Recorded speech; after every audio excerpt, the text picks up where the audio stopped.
Hello, hello, hello, hello. Happy Monday. Happy Monday.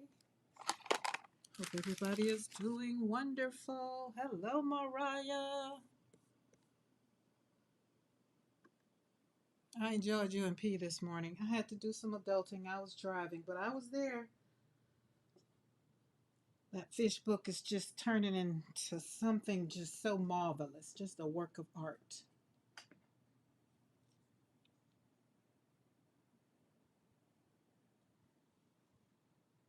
All right, there we go. Put on our do not disturb because we don't want to be disturbed. Don't want to be knocked off. None of that. None of that. Paula K. Can y'all hear me good?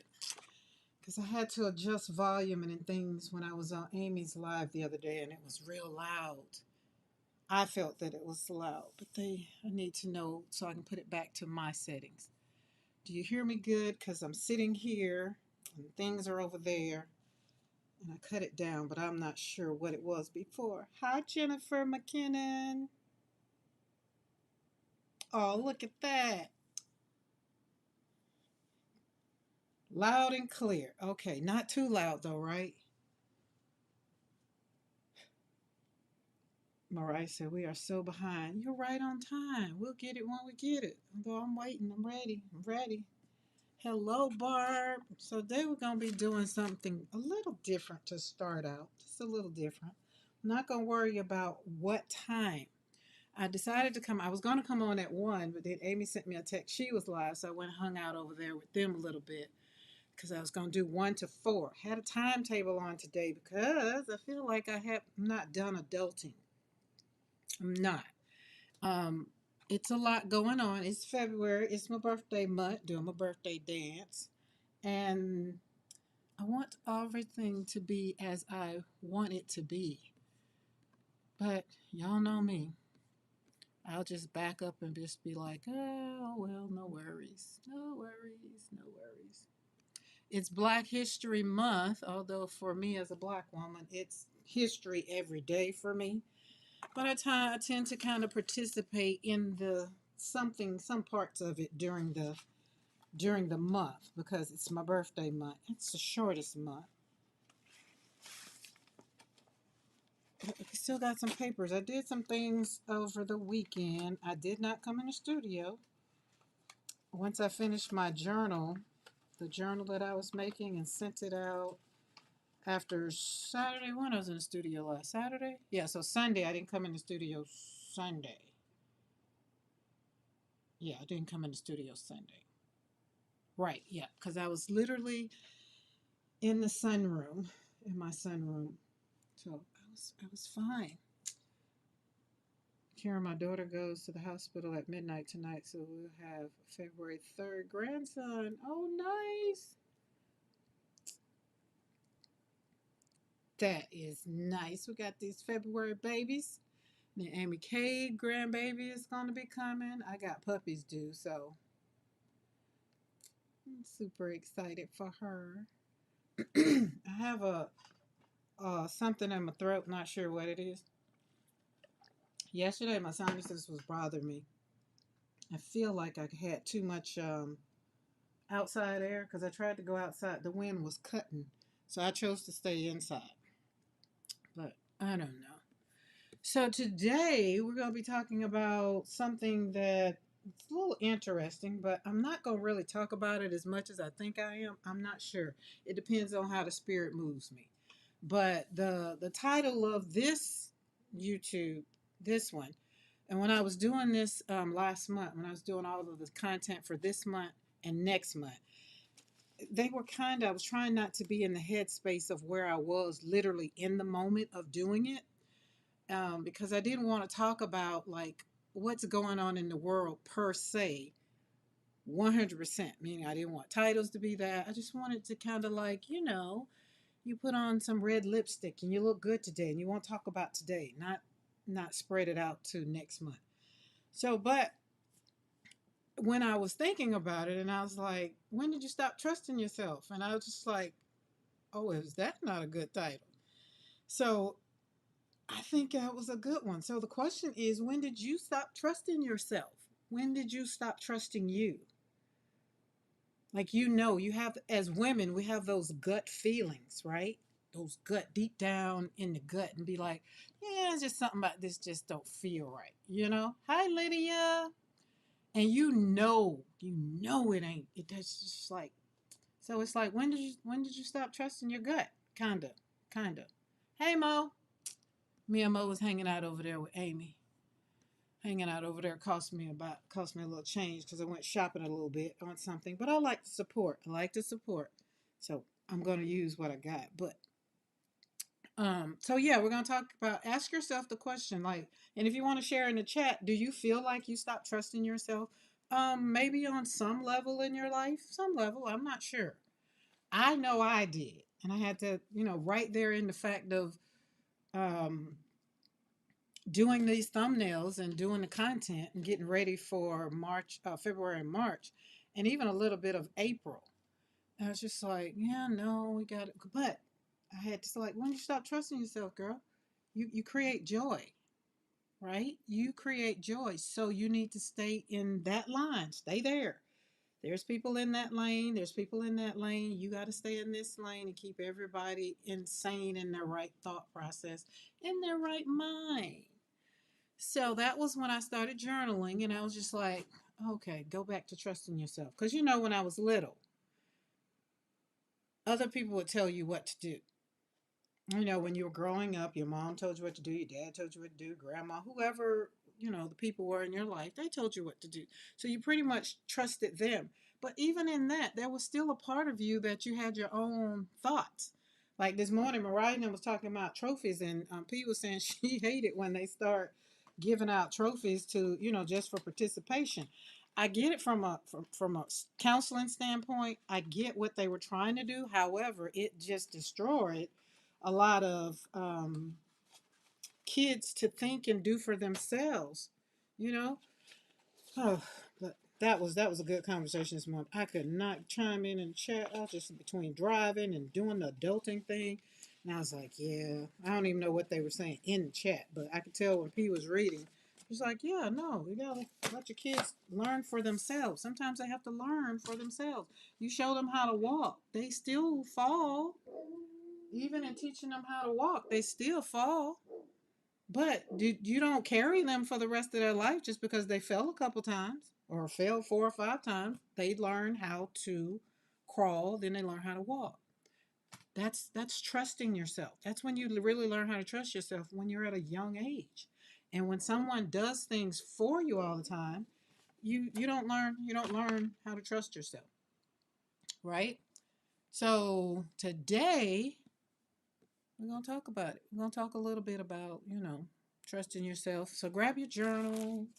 This is going to be a little bit of me working, stamping, and slapping some inks. Oh, those are labels right there. See those labels? All right, Boaz going to have to get off the deck because they want to go out there and start barking. I knew I should have put them up because I knew they wouldn't. They out there laying in the sun because it's like almost 60 today. So they get to be outside. All right, we're going to go. I'm going to walk through some prints. I'm going to walk through some papers. Um, and I'm going to be stamping, popping my girls down, my girl and my guy down. I'm going to be doing a little bit of maybe embossing if it talks to me and that kind of thing. All right, y'all hold on for a second because that's going to drive me crazy, especially when there's nobody for them to be barking at. Hold on, be right back. Enjoy that.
Alrighty. Got that squared away. Because that barking just drives me crazy. Okay, anybody popped in while I was gone? I'm going to be in and out of chat. We are processing orders. Yes, girl, get her done. Get her done. Make people happy. I like that people are going to be happy. I love getting mine. I can't wait to get mine. I get my package in the mail and it has that please do not bend. You know where it come from. So when I need you, Mariah, I'll be like, yo, Mariah, come back. I need to talk to you. That's what I'm going to do, okay? Or I'll hit you up on the text. All right. But other than that, let's see. Here we go. When did you stop trusting you? That's the question of the day. When did you stop trusting you? It's a good question. Instincts mean a lot when you think about trust. I want to see. Let's see. We got to go based on color. So this one is going to be dark. That one, I was trying to put them in order with color. So when I go to stamp them, they'll be together. So I think we're just going to pull out black for right now. And y'all, I'm using up my ink, these things, pads. Because, you know, I got them and I don't want to throw them away. I got rid of some, but we're going to use them. All right, let me get my heat tool that does not live on my desk. So we got to plug her up. Because I'm going to do some embossing when I feel led. All right.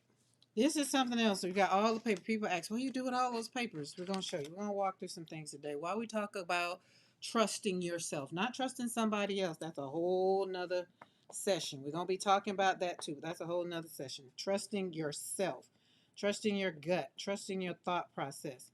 Hey, Amy. Welcome, welcome, welcome, welcome. Amy, you got your wine? Had my heart over there. I had to leave you alone and go. I had to go outside, walk, and get slapped in the face with some of that cold air. Had me over here about to cry, just like, oh, Amy, just come live with me. And then I was just like, nah, she likes home, but yeah, that's a whole nother thing. We won't even start on that. But when did you stop trusting yourself? That, you know, when your instincts, somewhere along the way, someone maybe someone convinced you that your knowing was wrong. I need P to trust me more. I agree. But P comes from a place of her life has paid off. So she wants you to feel, you know, very, very, very, very knowing that, hey, I got you. Like, I'll tell you nothing wrong. And that's from a place of being a mother. I totally can relate to that. That's why I still applaud y'all being able to be on together. I'm like, I don't see me and my mama doing that. Um, I'd be on there. I would be on there telling my mama, no, you need to do this. I would be P to my mama. Be like, no, don't do that. No, I don't trust that. But I love it though. So somewhere along the way, somebody convinced you that you were wrong about something, and they kept doing it and kept doing it. And most of the time, that's your instincts. They were dramatic about it. You know, your feelings kind of was too much. They kind of tell your feelings too much, and sometimes you feel like you need their permission, and then you believe them, and then you stop trusting your own thought process. Not because they were right, but because you were tired of kind of just them, you know, kind of bothering you. You're like, fine, you're right. Anybody can relate to that? I know I can. Like, Amy, if I can use you, let me know. Put it in the chat if I can use a couple things you said, because it was spot on. So I won't say it till you put it in the chat. Hi, Jeanette. How are you? And from a parent's perspective, we I'm gonna say this from my perspective. we know what's best because we've been down the road of, I've been there, done that. I saw that movie. It really wasn't a good movie. The ending is going to be terrible. You might not want to take that left. Go ahead up there and make a right. And then the kid is like, but hey, it's not going to turn out that way for me. And then was us as parents, we sit back on the couch drinking our wine or coffee or tea, and we be like, yeah, I'll just wait on that one to come back because I know what that looked like. And most of the time, we as kids, or we want it to turn out to be in our favor, so we can go back and tell the parent, be like, "See, I told you it wasn't going to happen that way." But how many times do you know, as a parent or with your parents, it never turned out that way? And so, okay, Amy said yes. So I can relate to, Amy was on our live earlier. Me and Mo was over there hanging out, and she was talking. She's being a caregiver to her mom. Now I have two. Y'all know I have two grandmothers that are in their 90s. One of my grandmother's getting ready to be 100, and my mom is, I think, in her 70s. I think she was born in 50. My dad was born in 48, but my dad is already gone. He's gone on. I can't, I've already told the people, this is what I'm putting, I've already told the people I can't be a caregiver. I can't be a caregiver. I don't have the energy. I don't have the energy to be a long-term caregiver. Okay? And I feel like, and I know this because I've already done it. My dad died of cancer. My aunt, who pretty much raised, had a lot of influence in my life, she died of cancer. So I've been there, done that. And I know that now I don't want to do it again. So I just happen to be, married. And again, I have two grandmothers and a mother. And I've told all of them, don't put me down. You can put me down for your emergency contact. But long term care or whatever, I can't do it. Now, is that a bad thing? Some people might think, what's your mother? I'm like, and what? But I don't let that part of the guilt get to me anymore. It used to. It used to. I feel like that needs to be darker. So this one's not got enough ink in it or whatever. Let's see if we can make that a little darker. Because I kind of want the flowers to pop out. So I don't let it bother me anymore. It used to. And Amy, what you were saying earlier about your mama throwing a tantrum and things like that. Uh, my grandma does it to my mother, right? And I sit up and I watch my mom and I be like, well, all you got to do is tell her no. Like, this is my 99-year-old grandma. And so my grandma would be like, well, I'm the mama. And then I told my mama, I said, listen, she the mama, but who need who right now at this point? Now, my grandmama don't need my mama to do nothing for her. Truthfully, let truth be told. She still goes and cook. The only thing she don't do is drive, but she never really drove because she lived in New York. But it's funny watching them, right?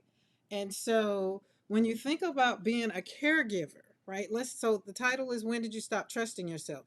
You know if you can or can't do a thing. And if you can't, don't put yourself in a daggum situation that's going to have you broken. And it's going to have you sitting up crying and making you feel bad because they want to stand in the store and cry. Like a 2-year old. They say once a child, they say twice a child, once an adult, because, kids go, back. But yo, check this out. Check this out. And some of the things I want to say, I'm a kind of, I'm a curve a little bit. And I'm not gonna say it. Hey, Rhonda, welcome being Mr. McCoy. See, Mr. McCoy came in. He can tell y'all I don't want to be a caregiver. I've even told him I don't want to be his caregiver. We're gonna have somebody come to the house and do all the things. And we're talking about. Oh, I got something in my nose. Excuse me. Oh, excuse me. Oh my goodness. Hold on. I got to go get that out. I can feel it tinkle in my nose. Where's my tissues? Oh my lord. Oh, just as I said, my sinuses had cleared up. They proven that they're not.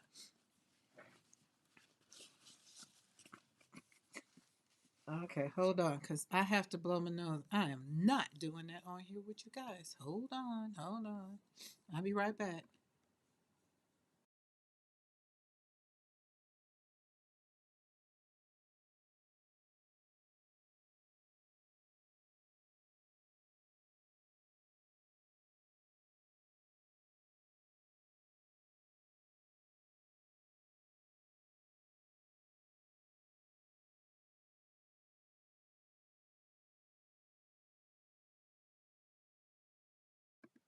Okay, back. Whew, Lord.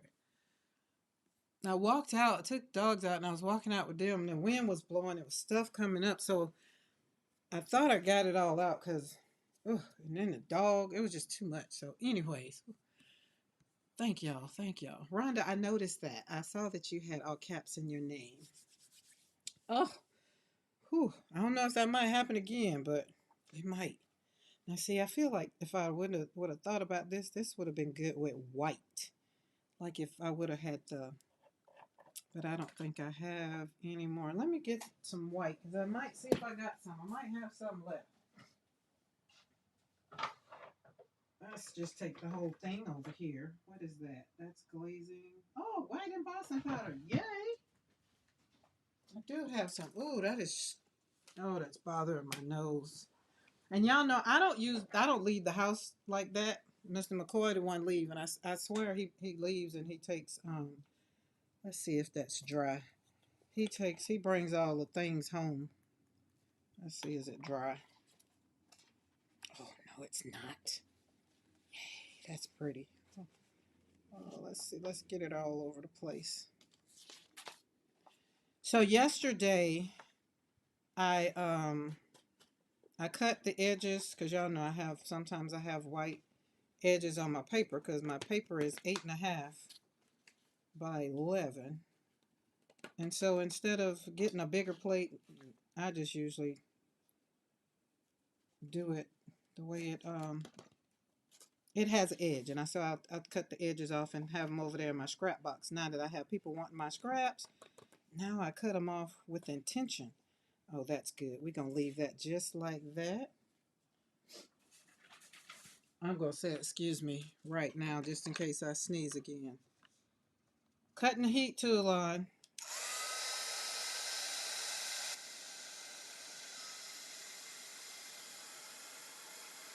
Do y'all hear that? I hope not.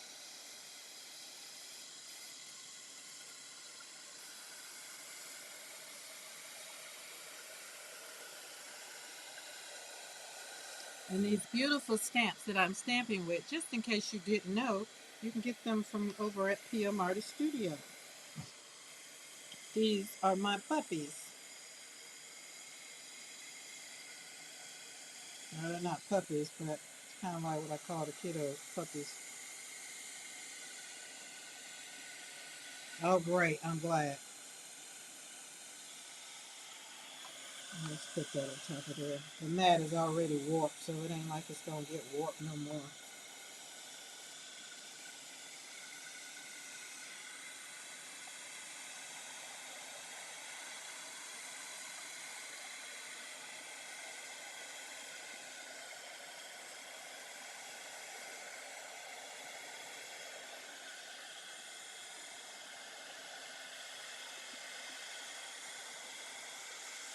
Oh, look at that. Oh, my goodness, that is beautiful. Just makes me happy. And that's butterfly. I think that's the butterfly one up under there. This one I have still on the plate, I think, a little bit. See, it was something I had on the plate, and then I forgot what I did. I did something. Oh, I put a 5x7 piece of paper on here, left this open, and then I pulled on there. So that's how I got that little thingy right there. And it was with Becky's the butterfly something something. But the stencil in there is actually the butterfly that's by Becky. So that works out. Hey, Adrian. The more I see white in top of the color, I realize how much I love that look. I love it. That's why I was just saying, because they're so dark, I wanted to make them light. Because I like to have a little bit of flair. But after doing this one the other day, I kind of was in the dark world. So all the colors, like all of these right here that I did, all of them were dark. And I was trying to get out, and I couldn't get out. Couldn't. So all these were done Saturday when I was hanging out with Amy. Julie Parker, what's up? I hope y'all got the notification like when I go early. I try to oh, that shouldn't go over there. You go right there. Okay, the ones I've done, let's put them right here.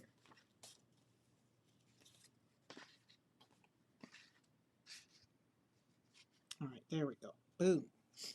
I like that. All right, let's continue. All right. Where are we? Where are we? Okay, so we're talking today about when did you stop trusting yourself? And I want you to really, really hone in on the fact that trust is trusting other people. You have to trust yourself before you can trust other people. And if you trust other people more than you trust yourself, I think you're kind of setting yourself up for a little bit of control. Because self trust is not confidence. Confidence says I can do this. Trust says I will not abandon myself if I can't.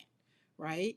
So it's kind of like when you teach yourself trust, believing your own internal signals. You know, I usually get this my stomach will, when things just shouldn't be done or whatever. I had this little feeling in my stomach, and I've kind of learned how to honor that, right? And then you get to choose yourself gently, which means that honoring that then kind of gives my body be like, oh, she trusts me, she believes me. You know, like it's a self thing. Truthfully, truthfully. So you trusted yourself as a child once. You trusted hunger. When you were hungry, you know, as a baby, you screamed and yelled. You trusted joy when you were happy. You trusted when you were fearful. Then people trained you not to trust. That's how that works out. I mean, I'm serious. And I've looked at it from years I would say over the last 20 years of counseling. It's like people get into situations because they don't trust themselves. They trust somebody else. When you go in counseling, and the most thing you're talking about, you're not talking about yourself most of the time. Most of the time, you're talking about other people. And as a counselor, we're trying to get you to think and talk for yourself. Like, well, how did you feel about that? And then you say one or two things, and then we, as a counselor, be like, well, tell me more about that, because we're trying to get you to accept responsibility for your own. What did you do? Right? And so I learned how to ask myself, well, what could I have done better to make that not have been that way? Because why? I learned how to trust myself. Right? And it worked out. It worked out. Now I'm going to see, let's see what this color's going to do. Because I feel like I like it. Let's see. Let's see. That's a lot. No worries. Just put it on there. Just slap it down. You got plenty of it. Totally got plenty of that color. I don't even know how I got so much of that color. So just like me sitting up here doing what I'm doing, I'm trusting myself that if it's going to work out, if it's going to look good, at the end of the day, I'm having fun. Trust yourself. Don't let people continue to train you how to think for yourself, right? Talk about it. You have to talk about it. A lot of people don't want to talk about the traumas in life. You need to talk about it. Talk about it with somebody. A lot of people don't want to talk about grief or death, divorce, abuse that they've gone through in their life, being punished for telling the truth. You know, some people don't want to talk about what's going on in the world right now because it makes them feel bad. I don't know why, but I do know why. And if you're doing something positive, I think you should be okay with yourself. Now, if you're out here contributing to the chaos that's what's going on, then I can understand. I can understand. But this day and time, it's a day to trust you. If you feel like something is off, something is wrong, you don't necessarily have to say something. You don't have to scream to the top of your lungs, but don't add to what's going on. Hey, Julia, right? So the key thing is you learned survival before you learned sovereignty. And what I mean by that is when you were a child and you were on the playground, right? And I'm talking about a little one, little one. You learned how to climb on the monkey bars. I don't know if kids do the monkey bars no more. I'm talking about me as an adult on the monkey bars. I would jump on up on the monkey bars and I would see how it was done. I trusted that myself that I could do that, right? That was kind of learning survival mode of, hey, you can do it. You were teaching yourself. So it came, the older you get, Like I used to walk through the woods, didn't have no problem with snakes, didn't care. Go out and pick blackberries, did not care about it. But then somewhere along the lines, people start talking more about snakes. People start talking more about, well, if you do that, you're going to hurt yourself. If you do that, you're going to get hurt, or whatever. So, and that was because most people started, they were telling me from their place of what they had done, right? The safe space. And I was not living in the safe space. I used to make decisions on just like, boom, okay, this is going to work. All right, that's going to work. But somewhere in life, especially after I had started having kids and got really had kids and all the things, it's just like, okay, you need to be a little bit more mindful because there are other people that are attached to the decisions that you're going to make in your life, right? So I didn't lose my trust. I just kind of adapted it, right? So here's the thing, signs you don't trust yourself, right? You're over explaining. You're asking for permission. You're apologizing a lot. You're ignoring some red flags that you know are red flags. Or you're staying in a situation too long. You're choosing familiar pain, not starting because what if? And you can change all of that because you can still trust yourself. You really can. Hey, Zippy. Oh, Lord, this is going to drive me crazy. I got rid of dogs. Now I need to get rid of the sniffers. Oh, that's pretty. And if it doesn't work out, you can still can change it. Like, here's the thing. If like I trusted myself to put this what color is that? I don't know what color it is. It is called red geranium. I didn't even pay attention to what color was up under there because I just want to trust myself to create something that makes my heart happy. And I pulled out some embossing powders. And I'm just slap them down because it's something different that you can do with the stamps.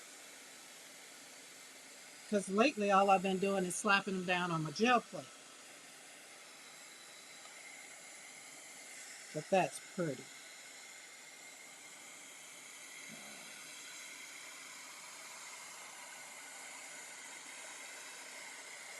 There we go. Like that. Oh, look at that. So you can have it like that. But then I was stamping them and the ink wasn't coming out. But look at the difference. You get to see the flowers all bold. And then when you start cutting these up, I'm doing them in fours. I think I want to do a little bit more because when you start cutting them up, I want all parts of the flower. But I'm really loving these two. I'm really loving this white for sure, for sure. So let's put those over there. Um, I don't know if I want to stamp that one. That one's not screaming stamp. That one's not screaming stamp. Oh yeah, Pop Dots is definitely screaming stamp. That's not enough. So let's go back over here and get some more ink. So when you think about trusting yourself, I want you to not have I don't know. If you're thinking about it, don't think about it. Just do it. And I mean, if we're talking about driving, walking out in the snow. Like Amy did something yesterday on the live. Was it yesterday? Saturday? No, yesterday. Yeah, she was on live with Casey yesterday. And we were talking about this black paper. And Amy's like, oh, I'm gonna got some black paper in my cart. I'm just gonna get it. And then Tara's just like, or you can just put your big girl panties on and just go on out there and get the paper out of your shed, out of your she shed. And Amy's like, all right, you know what? I'm going. And she just did it. Now, when she came back, she talked about how cold she was. She already knew what was going to happen because she got 20 feet of snow. So she already knew going through the snow was already going to be a struggle. But she did it anyway, right? So that's what it is. You just trust yourself. You just motivate yourself to do it. You don't need permission to believe in yourself. And I mean, that's something some people are like, well, that's an easy one. No, 20 feet of snow. I mean, how many of y'all want to walk out in 20 feet of snow to get some black paper? I mean, how bad do you want it? But don't miss the point. The point is she motivated herself I mean, Tara was doing some good motivation though. Dot dot dot. If you know, you know. But I want you just to think about a thing. Oh, that's pretty. We're just gonna stamp that up. Oh, yes. And hold on, this the stamp. All right, like that stamp is gonna hold on to that ink. Oh, what other color we got right there? Ooh, let's put some of this. I gotta make sure it's not glazing. Oh, that's gonna be pretty. I don't want it to dry. But my whole point is to telling you is to trust yourself. And the reason why I think trusting yourself is going to get you out of some situations where you're sitting there, well, should I do this and should I do that? Should I put this paint on here? Yeah, do it. Just slap it down. Slap it down. Have fun. It's just paint. It's just paper. Like that one, I'm having a second thought about what I just did, but I don't think so. I think once I hit it with this heat gun, I think it's going to be all right. I do. Trust in the process. Or just trusting that's dry. Why is that dry already? Not going to worry about it. So that's why I get when I think about some things over here, just be like, you know what, we're not gonna even stress over this. All right, that's a lot. We're gonna put that up. Hold on, let's put that back. That's not as gold as I thought it was gonna be. It's more of a, I don't know, sand. But we're gonna see when we hit it with this heat gun. Hey Robin, happy Monday.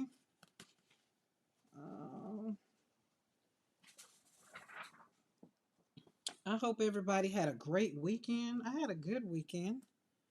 It was not bad. It was cold, but it wasn't bad. It was cold and windy. I did not go outside at all. At all. All right, now that this is on, oh yeah, let's stamp that. Let's get, see, the stamp holds the ink. The ink is on there. So the ink and the paper. So when you get these stamps and you start playing with them, see how that ink is still wet? We're not stressing over it. Now we got that. I'm going back over because I want white because we got shimmer shiny over in there. Trusting the process. I'm trusting myself. What am I trusting myself with? Trusting myself to have fun. That's it. There are no rules in having fun. Not for me. If I feel like I want to run across the field, then I run across the field. Feel like I want to hang out with the doggies, I hang out with the doggies. I feel like I don't want to go outside, then I don't want to go outside. I trust the process of making me happy. Meaning I trust me. And that's what I want you to do. Like if y'all spend a lot of time, especially when you're creating, if you spend a lot of time in your head, get out your head. Put it on paper. Just do it.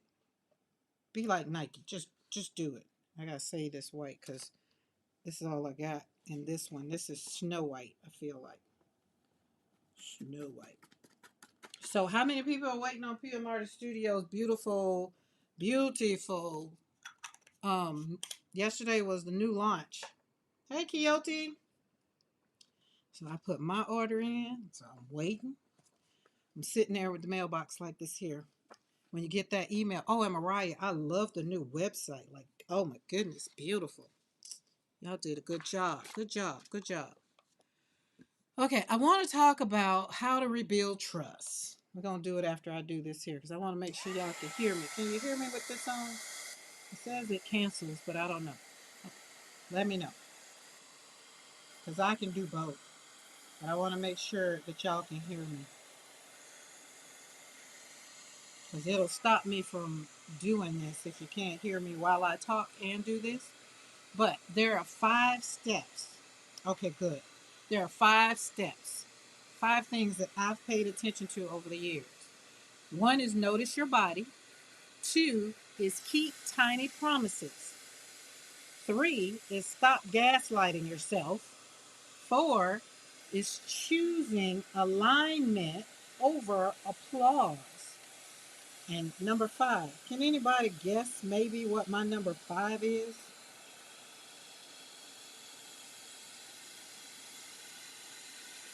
I talked about it on the channel a lot. So what do you think number 5 is? Put it in chat.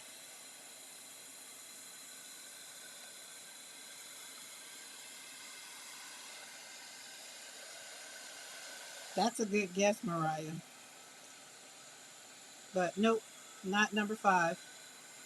Nope.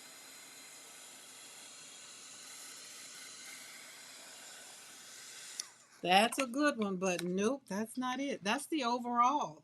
That's the umbrella. But look at that. Is that not pretty on them squiggles and wait, wasn't that Eddie? Yeah, that's Eddie squiggles and something. Do what makes you happy. Almost. Almost. There it is, Amy. That's it right there. That's it, Amy. Say no. Practice saying no. I love it. Love it. Yay. Practice saying no. So, number 1, notice your body. Remember, all this is self. This is about you. This isn't about your husband. This isn't about your kids. It's not about your grandkids. And if it's not about your great great grandkids, it's about you. How to rebuild your trust so that you can start trusting you again. 1, notice your body. What do you mean by that, Karen? Your body is older than the fears that you have. Like you wasn't born with fear. You wasn't born not knowing how to swim. Like some people's like, I don't know how to swim. No, you taught yourself how not to swim because you spent 9 months, swimming around in a womb. But people don't think about it like that. But I know, so you kind of talk yourself out of these things. I want you to trust yourself. Notice your body. If your body is telling you to go to bed, stop crafting, go to bed. If your body's telling you to hang out with some people, get you some people time, then do that. Do that. If your body's telling you to take a walk or not take a walk, trust your body. Notice what your body is saying to you because our body starts talking long before our mouths say anything, right? Notice your body. We're getting older, all of us, especially us women who are getting older and going through that thing we're going through. We have to notice that there are different things about our body. Everything is not bad that our bodies is going through. It's just a stage of life where we are. And I think if we hone in on it and grab it and embrace it, I think it will stop fighting. I think we'll be better. Right? That's what I've realized over the last 2 years. I've realized if the more I stop fighting and the more I try to figure out, okay, well, let me see how this works. It's not as bad as it used to be. All right, I'm not going to put anything on that. I like just the flowers on there. Let me change this color for these. We got some different color inks. I'm going to see if it's going to change, but I got to stamp off because I got plenty of ink still left on the stamp. We don't want to contaminate. I mean, I can, but we won't. Look at all that ink still coming off. Let's put this one and see. Okay, that one's clear. That one's clear. Calypso Life. I like that. That's a nice name.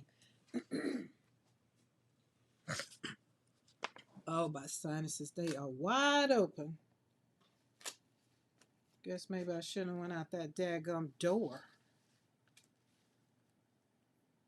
Rest is definitely self-care. Rest is the best self-care you can give. Because when you're resting, you're sitting, you're thinking, or you're laying down, and sometimes your mind, y'all know me as a woman, my mind is going 90 miles a minute. And then when I sit there and I rest and I'll be like, Lord, please cut it off. And then I'll fall asleep.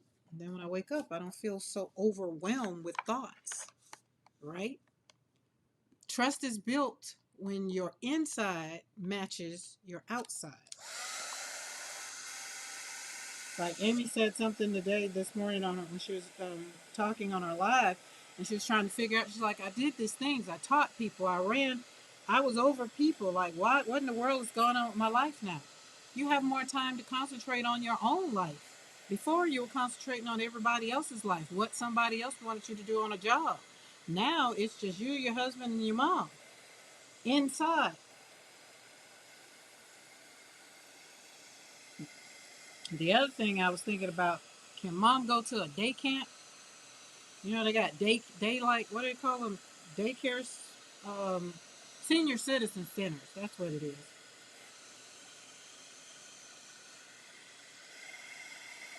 It's a thought. I was thinking all kinds of things. But how do you say no when you know it will make other person unhappy? I don't know. Which would you rather be? Who would you rather be happy, you or the other person? I mean, I've learned how to choose me, and over the last 2 years, Rhonda, I've made some people unhappy. Listen, listen, Amy, we're gonna talk about this. I think we need to have we need to do some planning because baby girl ain't got no choice. Hold on, let me get this off. I really feel like it's. Oh, that's pretty. See it? See, you gotta trust the process. There it is. It turned out pretty doggone good, if I might not say so myself. Those pop dots in there, I really do like that. Kind of turned out. Julie Parker says, I now have cinnamon coffee and jam, but not hot. Yes,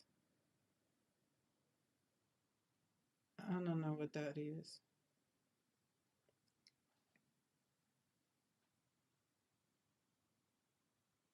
Oh, let me go back to what Rhonda was saying.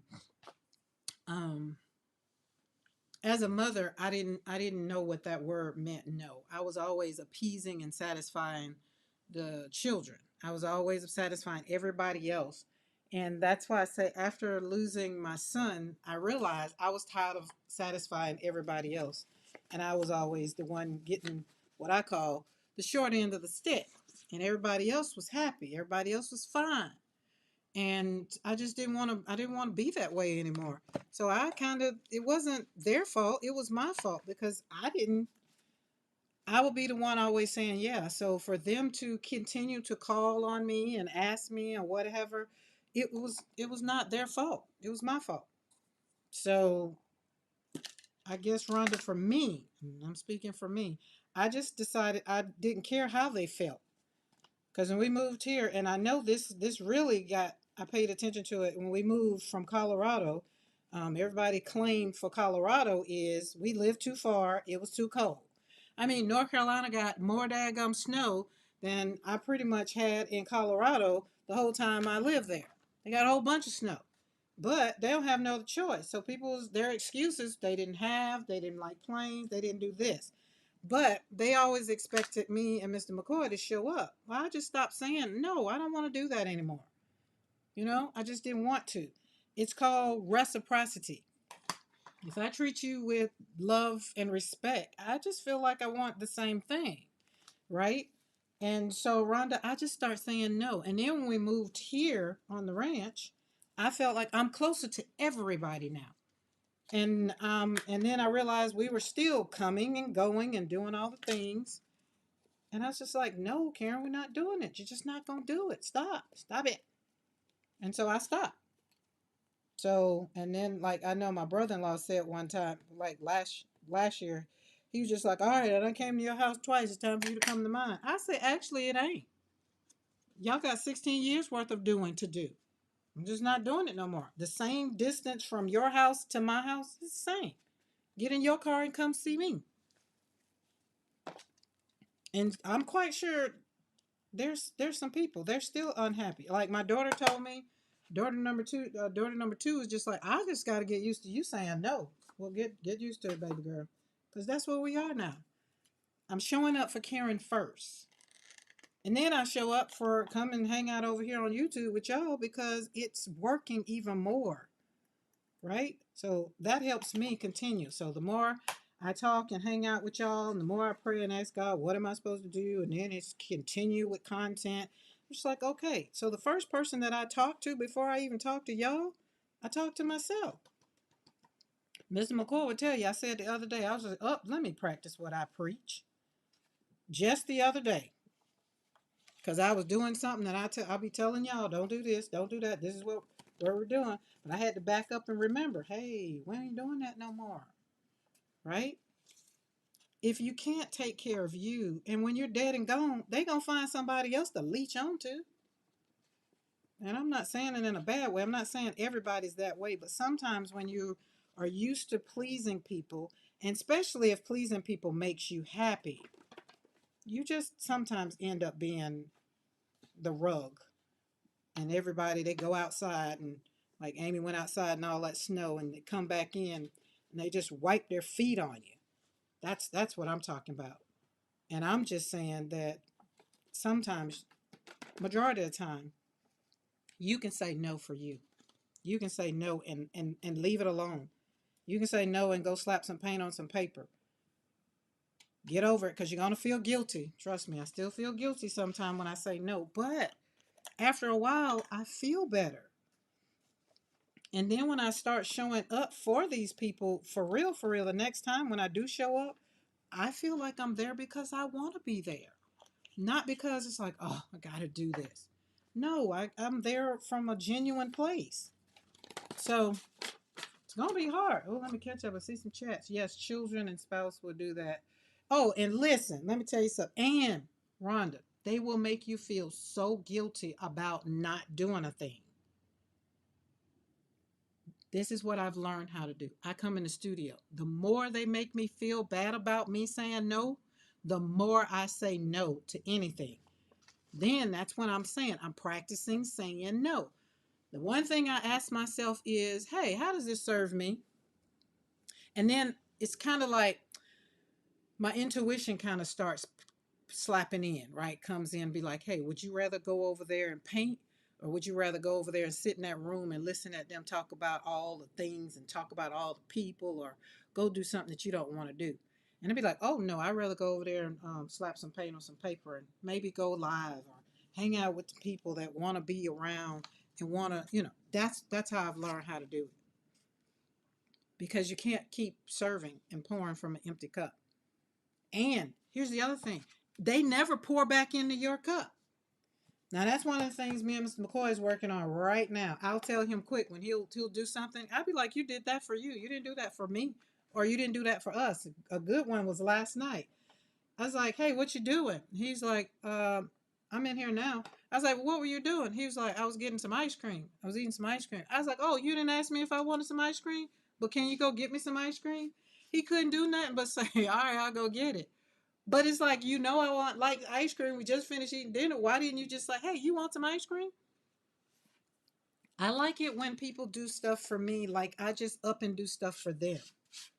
I don't like asking all the time, because then it's not the same if I gotta ask you to do it, you know? And I mean, it's one of the things that women struggle with. We struggle with it a lot. We struggle with the pleasing. I mean, God, and He created us to take care. We're the nurturers. We're the ones that, you can depend on, that kind of thing. All right, let me go back and say, should option refuse. I have friends in the community. Oh, y'all talking amongst that. We're gonna get Amy straight. Amy ain't dropped her off yet. Let's see. All right, go back up there. We're here. Oh, okay.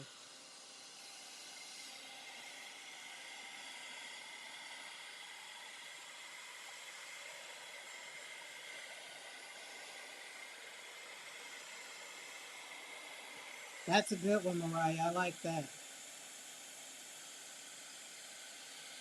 But Amy, the other thing is what you said earlier on your live.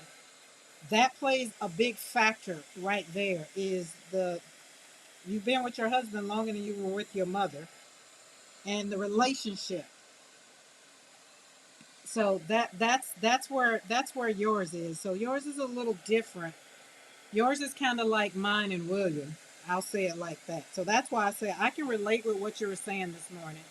And that's why we as women struggle.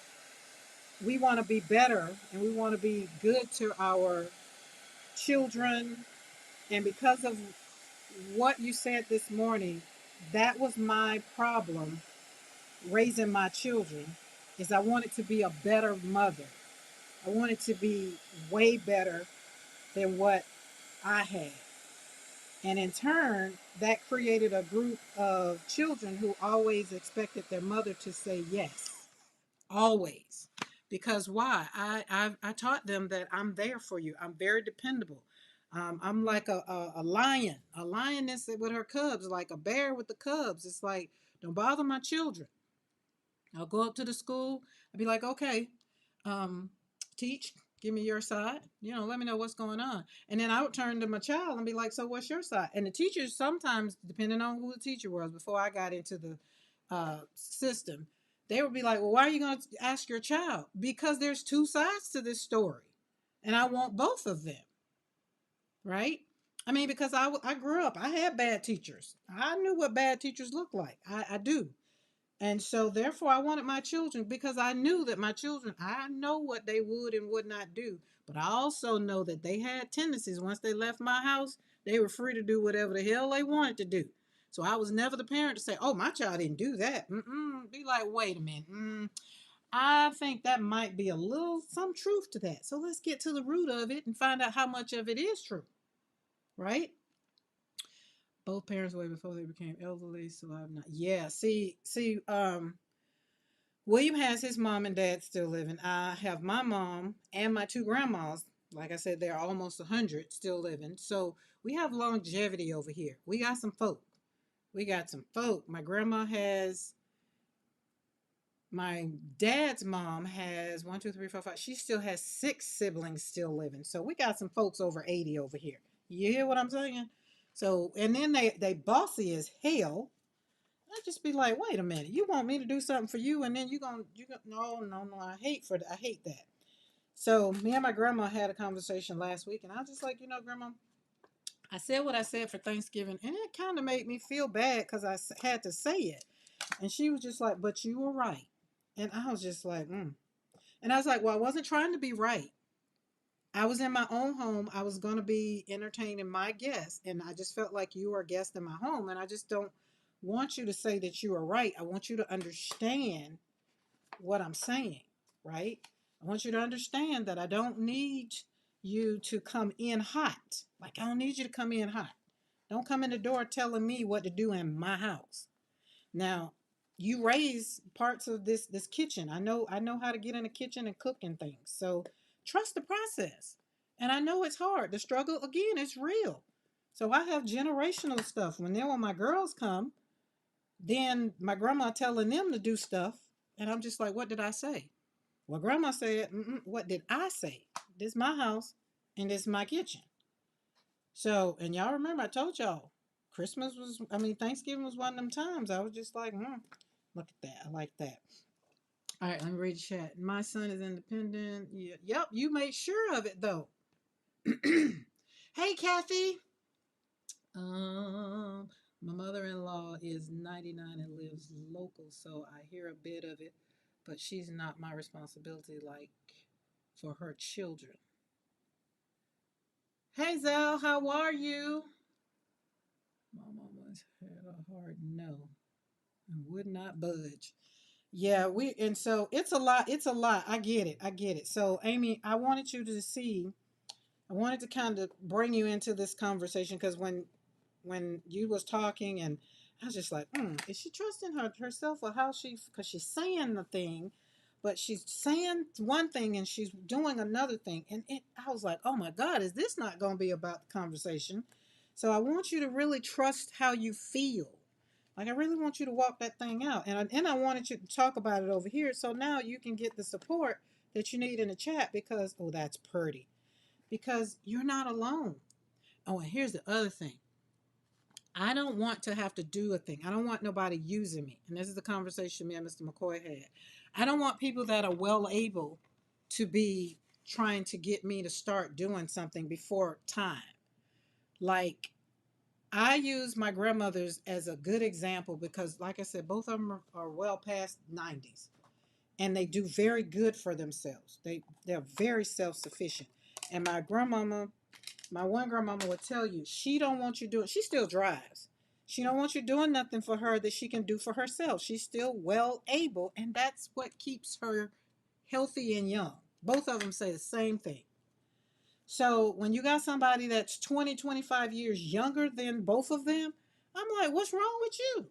Oh, and did I not forget, my mama's in there. My mama to take care of her mama. And she don't have to take care of her. She goes down to her house when she want to or when she got to. And yeah, so don't let people put you in a place. Trust your gut. You know, if you need to do it, do it if you need to. But if you don't want to do it, don't do it from a nasty place, or don't do it from a place where you just don't feel good. And don't do it for a place if it's going to make you mad. You got to go home mad at your husband and mad at somebody else because you had to do something that you really didn't want to do. All of this means is, when did you stop trusting you? Train yourself to back that thing up so that you can trust yourself. So you can love on you. Trusting yourself will make some people very uncomfortable. It will. But that's not your emergency. Hey, Lisa. Lisa, you enjoying all that snow you got? Lisa up there with all that snow in North Carolina. I'm just happy I don't have it. That's all I'm saying.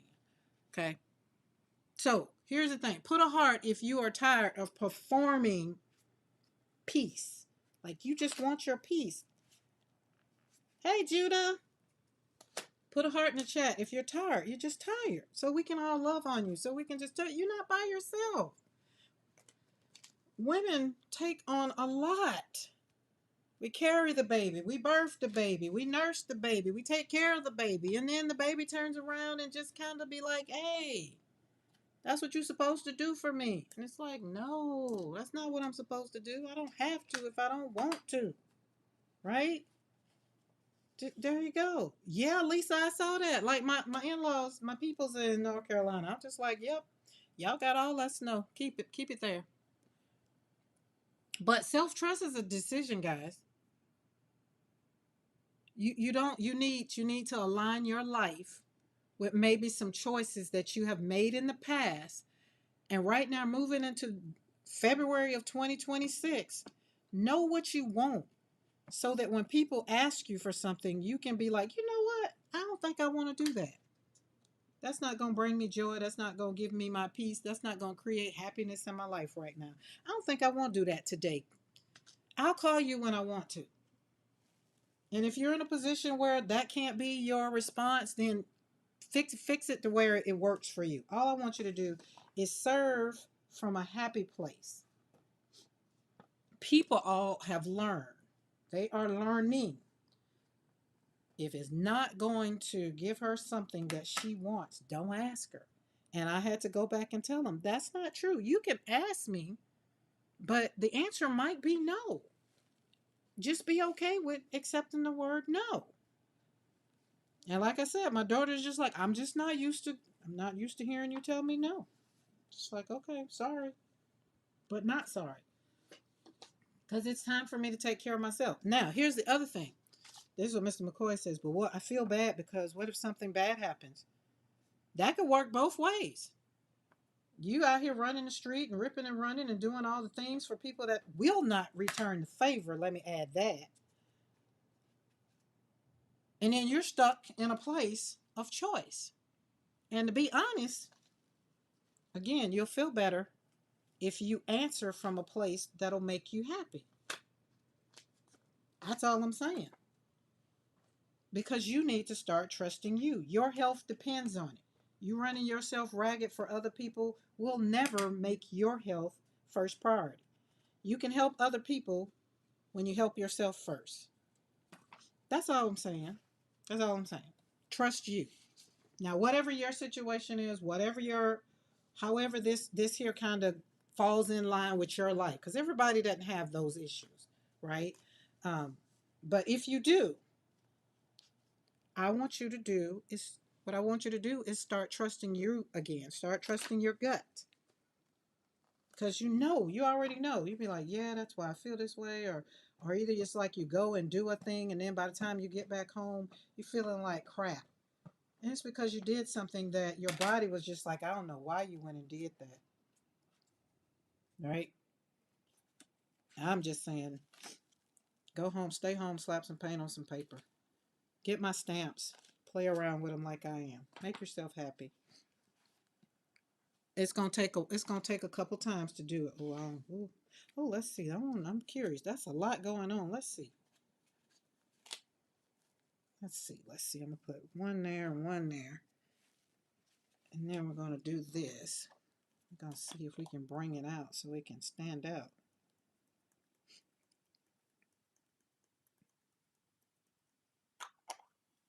And I think the better thing that I think the one thing that Mr. McCoy and I are doing, well, I can speak for me, but I don't know if he can chime in on this one. I feel better when I take care of me, and I'm not worrying about how other people are feeling. And how many times do your phone ring?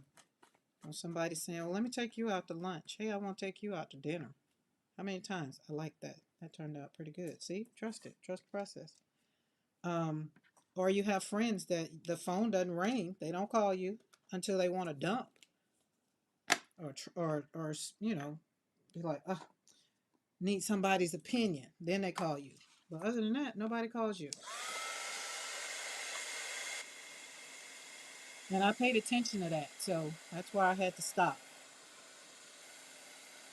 Hey, Pinko, we just over here slapping ink down on these babies, on these pretty flowers, because I needed to get rid of my painted papers.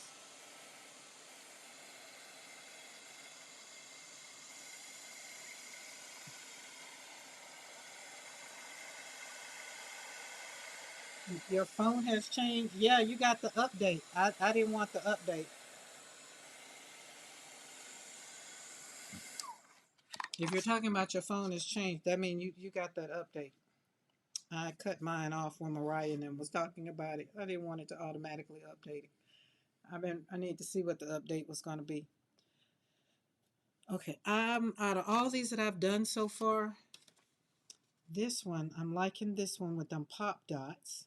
So this doing this right here with my stamps is teaching me two things. It's teaching me one, which color ink I like, maybe, I guess.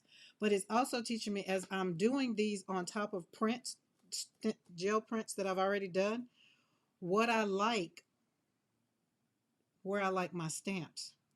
So let's say if I pull the flowers out, I'll put my stamps down first, but I don't think I'm going to stamp this one because this one is just so beautiful. I don't think I need to. So some of them I just wanted to put on there. But these that I'm putting white on top of, I really like that. So pop dots, positive and negative. I like it. Positive, negative, stamp color, embossed, not embossed. Learning a whole lot of things here. Like that red one. Ooh, that's a pretty color. So there, that's how that goes. Now, we got to give you some Black history information today. That was it. Everybody got it. We want to start trusting ourselves again. So put a heart in the chat if you're going to start trusting yourself. That means you're going to have to practice those 5 things that I gave you. How to build trust with yourself, not with anybody else, with yourself. And what are we doing? We got to trust our body. We got to keep tiny promises to ourselves, which is what? Trust our body, drink water, go to bed on time, think about ourselves first. We got to learn how to be a little selfish. And it's okay because it's going to make a better person. And the one thing I meant to go back to was stop gaslighting yourself. Don't gaslight nobody else either.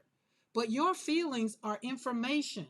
I tell people the past is for information only. We learn about things from going back in our past. Well, I did that before. Let me not do that because it gave me this result and I want a different result. Insanity is the thing that they say the definition of insanity is doing the same thing over and over and over and over again, but you want a different result. Do something different so you can get a different result. Okay. And your align your life for you, not for the applause of who sees you and what they see you doing. Don't care about that. Remember what I said? Wake up in the morning and tell yourself, I'm the best thing that God woke up this morning and is. Choose alignment. Choose you over the applause of the world. If y'all came on here and be like, Karen, I don't like none of your gel pulls, I'll be like, okay, cool, no worries. I love them because I'm not here for the applause of it, but I am here to have a conversation and to help people to realize sometimes we're our worst enemy. And the biggest of all of the 5 is practice saying no. I don't care who it is. If you think about no, then say no. You might go back on it and do it, but at least you got to practice saying no, right? Okay, those are those. All right, hope y'all got those. Hope you got them. Hope you got 'em. Look at that one. Isn't that beautiful? Oh, these flowers. Love these flowers. I'm a flower girl. Love flowers. Got something else I'm working on over here too that I would love to have, but we're gonna work on it. Oh, this one needs one. Yeah, let's do this one. Okay. We're gonna be talking about my Black History fact for today is Albertina King. Put in the chat if you know who Albertina King is.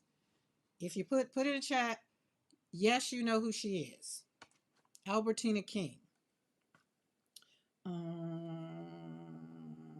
Let's see where it doesn't matter. We're gonna put white on top of it, but we get more ink with the green. So let's keep going. Hey Becky, Becky, you find out who sent you them beautiful flowers? And I'm saying beautiful because I feel like I okay, Judah heard of her. I do not know. Okay, okay, okay, okay. All right. Well, I like to try to go and get some folk that people might. They're like, yeah, I know, I've heard on that one. Oh wait, switch up. You got to switch up. You got both of them on there. We want both of them on there. I know. Calm down. All right, put some of that. We need some more on there. I'm trying to use both of them together because when I cut these up, I want you to have the print and my flower. All right, hold on. Gotta get that down. Well, not really. It's not gonna dry. We can see that. So there's no rush. No rush. Amy, have you used your embossing powder? That's what I meant to ask. Yes, it was my friend, my real life. Oh, look, she say my real life friend. We her online friends.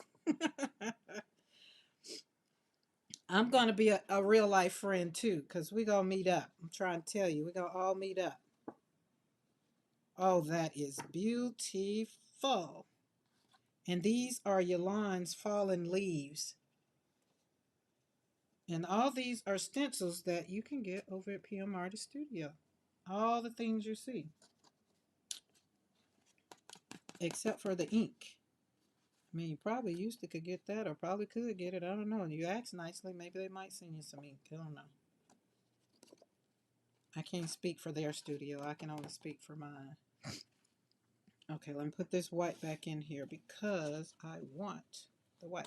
Okay, Albertina Walker. Albertina King was the mother of Martin Luther King. But a lot of people do not know. A lot of people don't know. They don't know. Everybody was all about Martin Luther King, but there was a mother, Albertina King, came along way before a Martin Luther King Jr.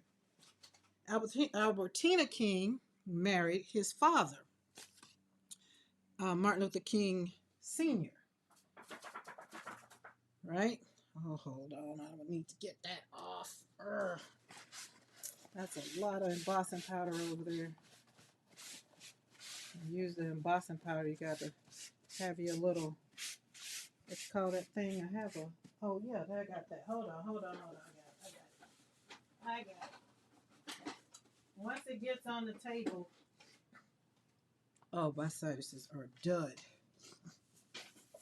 Oh, I hate it. Y'all, I apologize for the, but it's just not cool.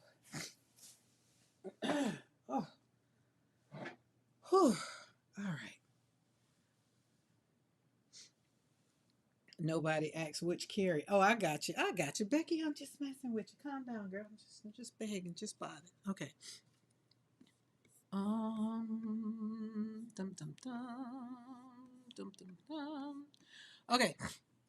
She was born in 1904. I gotta read this because I want to make sure I got all my information because I had to go and pull out some books. I wanted books, book information. She was born in 1904 in Atlanta, Georgia. She was raised in a household that valued education, dignity, and faith. Her father, who was the Reverend A.D. Williams, who was the pastor over at that famous church, Ebenezer Baptist Church, which is still a freestanding, functioning Baptist church in Atlanta. right now. I think Pastor Enoch. I think he's the pastor of it now. But he pastored Ebenezer Baptist Church before her husband ever did, right? Albertina earned her degree from Spelman College, which is also a HBCU. For those that don't know, that's historically black college in Atlanta, Georgia, which in the early 20th century already placed her among an elite class of educated black women. That matters, right? You know what I'm saying? Back then, it wasn't a lot, so that says a lot. She was trained to use her mind, to lead, to carry herself with intention. She married Martin Luther King Sr. and became the first lady of said Ebenezer Baptist Church. For decades, she served as organist and choir director. That's important. Hold on to that. Her life was rooted in music, ministry, and then later on, motherhood. She shaped her children with discipline, moral clarity, and cultural pride. Ooh, that one's pretty. The world knows Martin Luther King Jr. for his public courage. What people forget is that courage is usually grown in a living room before it is even ever displayed in the pulpit or in public. Albertina King buried her son after his assassination in 1968. She buried her younger son, A.D. King, in 1969. And in 1974, she herself was murdered while playing the organ in church.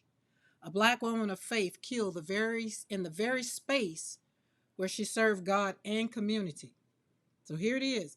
In 1974, she died the same way that her son died. Her life tells a hard truth. You can be gentle and still be targeted. You can be refined and still be in danger. You can be holy and still be human, right? So that's a little fun fact for those that didn't know. That's Albertina. I keep wanting to say Albertina Walker. She's a singer, but Albertina King, the mother of Martin Luther King Jr. Right? She buried A.D. King, which is her son, younger son. Then she buried Martin, and then in 1974 she was assassinated herself in the church, playing the organ in the church. It's a very sad fact, but it's a very true fact, and it's the history of. That's how life has been in the past for black people. And me as a black woman, that told me a lot. I like her because she taught me a lot of strength. Because she buried two children before she still continued to serve God. She still continued to do what she was taught to do in her own life. She didn't stop. You know what I'm saying? So that's where the strength comes. So the story might be sad, but you have to find the part that makes it impactful. And me being what I was labeled as being a bougie black woman, listening and talking about Albertina King, talking about women like her, helped me understand that bougie it was being misused, right? It wasn't that I was trying to be arrogant, which some people had placed bougie. They placed arrogance. They put their ignorance on it, right? And so having Albertina King as someone that I looked up to in her life, it helped me understand it correctly. It was nothing wrong with me having values, right? It was nothing wrong with me respecting myself and cultivating my beauty and carrying myself with standards. There's nothing wrong with that. Because historically, black women, I mean, we started out being bougie on purpose, not for the vanity, but for survival. Presentation was an armor. You looked like what you were, what you wanted to be. Educations for some back then they couldn't get. Some of them didn't have high school. They barely had a sixth grade education. So presentation was everything. Not walking out of the house with a bonnet on my head and rollers in my hair and my what do you call those things? My outside pajamas, my inside pajamas outside. I just never would do that. Does that make it right or wrong? I'm just speaking for me. It was protest. to do something. For me, it's protest now, to not go outside with a bonnet on. I just protest it. I just can't stand it. Right? So being a bougie black woman has always meant I will not let oppression turn me into a sloppy woman. I will not let the trauma that has I've had define my taste in life. And I will not struggle to cancel the softness. I will not let what I've been through make me feel like I'm just not worthy. Albertina Walker was my bougie mentor. I'd look at her that way. She was a woman that I never knew. I mean, she was alive like when I was born. I mean, because she died in 74. So she was just somebody that I looked up to, right? She was bougie in the ways that I internal and just like, hey, I want to be like that. College educated, church leader, musically trained, well dressed, well spoken, and one that I love most about myself, I'm spiritually grounded. I don't perform. I live my life intentional, right? And today's modern bougie black woman energy says, right, I drink good coffee. I set boundaries. I rest without apology. I decorate my home with care. The studio is very much so beautiful. And I don't explain my nose anymore. I don't have time to give out apologies. There is nothing shallow about that. It's like Mariah wearing her red lipstick. She don't need to apologize for being beautiful. She loves her red lipstick, right? The danger is when bougie becomes disconnect from community instead of women elevating themselves. True bouginess to me says, I rise and bring others with me and do. I enjoy beauty and I protect dignity, right? I know where I came from and I choose where I'm going. Now, that right there, that's just it. We deserve to live with care. We deserve to live with beauty. And we deserve to live with dadgum standards, right? Historically, for me in my world and my life and being a black woman, I used to be a black child that watched a lot of this go on, being raised here in Alabama. And there's a lot. Again, my grandmother is almost 100 years old. I get to go in places that she could not go in. The signs that says whites only is still on some doors because it's part of the history. We're not trying to erase it here. We're just like, that's just not where we are anymore, right? I live with standards. There are some black women that don't like me. It's not because they don't know me. It's just that they want to be who I am. And they don't have to want to be who I am. They need to be who they are. Like stand up and stand up for your own self. And most of the time, I intimidate folks because of what they see. And that's why I'm sitting up here trying to tell them you can be whatever you want to be. You just can't be me. I come with some hard, hard, hard lives, some hard truths, some hard things, some things that I can talk about now because why? I've been through some things at the core of who I am. So because I like nice things, call me bougie. That's what they do. And I'm just like, go ahead. I'm here for it. And I am. It's okay. It's okay. It used to bother me. It don't bother me no more. Just to be like, okay. I don't drive what I drive to impress nobody. I don't paint what I paint to impress nobody. I do what I do for the joy's sake of it. And that makes me happy. You know what I'm saying? So when I say tell somebody no, I want y'all to get to the place where I am because I haven't always been here. Being the mother of 7 kids, I was not used to saying no. I mean, I was used to saying no to them sometimes, but majority of the times, I didn't know how to say no. Because why? I wanted them happy, especially after my daughter committed suicide. I really wanted them happy. Just like, oh my God, I never want that to happen again. But realizing she was 27 years old, 25, 27, one of them. God, that's a long time ago. Ooh. And we live in the what if. I don't think we should live in the what ifs all the time. Not in the negative part of it. Live in the what if I do this, right?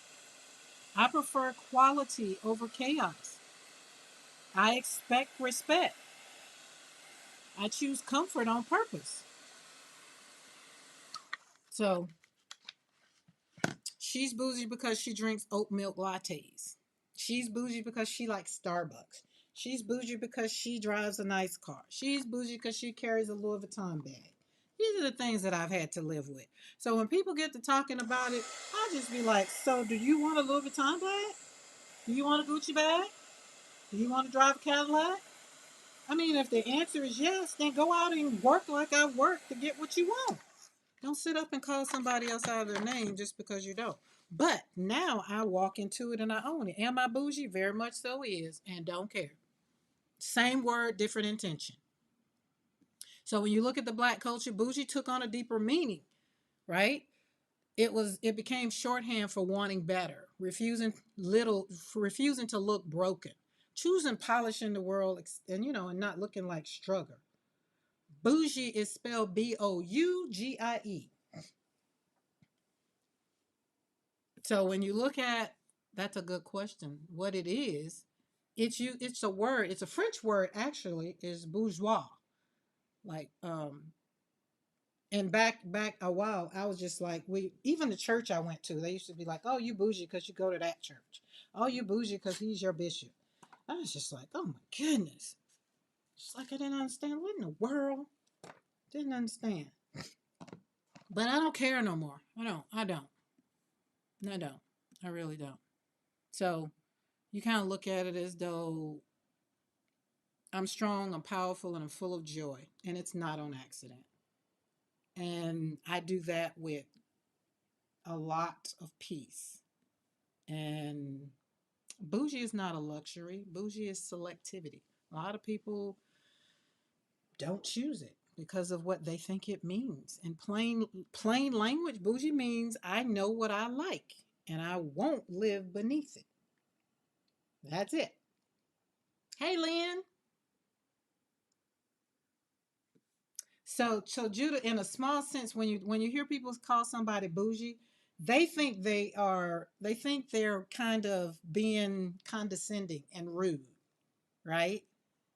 Um, and like when you have toxic, let's look at it like a toxic person, gaslighting somebody. It's like they look down on others. They forget their roots. They say they kind of forget their roots. They confuse taste with superiority. You'll take where you live as, oh, she lives or he lives there, and they think who they think they are. Usually it's like, oh, they just so bougie. So that's where it was. And I kind of was thinking about that because somebody said, kind of, no, putting on airs, no, not putting, a person who lives bougie, they have chosen a lifestyle. And the person who haven't chose that lifestyle usually says they're being bougie. And I'm just like, wow, why does it have to be that way? Bougie means having elevated tastes and standards in the world. Like it's a French word that originally meant middle class. And over time, it stopped being an economical label and it became more of a cultural one. So in the French, it was bougie, bourgeoisie. So it was about where you fit in class. And then somewhere um, it kind of moved into a different way. People start saying it to be very rude. And so now I've taken it on, and I mean, I am who I am, and I don't care. Because again, it used to bother me.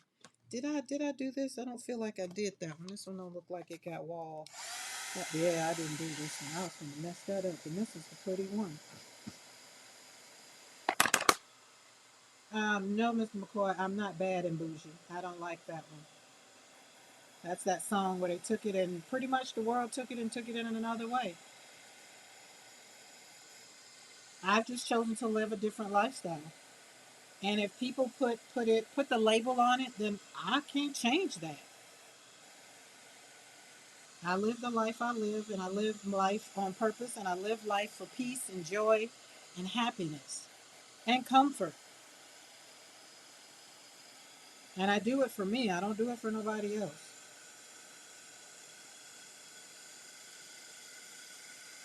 Or they'll tell you, they'll say something like, oh, they think they better than everybody else.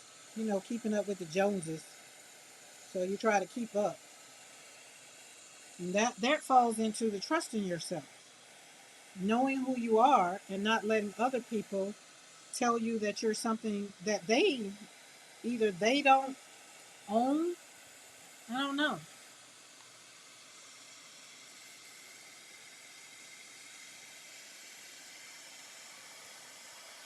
I like that one.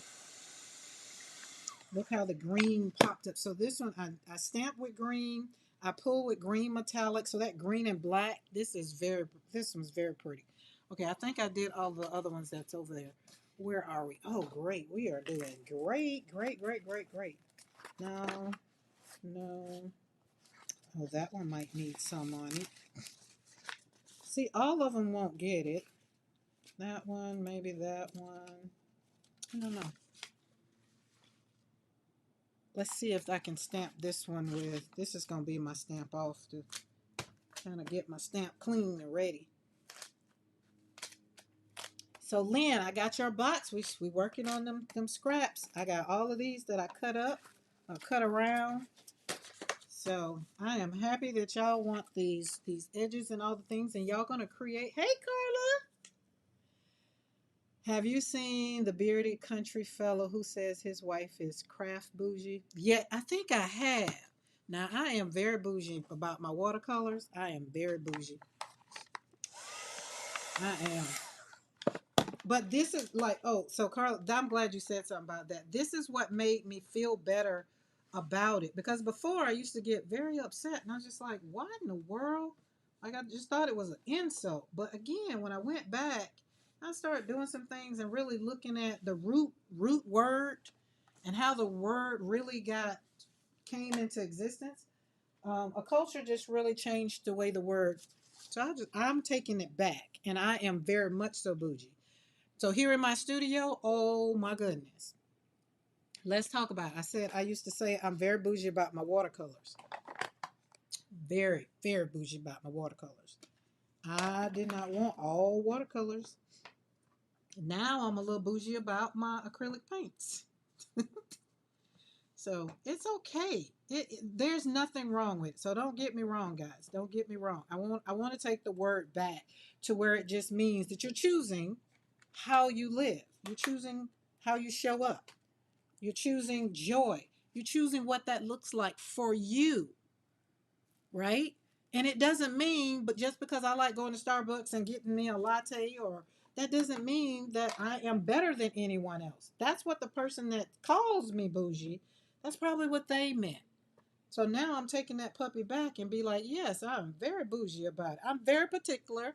I'm very picky about what I want. And if that makes me a bad person, then okay, joining the world of being bad, and I'm okay with it. I'm bougie about what I like to wear. Like I said, I'm travel ready. When I go to the airport, I'm not dressing like I'm going to bed. Nope. When I go on the road, I want my car washed. It's how you show up. It's how you show up. And that's not meaning that other people, just because you want to go to the airport in your pajamas. I'm not saying that you don't want to show up great. You just want to show up how you want to show up, and I want to show up how I want to show up. That's the part. I trust that what I'm doing it for me, and you're trusting what you're doing it for you. Is either right or wrong? No. It's taste and standards of what we choose, especially around my comfort. Right now, I don't think we're having a tay-to-tay about it, but when I did my TED Talk, my daughter, she said something like, well, you're ready now. You got on a little bit of makeup. And I was just like, well, what's that supposed to mean? And then I realized, because she wouldn't have had on a little bit of makeup. She'd had on a lot of makeup. I don't want all that no more. I'm good. I'm good. So we had to, I think Amy and I was having a conversation. I think that was Amy Saturday. Yeah, that was Amy talking about clothes and things. Yeah, I still have all the things that are in my closet, right? But do I wear them? Nope. But are they there for when I have a speaking engagement or when I need them? I don't think I'm gonna like the way that's gonna turn out, so we're not gonna worry about it. Oh, it doesn't matter. This one's clear. Okay, that's fine. Carla says, I just used some golden paint. Ha ha ha. See, there are some people they will call that bougie because they say golden. And then they start putting price tags on being bougie. And I was just like, what the world? I was like, okay, I think we need to find another word. I wish I knew who changed the culture of the word, but you know how everything is around here. It usually changes because somebody sung a song or somebody said something, and then there we go. You know, like keeping up with the Joneses. And be like, why can't it be keeping up with the McCoys? I'm just saying. I'm not finna be broke trying to keep up with nobody. Right now, we was on a no buy for the until February. My birthday coming up. But even with my birthday coming up, I don't have anything that I feel the need to need other than to get my sinuses under control because they're driving me crazy right now. Don't like it. Really don't. Excuse me. Whew, you should ask to do. No, oh, you know what? I think I can. I think I'm gonna probably go back, Mariah. You probably got one. He probably has one. Because there was a lot of information when I went down the rabbit hole about the word. And it's just recently, within the last 10 years, maybe 15 years, that I really have paid attention to it. But then when the last 2 years, because I had somebody since we moved here to be like, oh, y'all so bougie. And then I was just like, why in the world? Like, what do you mean? It's like, well, you just got this and you got that. I was like, doesn't that mean accomplish? Like, doesn't that mean greatness? Like, shouldn't you be like, oh, but something else? And then I had to think about it. Remember, it's all about yourself. So I had to go back and say, well, Karen, are you offended by the word bougie? So I had to go down and ask myself, when you hear the word bougie, what do you hear? Right? So I had to go back and claim my power. And that's why I went back into the past of some things that I learned when I was younger. And I used to love to see beautiful black women dressed up like old school. I can still dress like that now. Their little kitten heels and all the things, and like Michelle Obama dressed and Jackie Kennedy Onassis, and I love that look. Oh, the FedEx man is dropping off. Mr. McCoy, when you come home, stop by and get the the FedEx package out of the box. Um, I'm the type that likes to see me. Like when we go to balls, I'm gonna be the girl in the ball gown. I'm the Cinderella girl. I like that look. I don't want an A-line dress. I don't need one. Or if it's gonna come to my waist and then it's gonna poof out. So I was just like, okay, so it's just me. It's nothing wrong with it. What is he doing? It don't take that long to put it in there. It's not that big. Oh, he gotta take a picture and all the things. Allie K, how are you doing? Allie K says, I like this. You don't judge others. You don't care how others judge you. You stay in your own lane. Yes. I'm bougie about a few things. I'm like, what are you bougie about, Lynn? Tell me. Y'all tell me some things y'all are bougie about. Now that I've given y'all the bougie check, and when you hear it, you're gonna be like, oh, I've been educated on bougie. And everybody isn't bougie. Oh, that went in the water. No.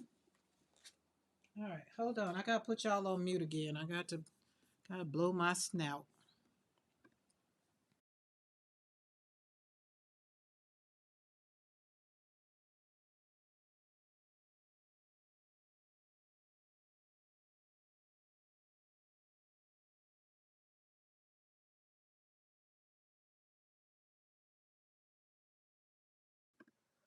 Oh, okay, there we go. Now my ears are closed. You know when you blow your nose and your ears go. Oh, I'm gonna have to go and make myself feel better. Take me some what you call. Okay, Becky said labels. See, labels, labels, labels. Is that a label? Is that what they're? Is that a label? I don't know. I don't know about that one. I don't know. I'm gonna think on that one, Becky. I'm gonna think on that one. All right. Oh, this one. Oh, we need to put some flowers on this one. We need to put some flowers on this one. I'm going to physio now. All right, Julie Parker. See you around. You know it's Monday. It's Ride Out Monday. Depending on how these sinuses do, I might still be here. Might not. I'm not sure. Um, Nothing with the term bougie on this channel, on his channel. Nothing. Okay, we might have to reach out and be like, hey, but oh wait, Mariah. So he kind of the video that I sent you where my bishop was on. I thought that was just so cool that my brother from another mother was like the preacher because we're talking about preachers and it's really I don't even think bougie is in. I don't know outside of today, have y'all heard about the word bougie? Because I like to bring, new stuff. Like, did I teach y'all? I taught you, I brought on Albertina Walk King. And then there is bougie. It's two things. Bougie kind of came out. Let's see what this is. I don't think that's going to matter. Let's do it on this one. He does, but spells it bougie. Oh yeah, yeah, bougie. Yeah, bougie. Bougie. That's really the black term. Bougie. Bougie with the J. And that's why I say I feel like there's a difference in cultural terms. Bourgeoisie is the class, and everybody else took the Boujee. Okay, send that to me. I would need to check that out. But because of the church, like I said, because of the church, they always call our church like y'all just bougie. And at the church that I did, grow up in, well, chose to go to after, um, it's it started out. It's one of the oldest black churches in. Actually, it is the oldest black church in the state of Florida. They have their charter and everything. And at the church, you go in the doors. There was doctors, lawyers, school teachers, definitely school teachers. Um, and that is why, yeah, you go to that uppity church, or so that's when the label came in. They put the label uppity. Bougie was a trendy word here about 12 years ago, but don't really hear people using it generally.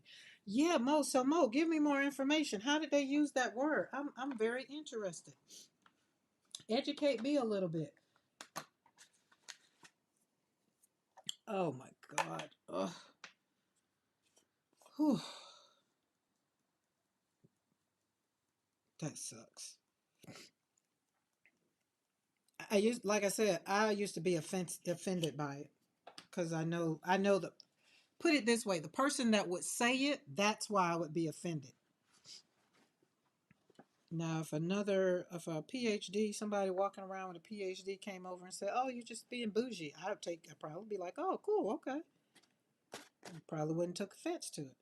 But when you get somebody, when you go into the labeling, that's where the labeling comes in. What Becky was saying is they're looking at it from a financial standpoint, and that had nothing to do with nothing. And Becky put it up there plainly, like you can go shop at the thrift store. Most of the times you go get stuff at the thrift store, you gonna get something somebody else use. You look up right, you might get you a nice bag or whatever with a name on it. Especially if you shop around the thrift store and the Goodwill where I be taking stuff, because it doesn't serve me anymore. That's pretty. Using it in the same way as you described with altitude, so negativity meant, I'm guessing 12 based on ages of family members. I guess when you look at things now, um, which is another reason why I started talking about bougie, is because I want you to trust yourself. I want you to trust who you are. Stand on your own. And if you feel that you are whatever it is, then trust yourself. That's all it is. And I told y'all, I tell y'all stuff that I'm telling myself. And I'm okay with being called bougie since that's what I've been called. I'm okay with it. I am. I've got name brand stuff from the thrift stores with original price tag on it. Listen, I tell you, I gave away 200 pair of shoes last year. I know somebody got brand new shoes that I didn't wear. Michael Kors, um, what was some, oh my God, what's that shoe brand name? That shoe has, and it wasn't because I afforded it. It was because I worked at Diligence Shoe Store. I was a manager of shoes, so I had all those things. Amy says, I always just think it is okay to like what you like. I'm never comparing to others, and I like good food, but I can do a good thrift store. Just be who you are, and that is great. Flower says, I just asked for the definition of bourgeoisie. If it said answer in French, I could mostly understand. Because that's it. It's a French word, Carla. That's it. It's a French word. Okay, so everybody pretty much agree that we are trusting ourselves to be happy with who we are because that's what it is. That's what I wanted you to get from that. To own your own crap. Oh my God, no, Zal, I don't give away my cold Hans. Oh God, no. I got cold Hans that are about 20 years old. I ain't getting rid of that. Stuart Weitzman. That's what they were, Stuart Weitzman. Shoes cost about $400. Never, I probably wore them twice. But again, the only way I had them because I worked for Dillard's. When they went on sale, I had them and probably got them for like $80. Now, I do like nice things, don't get me wrong.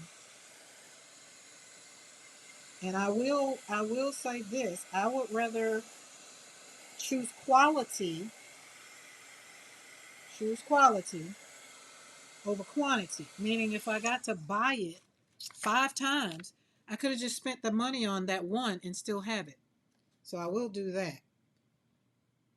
We can't donate them. No, we don't donate Kohan, but I've already donated those other shoes. Yeah, Mr. McCoy, he got Kohans too. Kohans is a good quality shoe. Good brand, good brand.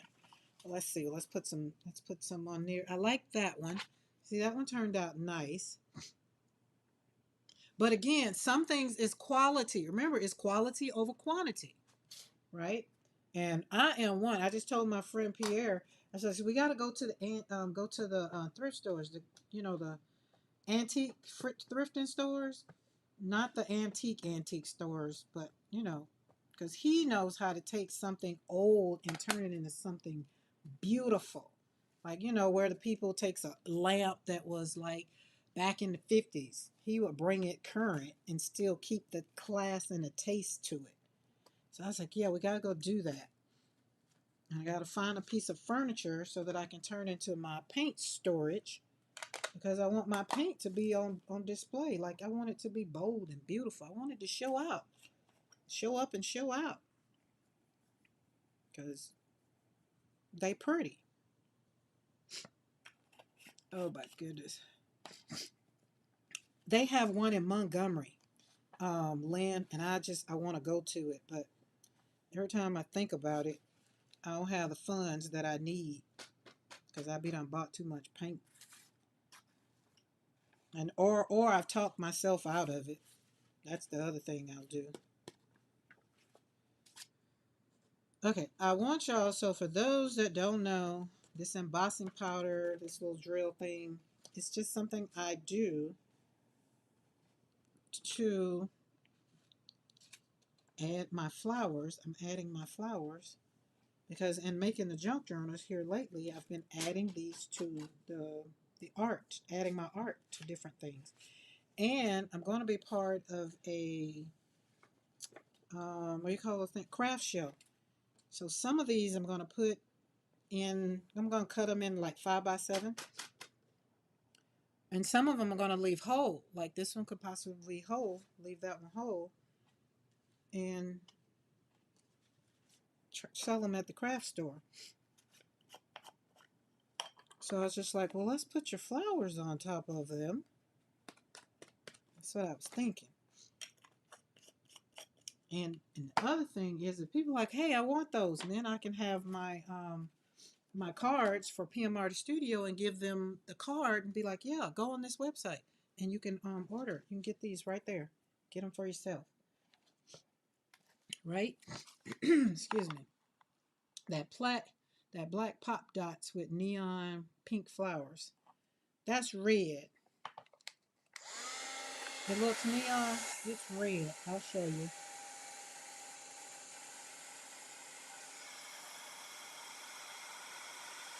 But I know there's a lot of bougie people with craft stuff. They only use like golden paint. They only use Daniel Smith. Or they only use expensive paints. And I've learned, because y'all know I told y'all I started out with Apple Barrel paints. And I feel like starting out, you start out with something that is um, a little less expensive so you can decide if you're even going to stay in the, if you're even going to, continue doing it. I would rather for you to start with Apple Barrel paints and be like, yeah, I don't like doing this. And then you don't have, like $12, $13 bottles of paint that either you're going to give away or waste away. I guess I'm bougie about scissors. What's your brand of scissors, Mo? I don't know if I'm bougie about it. Well, I am bougie about my watercolors, but I wasn't always. I started off with the inexpensive brands, but now I guess you can say I am bougie about my watercolors because I really like handmade.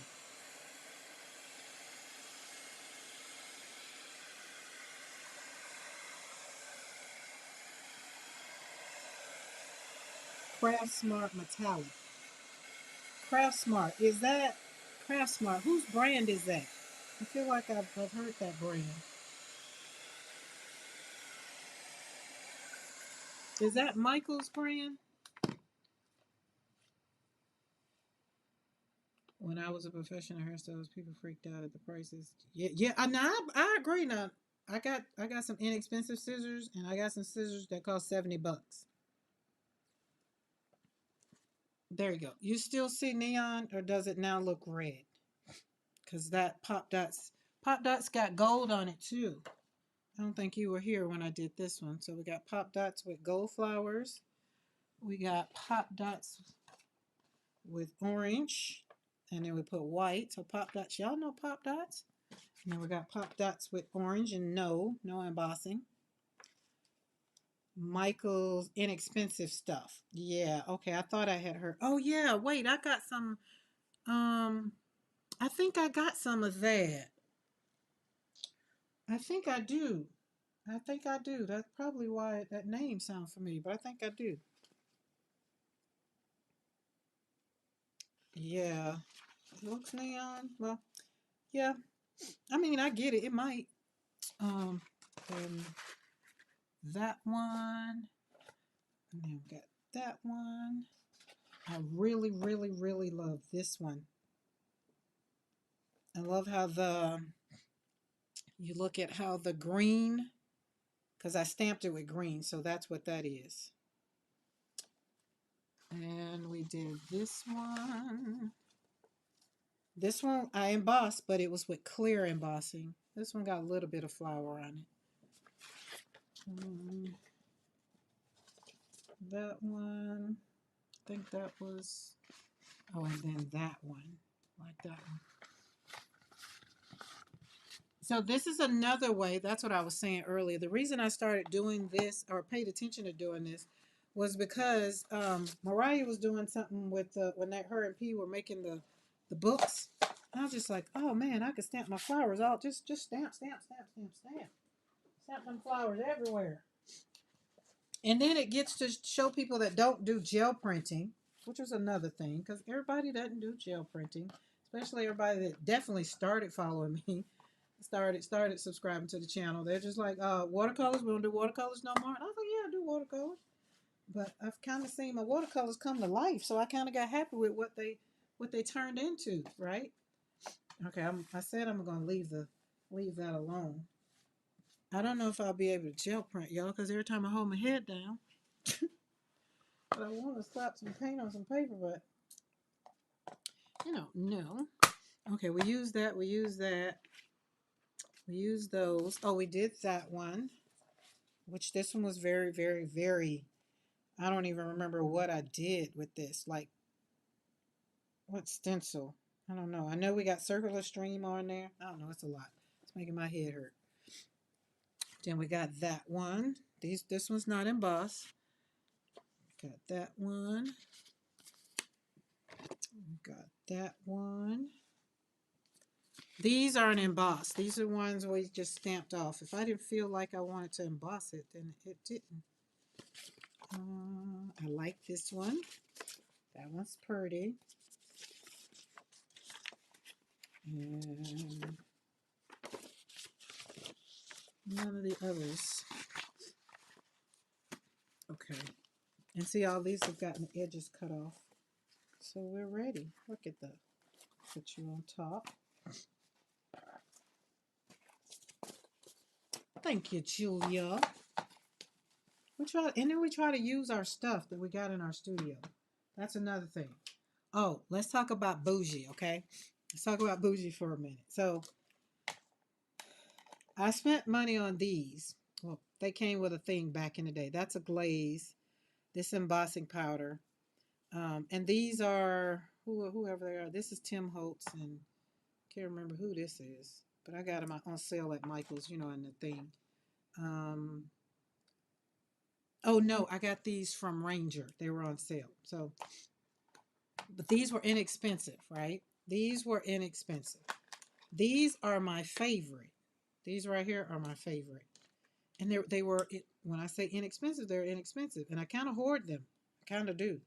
You see which ones I was using. I was trying to get rid of all of these. Now this one is a glaze.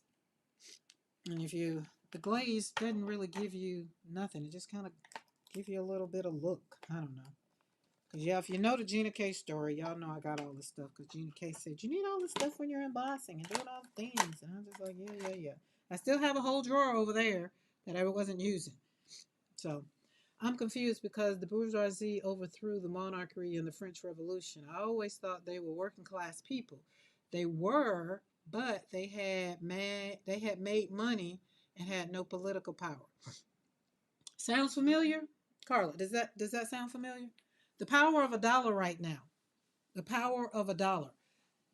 The corporate people, they stay on top because they use the bottom people's money.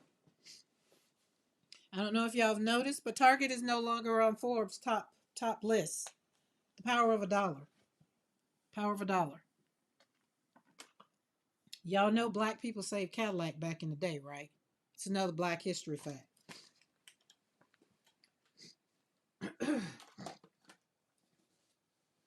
Research it. It's true. And then Mary Kay came along and used it as her signature, Cadillac as the signature car for Mary Kay. So all these things, pay attention to some things.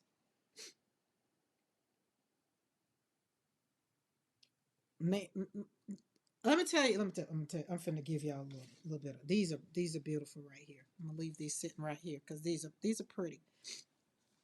This is another way you can use the stamps. There we go. Okay. Here's the thing. We're talking about Target. Okay.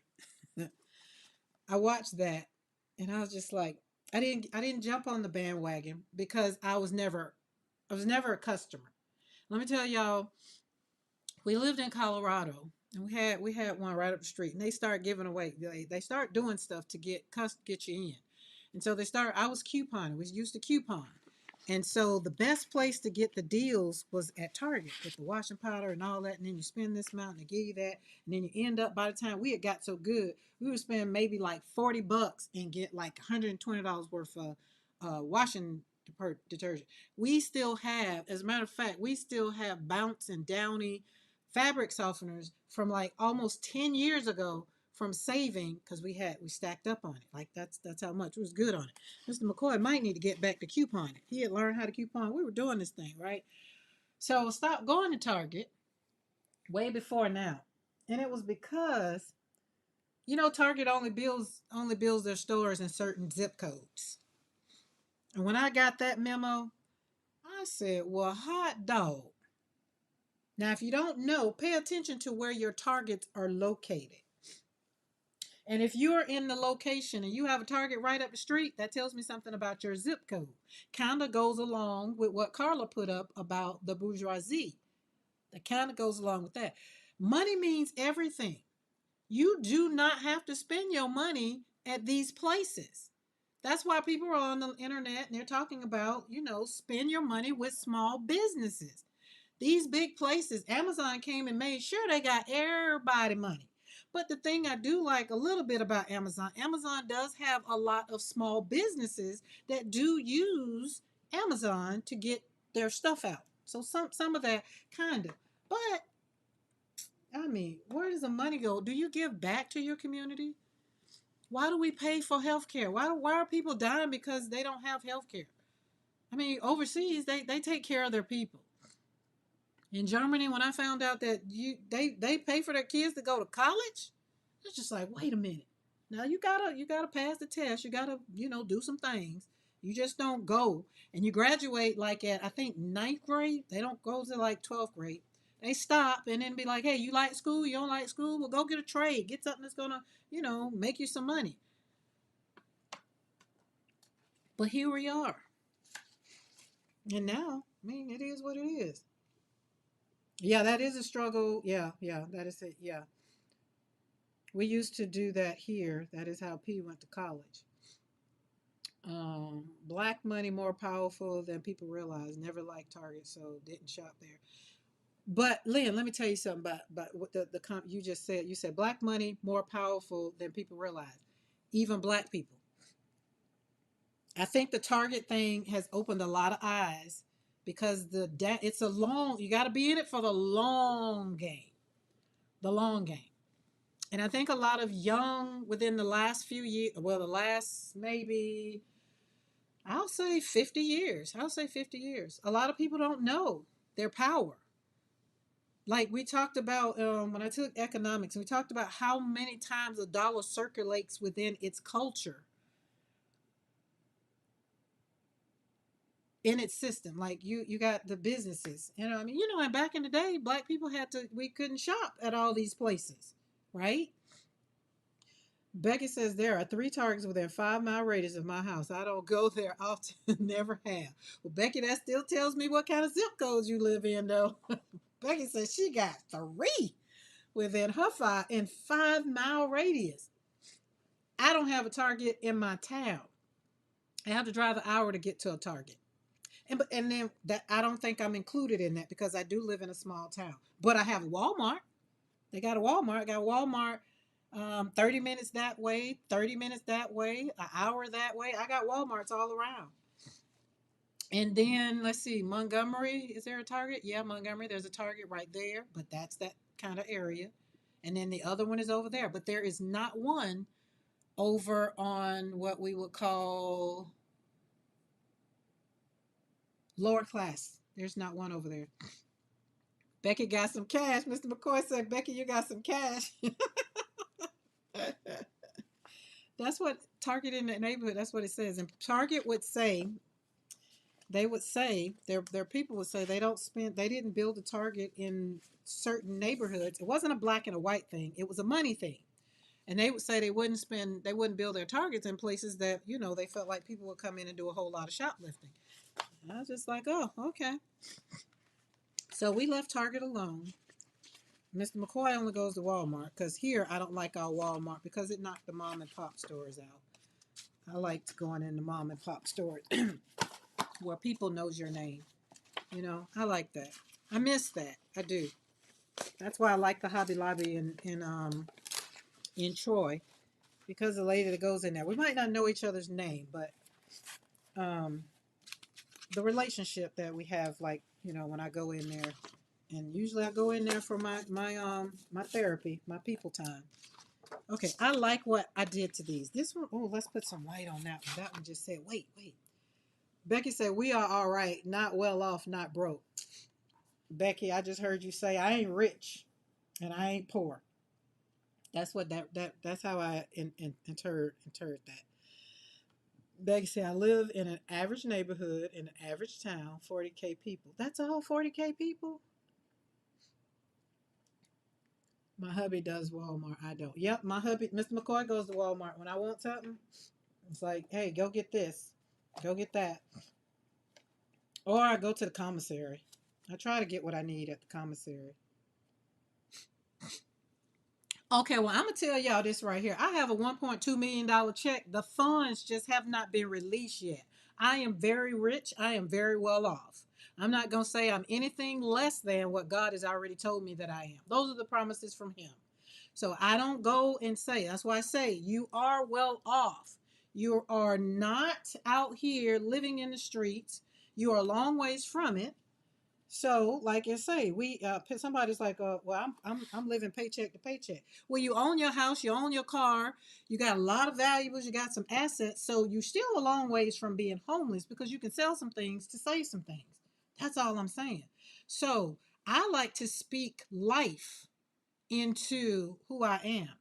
And if it offends others, that's not my fault. I've worked hard on walking this walk of I have because God says I have. Not because society has said, because I'm a black woman, that I can't do this and I can't have that. I was told by the teacher, you're not smart enough to do this. You're not smart enough to go to college. I have 3 degrees. So boo hoo, poo poo on her. And I really could go back and call her up because she's still out there in Jacksonville. But would it solve anything? No. What's up, Eddie? I missed you. I was trying to chat in the chat this morning, but I couldn't chat and adult at the same time. So I said, well, got to choose my battles right now. So it's just one of those things. I want you to speak positive. So Becky is rich.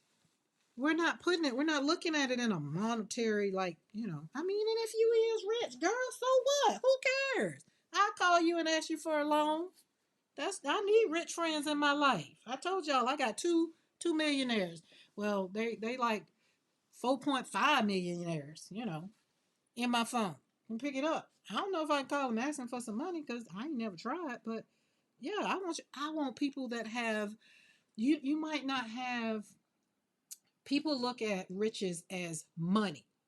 That's what I want you not to do. Let me back this thing up. Let me talk to you like my great grandmama told me. Grandmama walk around, she had this little clutch, right? And the chain would be on the inside, and she carried it under her arm, and she just walk around looking at the family. This will be at our Thanksgiving family gathering or family reunion. She just walk around. I'm so rich, and I used to take it at face value. You is, grandma? Good. No, I called her sweetie. I was like, oh, sweetie, you rich? She's like, yes, I'm rich. And she's like, you're rich too. And I'd be like, oh, yeah, okay. And I said, well, she said, well, if I'm rich, you're rich. I was like, well, okay. I took that to mean a little bit. And I'm thinking, in my mind, I'm thinking monetary, right? I'm thinking, oh, I'm going to be in the wheel kind of thing, right? That's what I was looking at. So the older I got, and the more my grandmother would say that at these family gatherings, after she got finished singing the hell off a hymn, baby, boy, I tell you, she had everybody before they trying to eat. They had to go and blow their nose and wipe their tears first. Cause my great grandmama, ooh, she put a hymn on you. But grandmama said, it's not money. It's not money that makes you rich. It's not money. And I'm listening, just like, well, then in my mind, I'm like, so that mean you ain't rich? Y'all gotta laugh with me, right? Because this is where I was. It's like, wait, so we ain't rich? I didn't say that out loud, but that's what I was thinking. So we ain't rich. So my grandma says, you got your health, you got your strength, you got your family. She pointed around at everybody that was there. She's like, I'm rich because I get to be here with them. And she pointed out some other folks.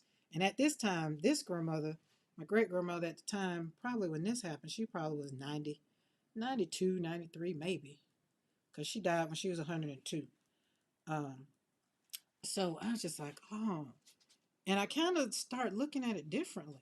And she said, but most of all, you're rich because God said that you are. He said that you're going to have a house and cattle and all the things. And in my mind, I'm just like, well, I ain't got that. And I don't think I want that right now. This when I was being bougie and definitely didn't think about owning no 10.5 acres and wanting no horses and no cows. Different mindset, different mindset. Okay. And so as she got older and she, ended up being on her, um, couldn't get around. I mean, we're talking 102. She couldn't really get around, but she was still saying that she was rich. So I learned from her, it's not about money. That's what society has told us. We have to have a lot of money, right? That's why I like blessing people. If I got it and I'm not using it, or if I got a surplus of it, I want to share. I want you to have fun. I want you to have joy. I want you to like all the things that I'm feeling over here. And if I can help with that, I want to. Not because I got a whole, like well, what do you say? Like I got, well, people say, well, you Karen got all the things. I mean, no, I don't have all the things. I do have a lot of things. And I mean, a lot of things I'm not going to be able to use all this daggone paper in a lifetime. I don't, I just really don't. I don't think I will. So if you need something, I'm like, well, hey, I want to, like Amy K. If Amy K said she would have wanted some of that paper, I would have included some of that Carnival wet tissue because I got a whole arsenal that I just got. People are like, oh, I want some of that. I want to try that what that pit tissue paper is. That what's that stuff called? Exam paper. I told a friend of mine, don't go buy it. I got 10 rolls. I send you a roll. That's me sharing my riches with you, right? That way, we can stop looking at it in a monetary way, and we can start appreciating that we are bougie. We are God's bougie children because He said that we are riches. He said it, and the Word says it. And I'm just chilling to tell y'all what He said. Jeanette says, my mama always said you are as good as everyone else. And is. Agent said, a teacher said that about my son, and he went to the army, came out a sergeant, and now he has 2 degrees in criminal justice.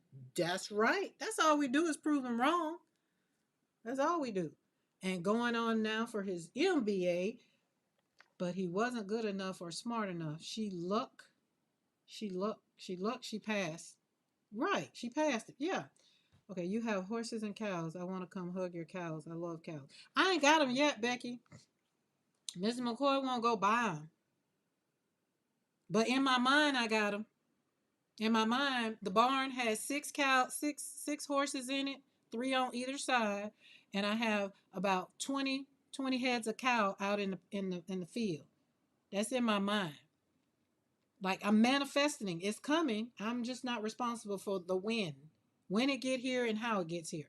It's not my business. I also own a villa in Italy. I just haven't. My name ain't been put on the deed yet. These are things. This is how you speak. This is how you speak life into yourself. Mariah has a trophy over there at PMR Studio. They just ain't sent it to her yet. You got to claim these things. Because God said that you have not because you what? You ask not. That's right. So I've asked and I'm just like, okay, God, if it's mine to have, okay, I dare be great. Right? Don't forget the Italy retreat. That's right. We going to Italy and all y'all got to do is buy a flight to get over there. We're going to have all the paint. Hopefully we're going to have somebody sponsoring paper, paint, all the things. So this is why I said when I was talking earlier about being bougie and talking about trusting yourself, I had to go back and I had to talk to myself. And I had to tell myself that I was great and I deserved all of these things. I don't care how other people feel. It's not my fault that other people don't wake up and consider themselves to be awesome. That's not my problem. I am here to inspire everybody that when you wake up, I want you to make today so good that yesterday gets jealous. Right? Not other people get jealous, but your yesterday is jealous of your today. And then you got tomorrow, if the Lord blesses you. Let's see what Eddie says. Eddie says, I have a Nobel Peace Prize, but it's currently in DC. And do. I mean, Eddie, if they called you right now and said they were going to give it to you, would you go get it? I like this. I like the white on the black, so that tells me that I'm going to have to use up all of my, or cream. I think I got some cream embossing. So I want you to think about, what do you have that maybe you can share with others? And words are included, because it's free to tell somebody to have a good day. It's free to tell somebody, oh, you're awesome. And it takes nothing from you. I just had to check, Eddie. I had to check.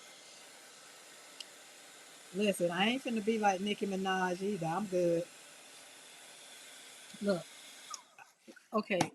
So this is another thing. Mr. McCoy retired from the military, right? He retired in Obama's last year, and so that was one of the things. I was like, you got to retire now, so Obama can sign your retirement papers.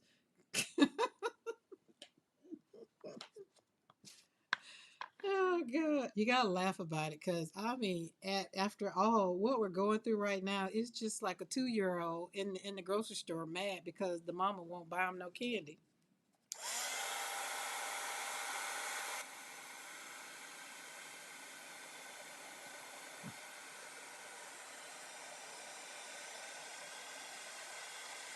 I don't want to be like Nikki. Nikki got the people mad at her, and I refuse to go down the rabbit hole and find out why. Now, if you want to give me a small Cliff Note version right here, let me know. But I didn't understand what was going on, because y'all know me. I'm not. If you are you're a supporter of that side of the tracks or the trains, I'm not mad. I'm not. I mean, everybody get to choose. That's my whole point. That's one good thing about being an American. You get to choose. I'm just tired of people. Nikki has. Oh, has she? Well, hot dog. I didn't know that. I just saw the people were mad. I'm just like, cause after what's his name? Oh my God, he said, oh Lord, what's his name? Somebody interviewed him. God, I can't think his name. He is art. That's all I can say. He is art. When he shows up, his clothes, he is art. He is art. God, what is his name? Y'all know his name. Put his name in the chat. But he didn't say it. He just lipped it, and I was just like, what in the world has she done now? Because I have one of my friends that in the last administration, she worked for him. Like, she was next to him, like next to him, next to him. So it's just like, okay. And it's fake. Okay, girl got her a gold U.S. citizenship. Woo. I'm gonna just read the chat, because y'all finna give it all to me right here. Oh, these are pretty. This is what I want to show. These right here. You saw that gold car? Oh, okay. Look, Mr. McCoy, we gotta talk about that when you come home. I don't go down the rabbit hole. Okay, I was thinking about putting flowers on these, and then I was just like, no, these are gonna get cut up. These are gonna get, no, not Cam Newton. Like, he's an is it Billy? No. God, just almost had his name. He's an actor too. Yeah, Cam Newton is an artist in his own right, but not this time. All right, Amy K, are you still here? Because I am cutting up and getting on this. You got me with this ATC thing, so I've been cutting up some things. So we got some. It's already cut up, and that's what some of these that I've done on cardstock, on thicker paper. I am going to have. I'm gonna cut them up into ATC. So these are get cut up. Most of these that I got stamped, they will get cut up. And then I'm going to join Amy on the ATC thing. I ain't gonna say I'm gonna stick to it, but I'll say I'm gonna try. I'm gonna try. I'm gonna try. I'm trying something new. I don't know if I want to stamp that. Excuse me. Let's see if we got some ink. Oh, we still got some ink. See, yeah, I didn't like that. I shouldn't did that, but oh well, it's on here. Done, done, done, and done. Billy Porter. That's it. That's it. Billy Porter. Yup, that's him. Billy Porter is a walking artist. Everything he creates is bad to the bone. When he went to the Met Gala that one year, I was just like, stop him, make him mad at you then. Why don't you? But the lady asked him a question about Nicki Minaj, and he said, he lipped the F word, her. I said, wait, what? Nicki done made the people mad? It's just like, oh, I'm gonna try, Amy. I feel like Amy. I feel like I can make 100. I feel like I can. Now, here's the thing. Here's the thing. Because we're gonna take this. She said it starts 2/22. That's my granddaughter's birthday. Okay, I'm gonna start creating them. Well, I'm gonna start cutting them up. Okay, and the making them. I think you're saying starts 22. I'm gonna want people to y'all want to join the swap, or if you just want to receive a ATC, send me an email. If I don't already have your email, or if I already have yours and you want to receive some art and some happy mail, let me know. You know, I like to be invited into your mailbox. And in that way, I don't want to make them and then they just get stored. I want to share. I want to share the love. So I will be sending some to PM Artist Studios so that when people, however they want to do it, if it's orders or if when people order my stamps, however they want to do it, I'll just send some to y'all, Mariah, and then y'all could do whatever you want to do with them. So we'll send. So that'll be in, I guess, next month maybe. I don't know. I got some that I can already send. I could cut some of these up and send them already because these are already done. And that way, it's me and my fellow artists. So this one is me and Yolande. Yup. That one is me and I think that's Brad, Circular Streams, and somebody else on here, but I can't tell who it is. Pop Dots. Pop Dots gonna be all the way, all the way. Oh, Lisa, did you get your box yet? Your mailbox is snowed in. So your mail, let me see, yours might be, let me see, it might be snowed in too though. Might not have made it that way. Yep, surely might. Surely might.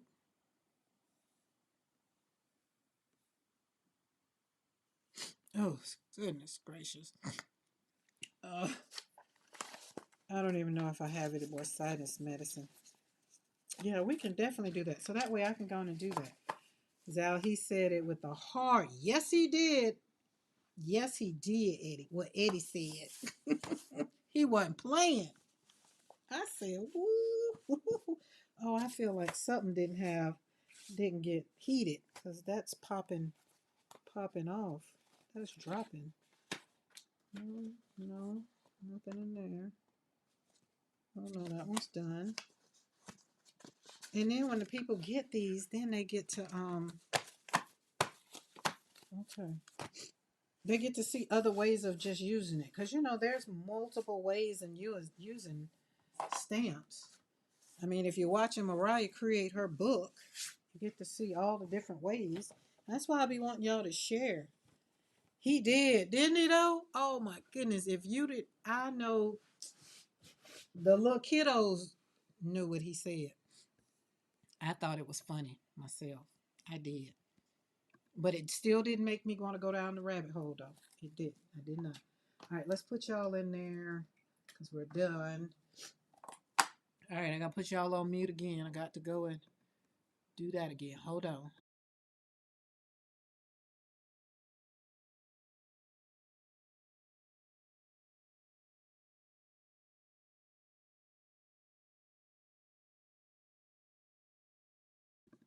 Okay, I'm back. All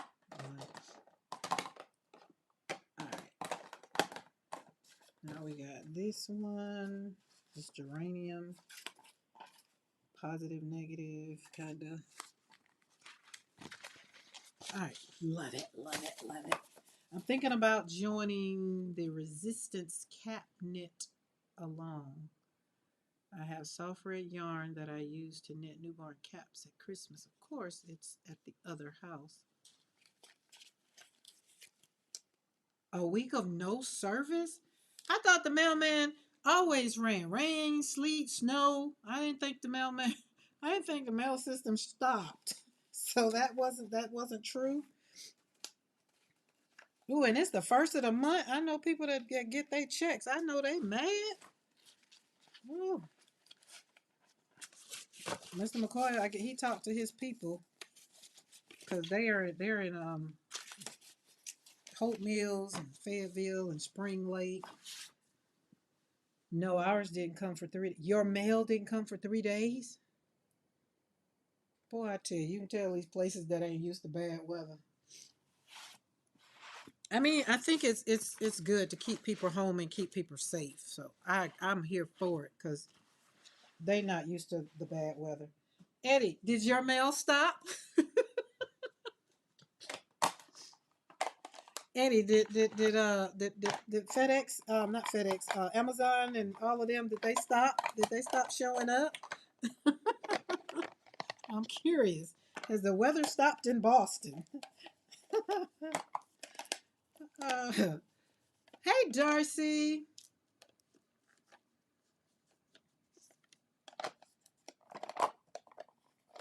All right, let's put these up.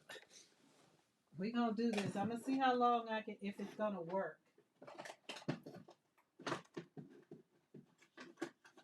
Oh, there was my card. I was wondering where it went.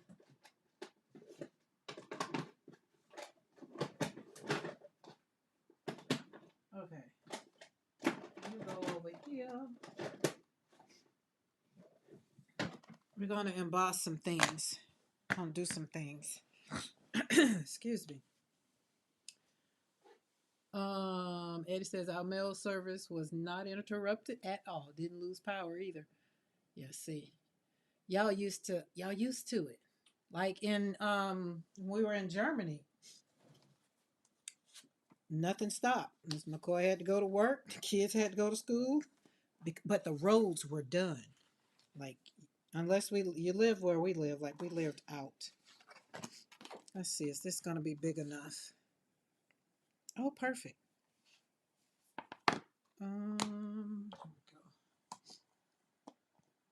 And they plowed the Autobahn. Like you can, of course, you don't need to drive 120 miles per hour, but the road will be nice and clear.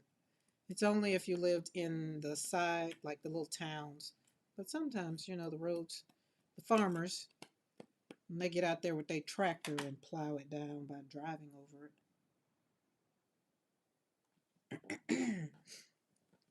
Oh, what did I do with it? There we go. Let's use that color.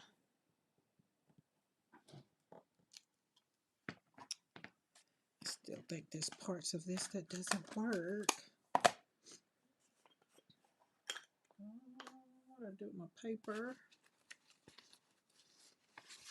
Let's use that one. Catch the paper.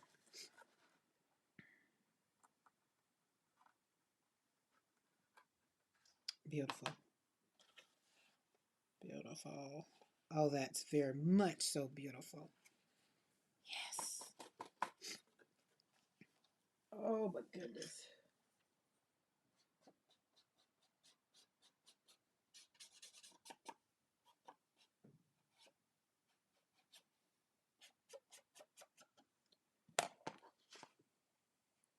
I thought about cutting these, and then I said no.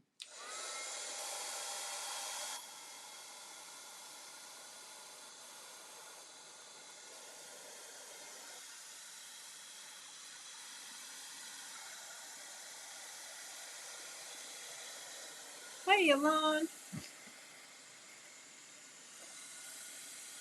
Is that not working? Oh, yes, it is.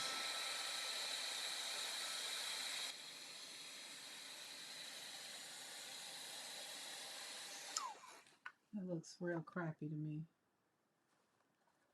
Don't like it.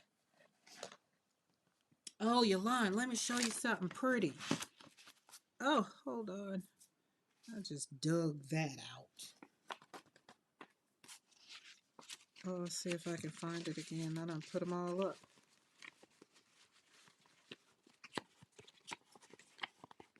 What do I do with the ones I've done? Duh.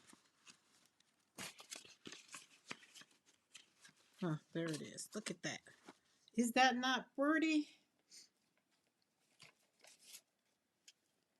It's the, yeah, you can see it. And then where's the other one? Didn't I do another one? Put the flowers on top of it, snap my flowers on top of it. Oh, Eddie, you're here too. So there's that one. Y'all please excuse the sniffles. My sinuses just open wide. And that was it. Well, it wasn't it, but Becky, did you see this one? This one had the butterfly up under there. Oh, it is wide open again. I feel like I just need to put a napkin up under my nose. I'm just gonna keep it over here. Keep my tissue over here. If I get quiet, y'all know I just muted y'all because I don't want y'all to hear me.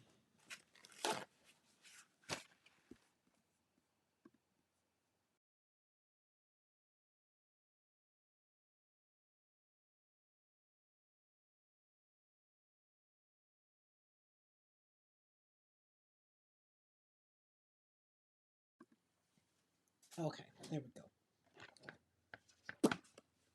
But so some of these, like these that I don't cut, they'll get stamped. That was all done, not there.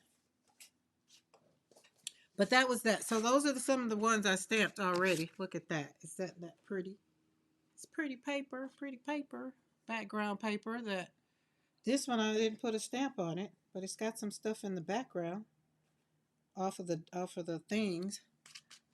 Oh, and Yolanda, remember, I don't know if you saw this one over in Makers with the artesian. Is that what it was? Abstract. That was fun. Like those colors. We're gonna try to come from out of the darkness today. But what is? Oh, we did that one. Okay, so that's not gonna work. It's not working like I want it to, and I know why. So I just remembered that was watercolor paper. So we're not gonna worry about it. Aren't you dry? Are we dry yet? Are we there yet? Yeah, I put it over there in Makers. I did it Saturday, and I put it over there instantly because I knew I would forget. Let's see.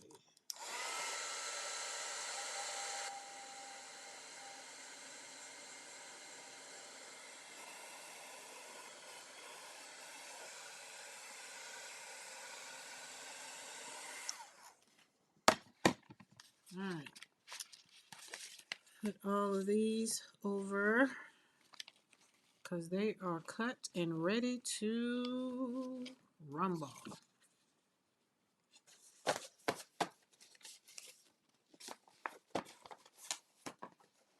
So we're going to cut them up and turn them into ATCs, or some of them. Not all of them will get cut up. Not all of them. Some of them are just too beautiful to be cut, not cut. Like this one won't get cut up because it's just so pretty. That one is, I think that's squiggles and squares under there. Stamp, see what's stamped off on this one. So there you go. Have fun with your papers. Make sure you do your painty papers. And then if you don't, you get to turn them into something beautiful. Look at that one. This was off of the McCoy mashup. I can see that one there, and I love the way the white turned out on here.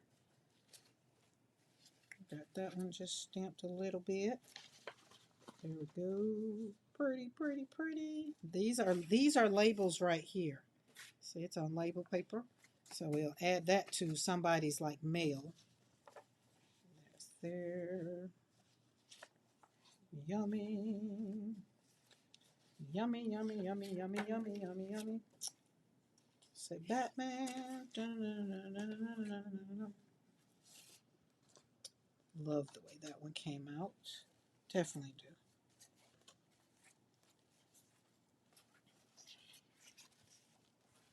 There we go. Oh, and then this one, like that one. There we go.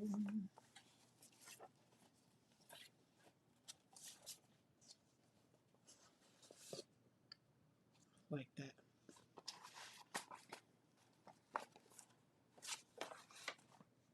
Oh, see, this one's double-sided. That's going to be, oh, well, hot dog. All right, there we go. All right, let's get all of this stuff off of the table, because now we're ready to move on up in the world. Let's go. So I was going to stamp these off because I was going to leave them whole, and I was going to put them in Happy Mail, right? Because I was thought about cutting them out, but then I didn't want to cut them out. I feel like somebody else needs to get it. But I am going to stamp on the back because it's slapping paint on paper, and make sure, see how that is on right there? It's on that flower. So whoever gets it, they can still cut it out or do whatever. But these are the ones we did with watercolor. Oh, that don't need to be in there. That's mine. That's for me. Hey, Patricia! What's up? So all of these, get a whole, I think, and not this one either. There's another one in here. There we go. That one's mine. It's mine.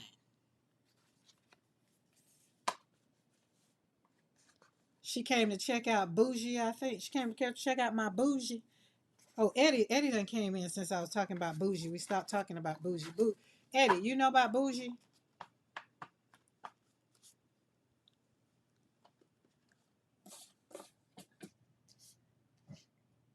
Oh, good. Some of that did come off. Put that over there. Put them over there in the water. So some of that ink did come off. That's good. Oh, Yolanda, there's the other one I was looking for, Fallen Leaves. I knew it was two of them. This one I didn't want. Um, Ben Bougie and Ben Paul.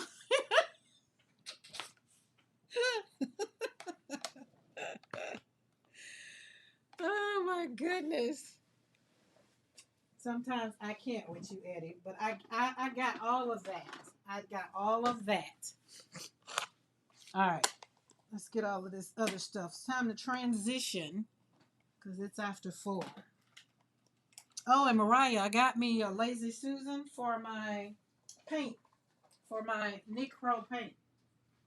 All right, you sit up there. We got to empty out some plates. All my plates are full. But remember, I told y'all I couldn't do another gel print until I got these under control. And so we got everything under control. Now we're ready for the next level. Hey, this is going to be the start of my journal. My next junk journal is going to have that kind of prints in them.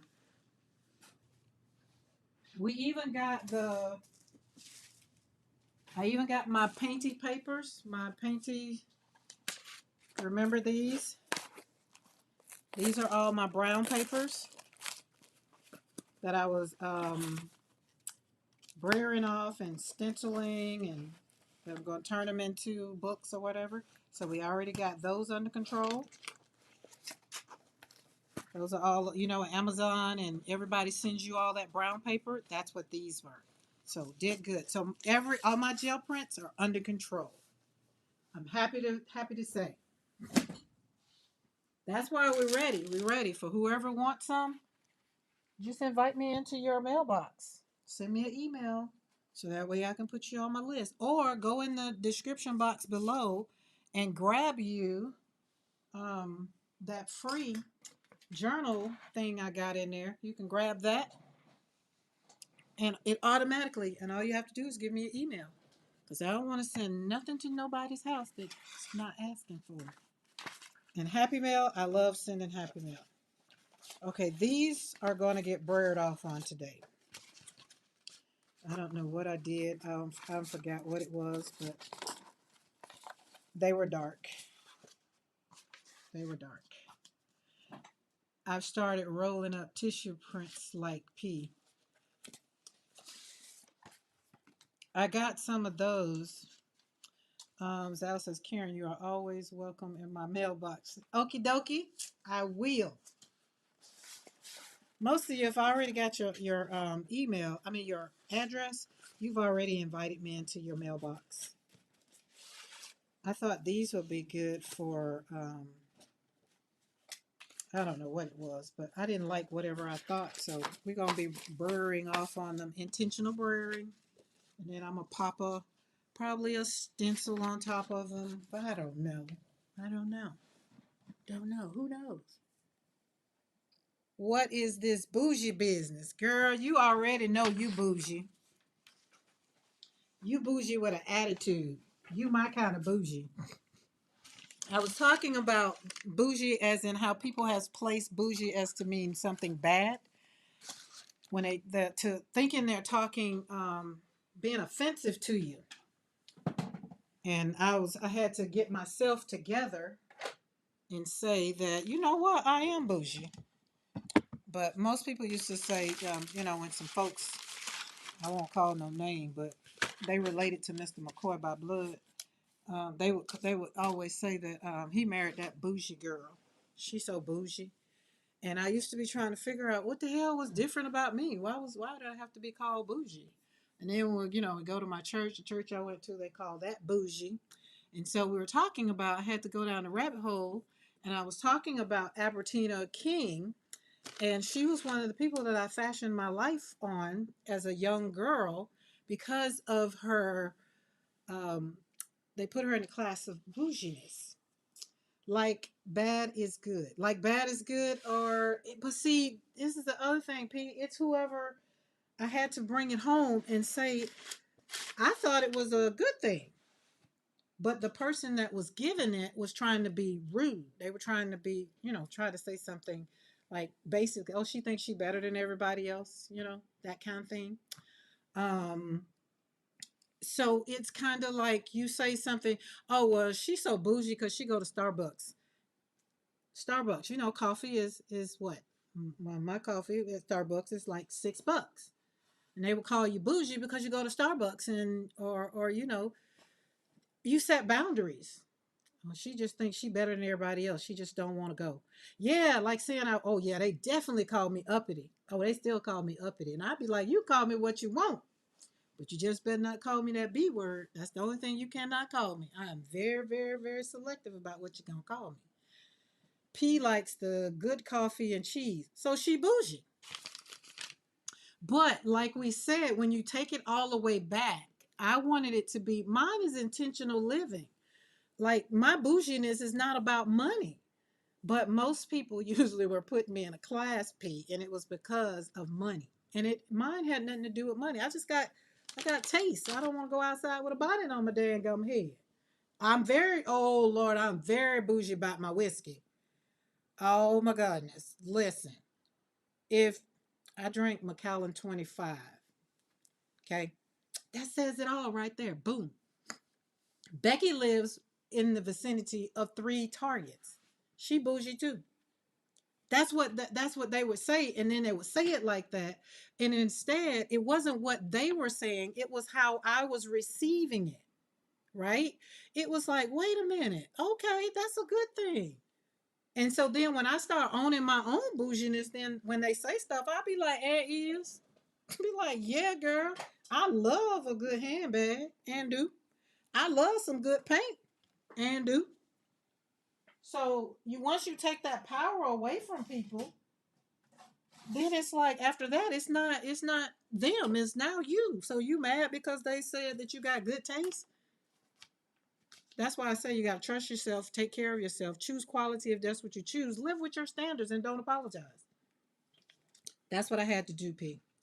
Because people drive up on these 10.5 acres and they just be like, oh, who they think they is. We think we are all that and a bag of Frito-Lay potato chips. Because that man go to work every day.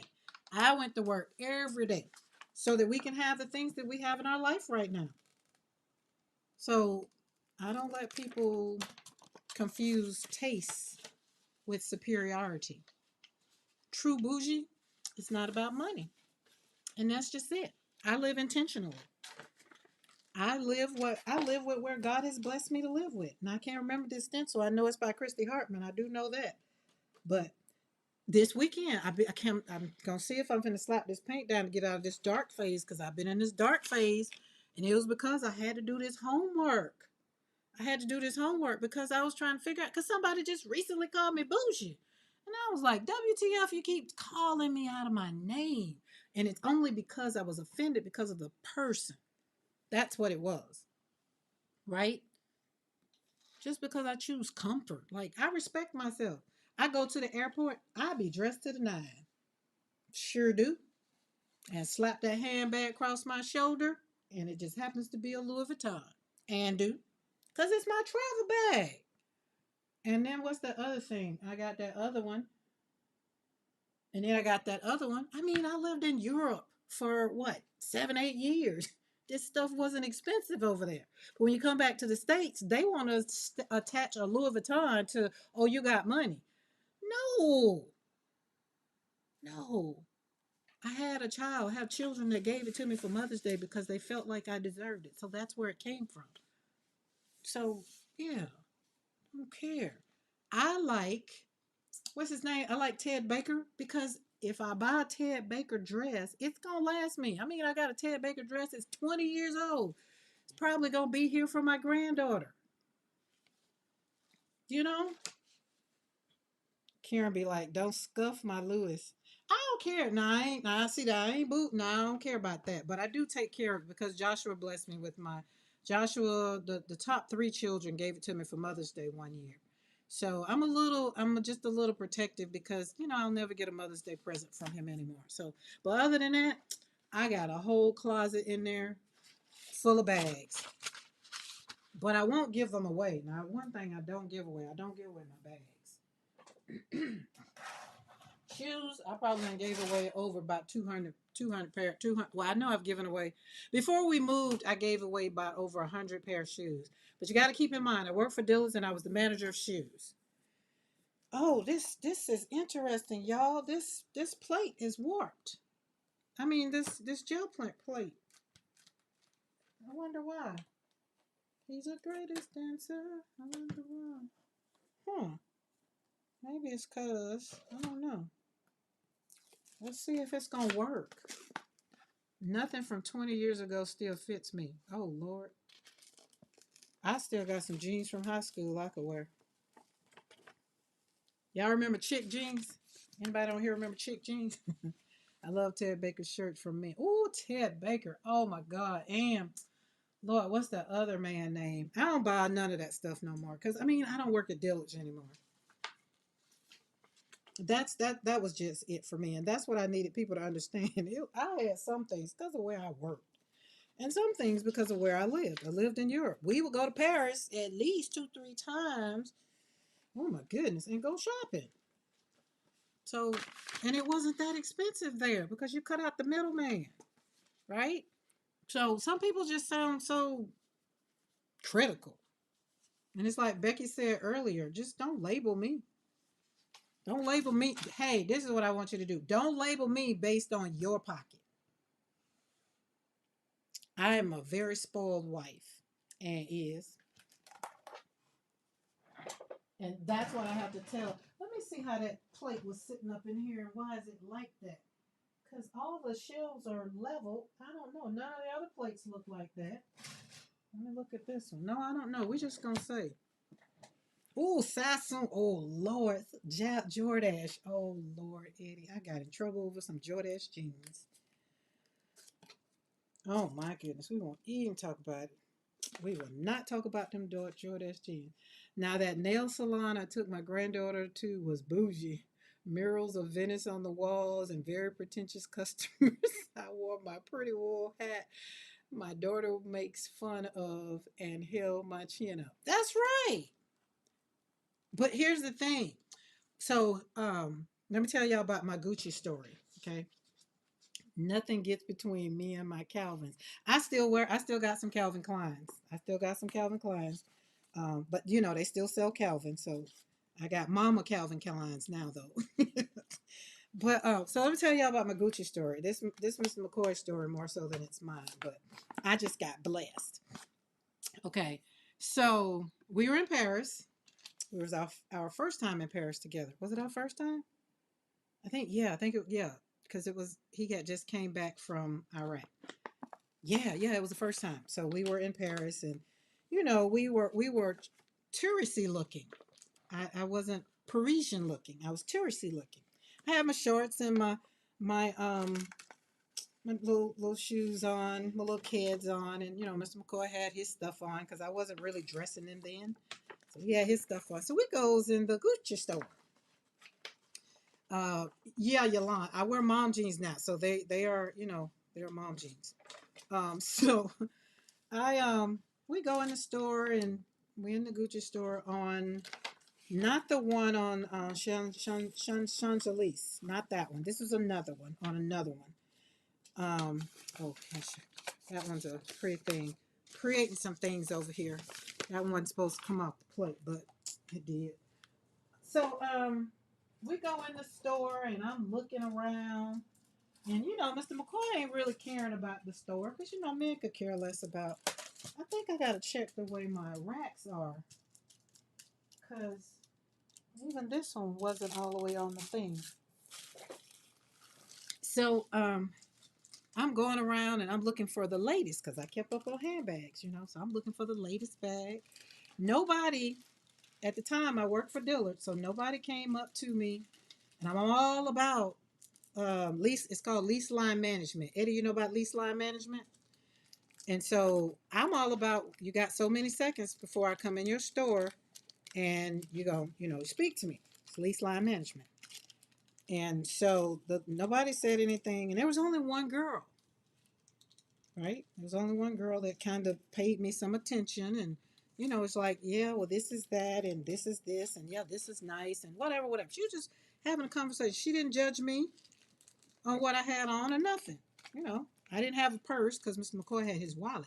No need for me to carry no purse. So we goes on and so after you know she's just like, well, let me know if you need anything, and I was like, okay, thank you. So I go on and we go on and you know walk on out the store, and so Mr. McCoy said something, and I was like, were you not offended? Can't remember exactly what I said, but he was just like, no, why? I was like, because they just looked at you and just assumed you couldn't afford nothing in there. That's why nobody said anything to you or whatever. And it's like, and I said the one girl, she was nice, but you know, she just was being nice because I felt that we were touristy. So he said, what? I said, yeah. We turned around, went back in that store, and we walked back in the store. The lady who didn't say nothing to either one of us, none of them said nothing.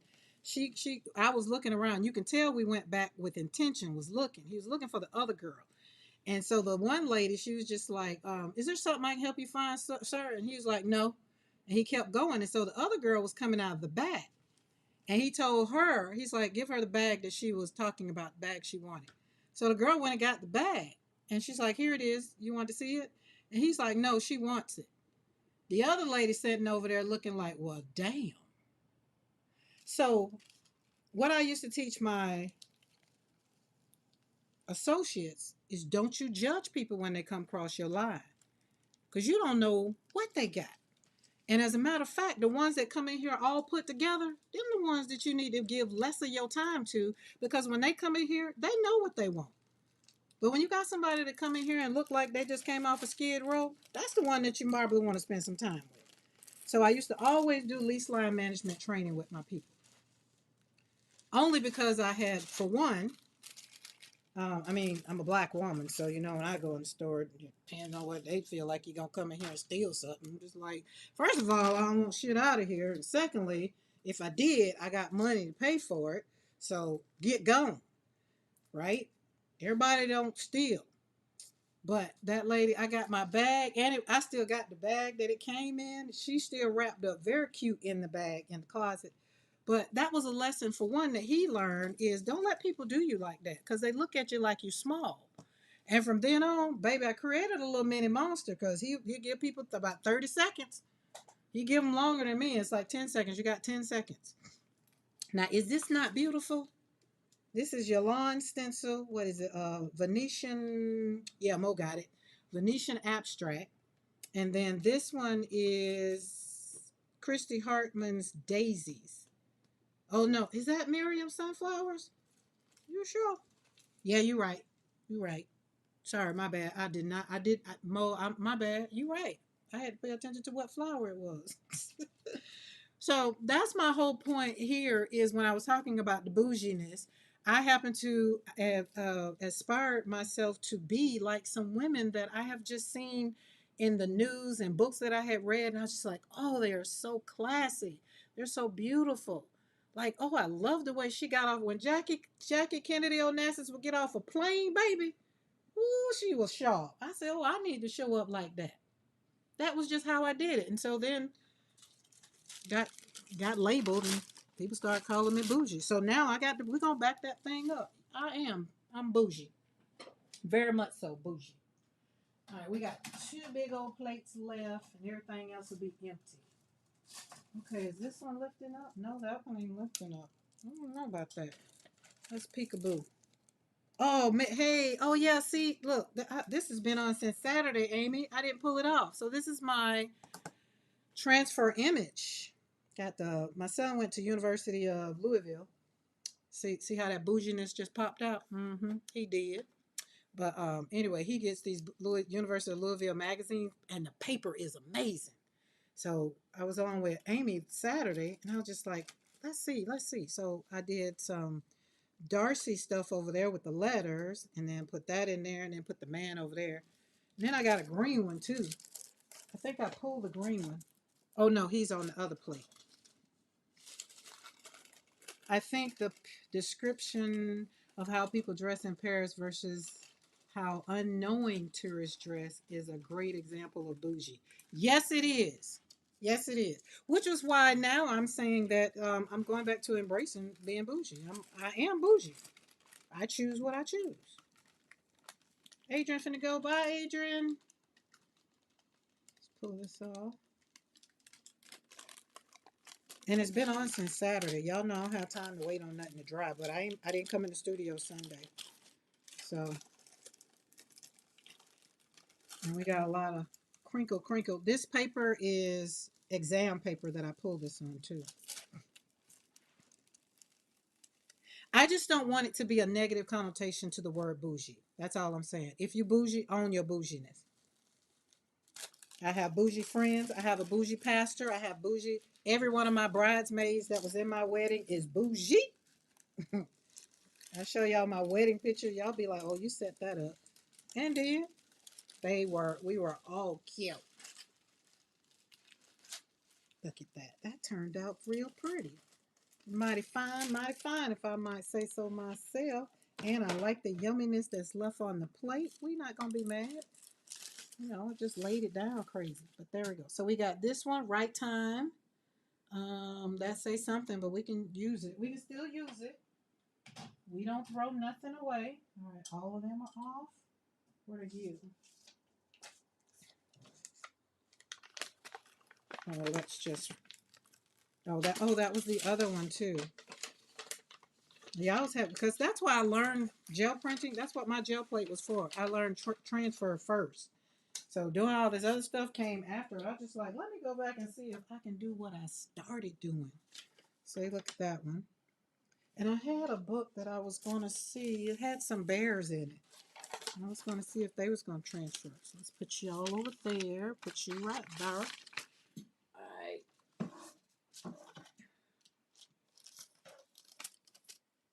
Well, everything I've tried today has been a disaster. Time to close up shop and walk away. Carla, what are you doing? Mo says, and even more epic with the knowledge that Karen had never tried the magazine she got these transfers from. Oh, I had never. And so now it kind of makes me mad that I've been throwing them away. Oh, so this one Got the man. I did his right there, and then the children on the side from in the magazine. So now when they come, I'll be keeping them. I'll be keeping them. But before, I've been throwing them away. I sure wish I could go back and keep them.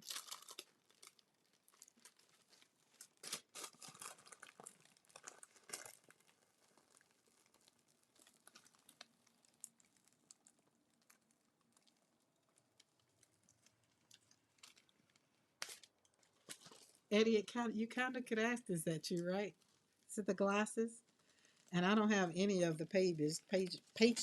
What do I have the book still in here to show you what he looks like? He's the green man.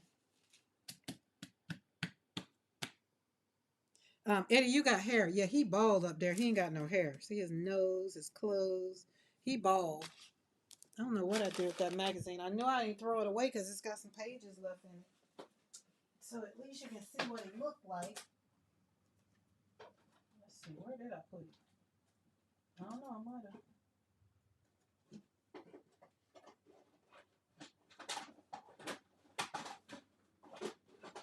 Oh, I don't know. I don't know where it's at. But he makes a whole lot more sense when you see him.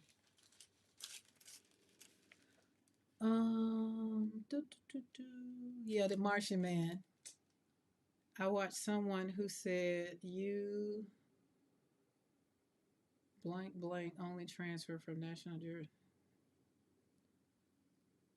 You should, oh, let's say maybe you should only transfer from National Geographic magazine. Who said that? I wonder if I could. Wait, what, Mr. McCoy? What are you? Huh? Oh, meaning if I could do a transfer with you. I probably could do a transfer with you, especially print out a picture. I did print out something that I wanted to try. Yeah, Carla, that's what I want to say. Be kind, but I like the way Carla just said, um, "I am messing and messing up." Carla, what you doing? That's what I want to know. What are you doing? Like, are you at home? Are you out and about? But give yourself a little grace. Sounds like you got a lot going on. If you want to share.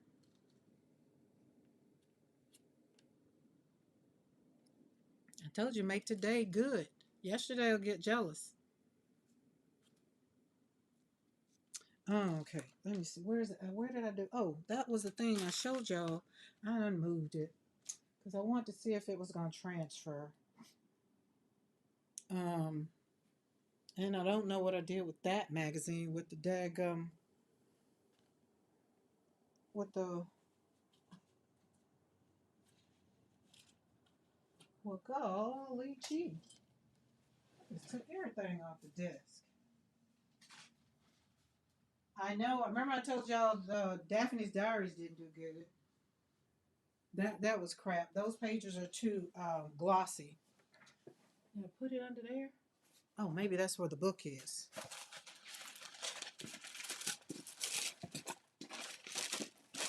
Yeah, so there's the guy. I brayered off on him too. But I still don't know what I did with the other book. So where's the guy? There he is. That's what he looks like. So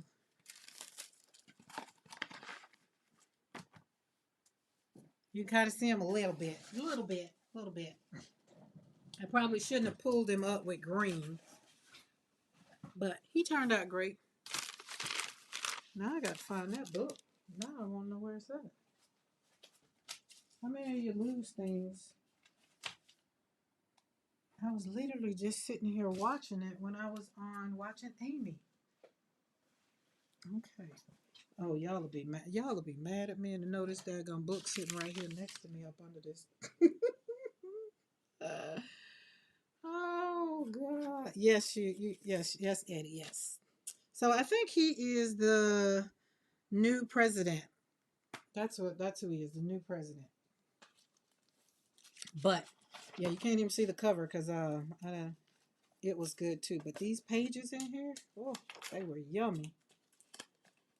So we got all the things, and I'm gonna keep them and pull out some words and something and whatever. We'll see. We'll see. Especially that everything is business. But here's the doggone book I'm looking for. It's sitting right here up under on the stack of papers that I have.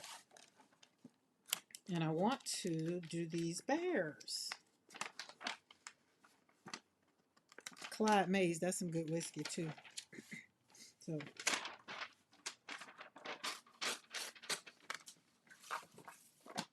come on, we're gonna play with a little bit, just a little bit. I don't like that plate. Let's use this one. Plus you have all, yeah, see, that's why I say when you say that that look like me, I'm like, nope, because you got all your hair. Emma's ball. All right, where are those scissors? Right there. So we're gonna do those.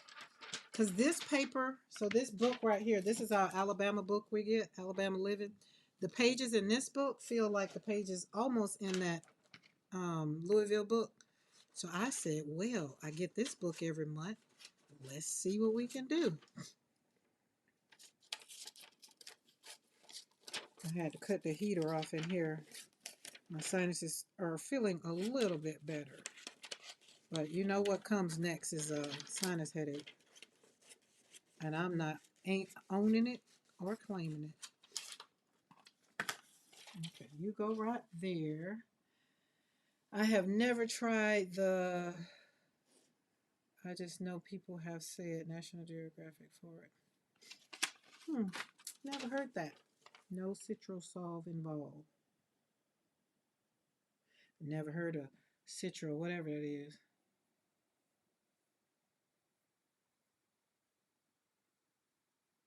What was that? Oh, y'all were talking amongst yourself. Let me mind my business. All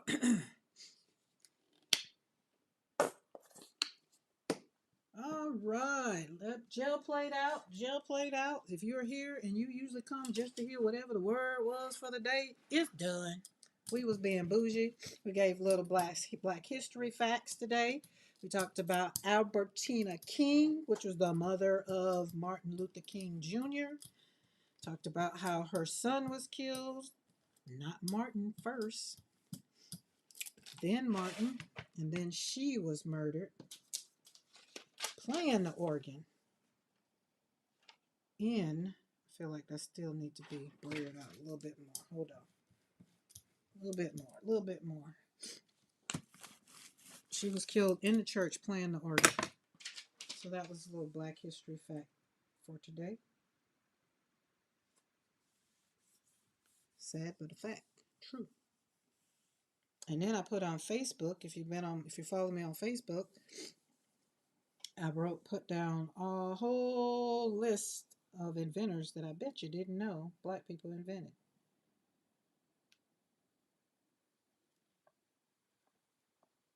Well, there's the tree. I think that was too much paint. Let's see when the little bears come out on the tree. Hold up, because I want you. I want to keep you.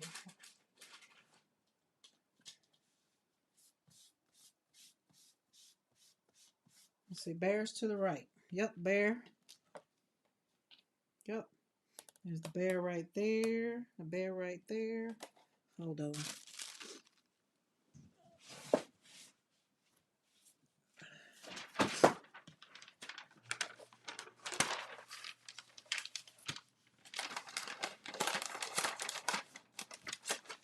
There's the bear. And there's the tree. See the bear, and there's the bear. The bear right there. Here a bear, there a bear, everywhere a bear, bear. The mama bear is right there looking.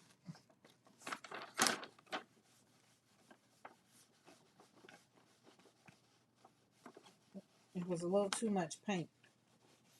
Transfer definitely is the secret of not using a whole bunch of paint. But I'm not mad at that one. I'm not mad. So there's my bear. Him's hand right there. He on the tree.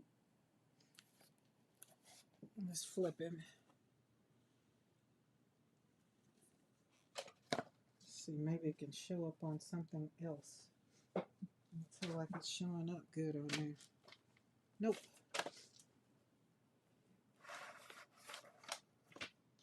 But I'm gonna let him dry. And then I'm gonna pull it with something light.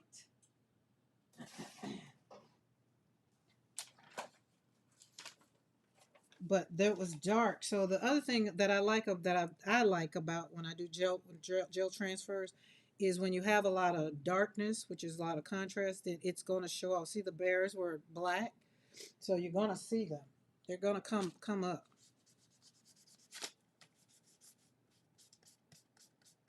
And the tree, because it's all dark. Magazines, it's hit or miss for me because most of my magazines are going to have glossiness on them. And I don't like the glossiness because it's not going to transfer right. Hold on.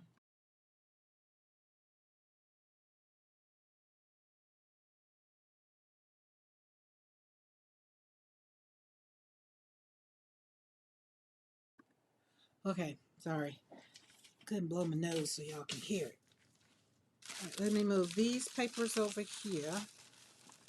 So I like transfers. Transfers is just is something that I mean you do it.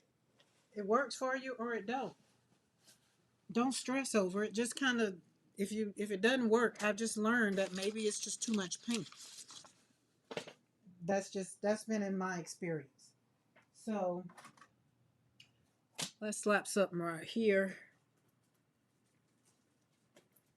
We're gonna put that in there because we want that right in there so I can get this. I really want this paint off of here. That's all. Hey Yolanda, when is your birthday? Because you got a birthday coming up too. When's your birthday? I can't remember. Mine's the 17th. Williams is Mr. McCoy. His is the that's a nice plug. His is the 11th. But starting, let's see, starting Wednesday. Wednesday is my Maya's birthday. Thursday is Braylon's birthday. Friday is JC's birthday. Saturday is Azaya's birthday. Sunday is Crystal, Barb, and my grandmother's birthday. And then the 11th is William's birthday and my friend Lavon's birthday. The 13th is my friend Tarlena's birthday. We got February on lock. And then my birthday is the 17th. My other granddaughter, her birthday is February the 22nd, along with my niece and my brother-in-law. So we have February on lock. We do. But how many of y'all know every day really is my birthday? You don't really worry about it.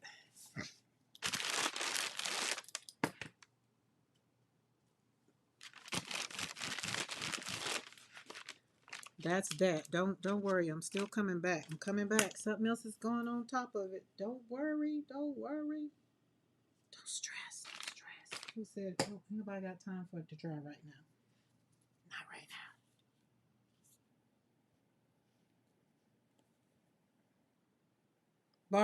Yeah, I said Barb's birthday is Sunday. Barb, my grandmother, and my best friend all have birthdays on Sunday.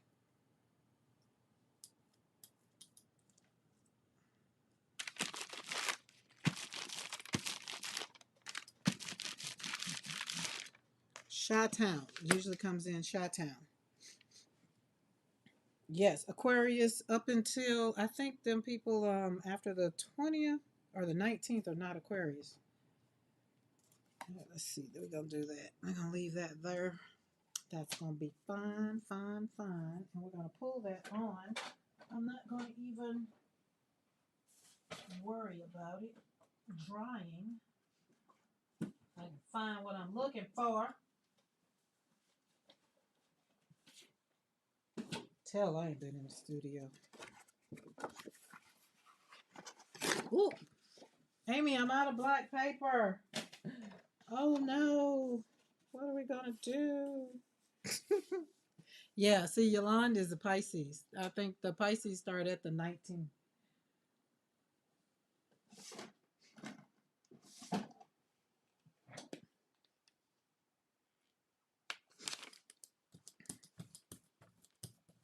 For everybody, if you're a new beginner and you're wanting, please let your stuff dry.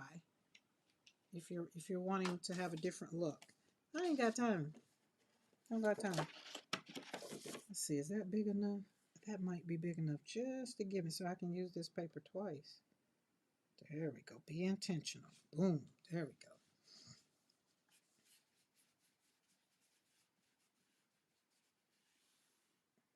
Yeah, that's it. Favorite. Yeah, there you go, Zal. That's it.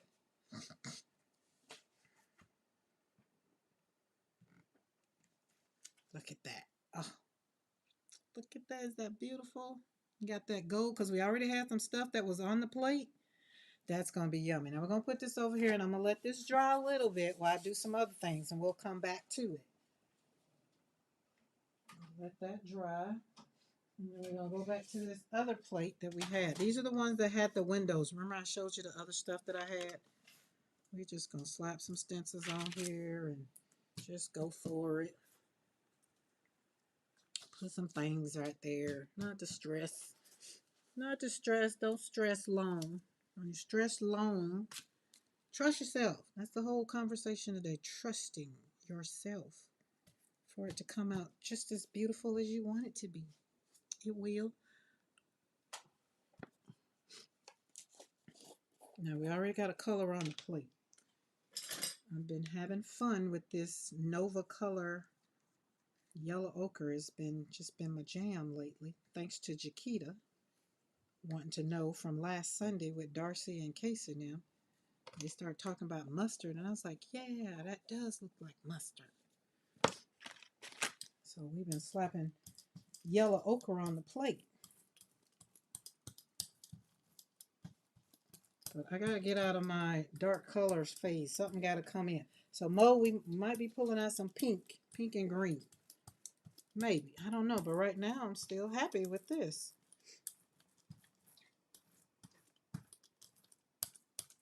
There we go. Alright, where is some jelly paper? Jelly paper.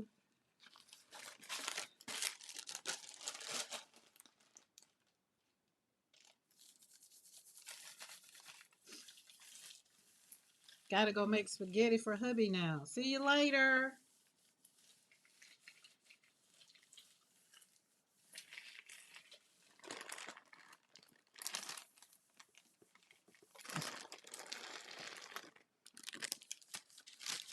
Okay, that's that one. We're not done yet. You're not done. You thought we was done? We're not done. We're not done. We're not done. Just slapping paint on paper to make my heart happy. Whatever color, right now is whatever color's on the desk and near me. I have not pulled color up. So if I get happy with these three colors that's right here, then that's all we're going to do. That's how that sounds. Work. Let's put you on here.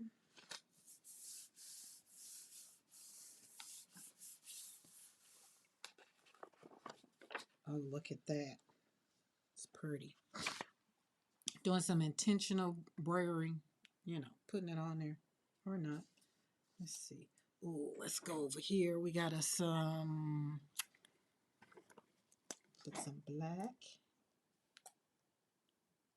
See you later, Carla. I hope you feel better. I hope the day gets, the evening is better. Go grab you a glass of wine and just relax. Take some deep breaths. Roll those shoulders back and say, I am still the best thing that God woke up this morning and is.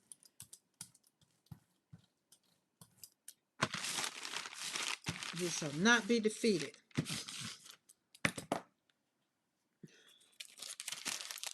Where's another piece of paper?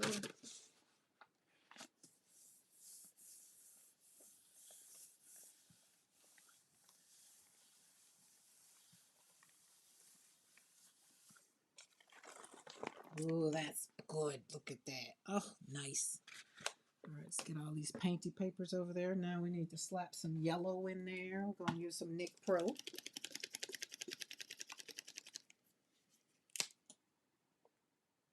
Just enough, just enough, just enough for a lot. Roll it in there, squeeze it down, stencil smash, as Eddie says, so we can get it in them grooves. Let's groove tonight. Oh, it's dark already. Time flies when you're having fun. Okay, that was yellow. Now let's go back. We got some, and this is fluid acrylic, where I go and I kind of squeeze it in here to keep things moving right along. Kind of wake the paint up and let it merge together, I guess. I don't know. Quite sure there's some science in it. I don't care to know what it is. I just know it's been working for me.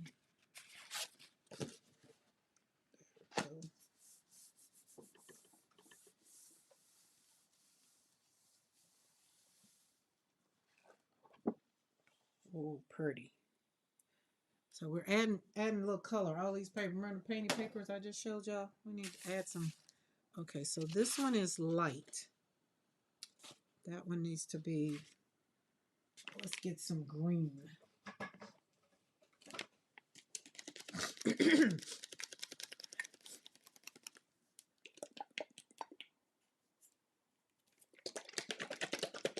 Oh, I had to shake it, get it up. It's like a soda. You gotta sit it down, else it's gonna spit up in your face. Oh, excuse my paint.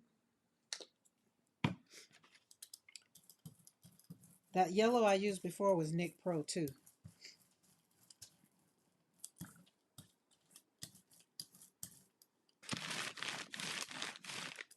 Ooh, that paint stink. We're gonna put this on there. Green. Ooh, that's yummy on that side. Which side I want to do? Oh, it's a shame when you do both sides and you gotta choose.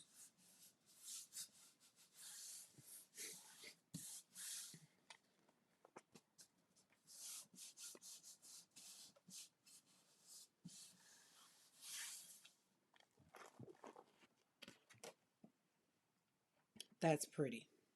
I like that one. Makes my heart happy. Makes my heart happy. Let's see if we can get something on this that's still on there. Hey, Topeka. Topeka, are you back home yet? Did you get your box?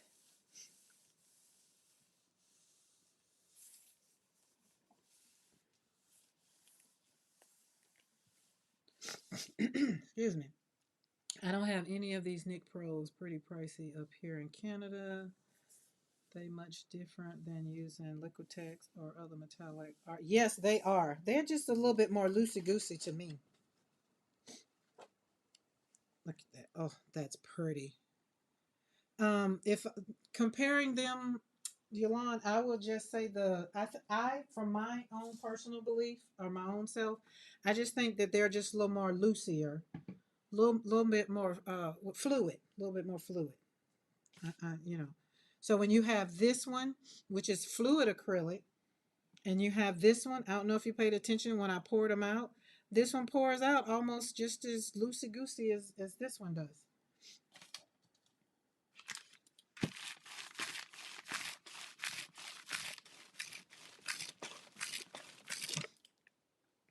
All right, let's look up under there. Oh, that's pretty. I'm good with that. Let's pull that off.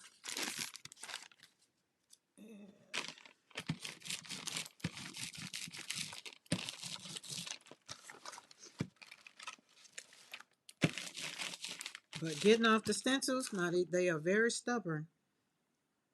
They're just like metallic. When you say metallics are getting off the stencils, they are just the same, but not as bad. I guess I can say not as bad, but you can tell. Oh, that stencil has about had its days. It's tired. Tara. Hello, Tara. Dot, dot, dot.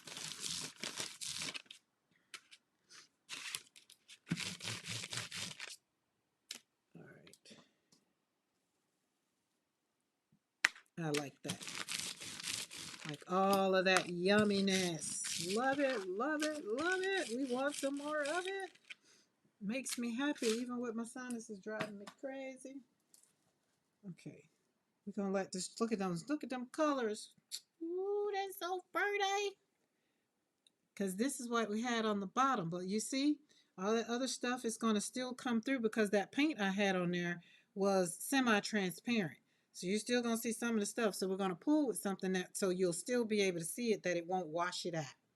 But look at that window. Is that not beautiful? Oh, we're gonna let that dry because we do let some things dry around these parts. Um, there we go.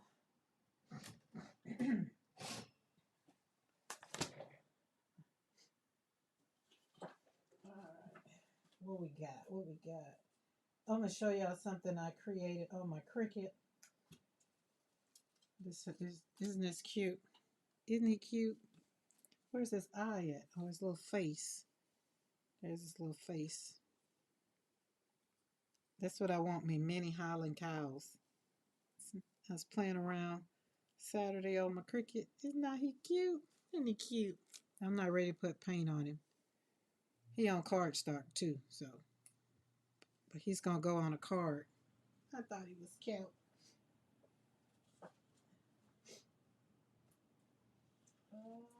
Okay. Let us see. We had, where's that one?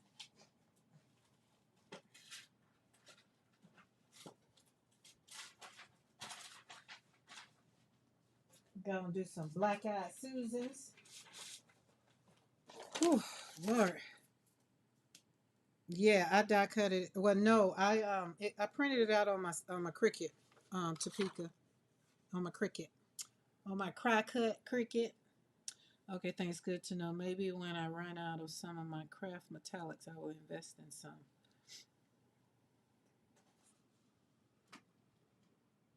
I use them. I definitely can say I use them, and I like them. All of my bottles, like they're down there.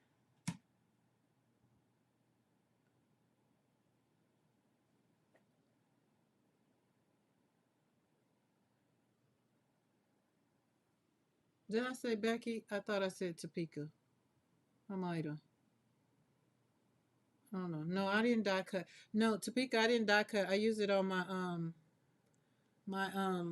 my Cricut.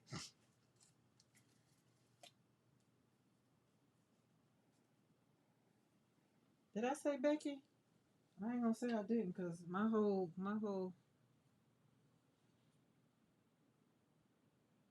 yeah. I think I am. Keep me straight now. Keep me straight. Or I might have been referencing Becky. All right. What do I want? Um. Oh, I want them leaves. Where them leaves at? No. Yes, I want them leaves. And then I want them circles. Oh my goodness. Oh, Jesus Christ. Lord, give me strength. And y'all know the later it get, the worse your sinuses get. I need to cut this. But I'm not in the cutting thing yet. That's how we gonna do it. Put them leaves right there. Ooh, that's gonna be cute. Put them leaves right there. We got leaves.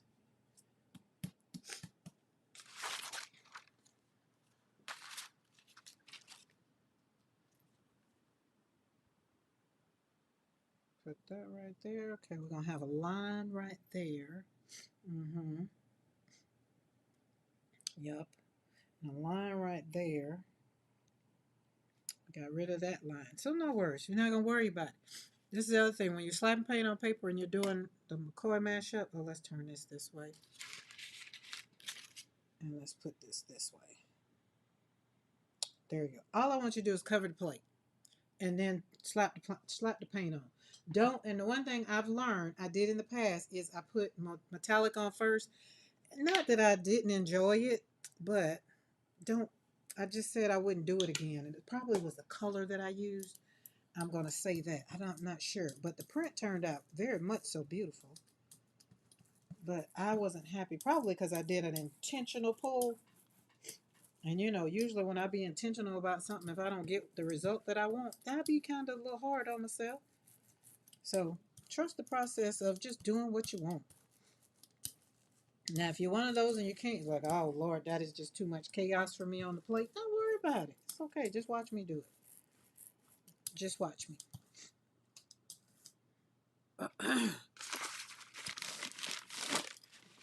This Braille sheet is beautiful. So I put Black Eyed Susans on the Yolande's Fallen Leaves, and I can't remember what that one is. And this one is Ox Hectagon. Hectagon. Okay, so I did a light color. Usually after a light color, I do a dark color. All right.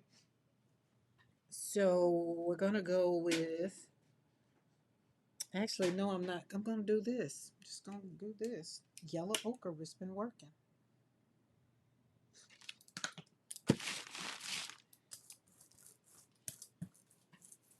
This is definitely a trust in the process and trust in your choices. Because in the end, you have some beautiful papers. And you kind of let out a little frustration too. Just a little. Just a little. Hey, Vicky. Vicky, how are you? Feel like I haven't been around the tube this weekend to really be in the chat. Amy held me hostage, a crafty hostage on Saturday. Me, Amy, Chiquita, Tara, which is Lord, what's that screen name? Let me go back. Don't you tell me. Ooh, that's a long way back. Well, Tara got to say something in chat. Then it'll pop up. Okay, we got that. The next color. Oh, let's put some gold in there. You might be like, you just put that color on. But yeah, we're going to put some gold in there. Oh, you're in the theater. Well, I like the theater in the balcony. That's what Mr. McCoy says. Well, I'm going to be in the balcony. There it is. Snips happen with Tara. That's it. So I was hanging out with them on Saturday. Let me tell y'all something. It was fun. But you put 5 women on a live together. And if you're not ready for all of the chatty box, then it's just not the place for you. I said it was kind of practice for me. Because y'all know I'm usually here by myself. ...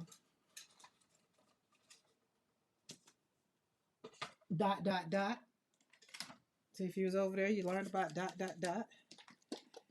Hey, Christy. Well, I'm going to have to mute y'all again because I'm going to have to blow my horn. Oh.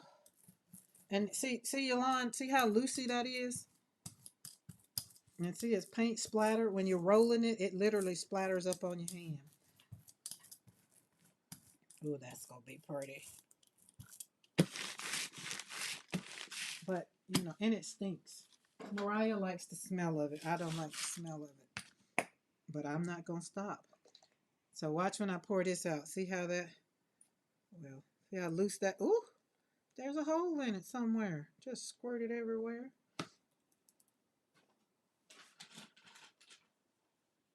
Don't want it on my iPad. I don't care about nowhere else. It's not that loose, but it does squirt out. And I do love, like, if you want some fluid, these are good to add to. This little Blick, you don't have to go too expensive. I like it. All right. Let's kind of go over this a little bit with this. Let's get some of that off, not all of it. Hold on, I'm going to mute y'all again. I ain't going to say the last time. I'll just say again.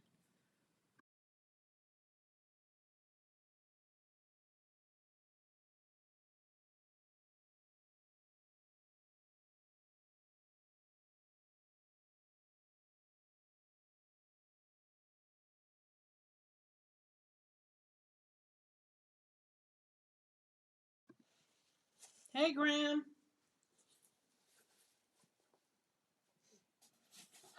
Yo, we're having a sinus attack over here. It's just open and wide. Ooh. Oh, Look at that. The only thing we don't like is the lines. But you know what I've learned?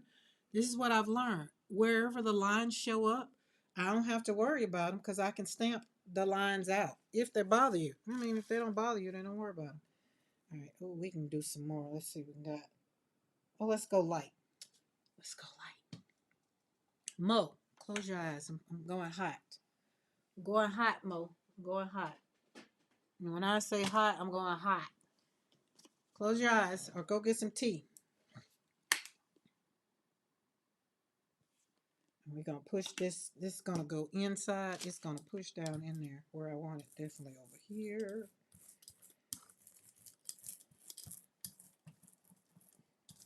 That was a lot of paint. It's okay. We ain't going to pull it out again. It's not making me happy, which I'm shocked about. Oh, that's pretty. Oh, that's very much so beautiful. Oh, there you go, girl. Oh, it did make me happy. Oh, look at. Oh, yes. All right. That was still a lot of paint. Okay, let me get my painty papers. We're going to put some things on this one. Gonna put some flowers over there.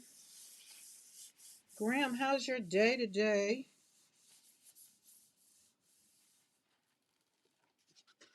I hear the dogs. Hope he's still in the cage because Mr. McCoy left the. I was over there earlier today. Mr. McCoy left the one of them. He only left one of the latches. I said, no wonder they got out the other day. It was too cold to go over there the other day. I wasn't going. But I hung out with him a little bit today. Look at that. Oh, beautiful, beautiful, beautiful. Papers on the floor. That's that one. We're going to put some, let's get some over here.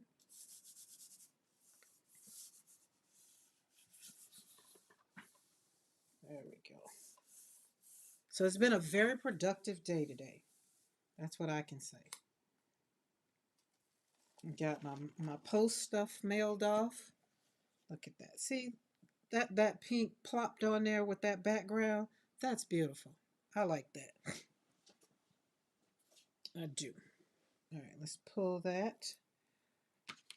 Oh, we got one more sheet. Oh, we got two more. I don't want those. We'll save those for something else. Because I got my painty papers over here. We're having to make them look good. Oh, that don't go there. Put that right there. Update my resume and LinkedIn. Got my. Oh, so you're done. I've not been unemployed since. Wow. You sound like Mr. McCoy. He when he retired, that's how he felt, which was probably why he didn't stay retired. It's not for working from home is not for everybody either. I had to retrain my body. Be like, hey, we're not having fun. We are working.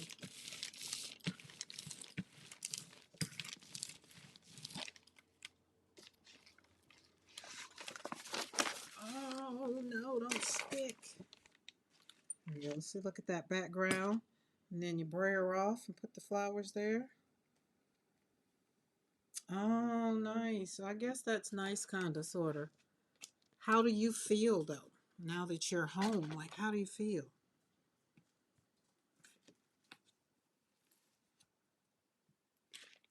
I thought Mr. McCoy, when we moved here, I thought he was going to stay. He would have to go get, he went and got him a job. But again, like I say, that's what my grandma said. Stay, keep yourself busy. You sit still too long, you know, your body start doing things and thinking you don't need it no more. That's beautiful. I like that. Okay, let me take these leaves and brayer them off on these flowers.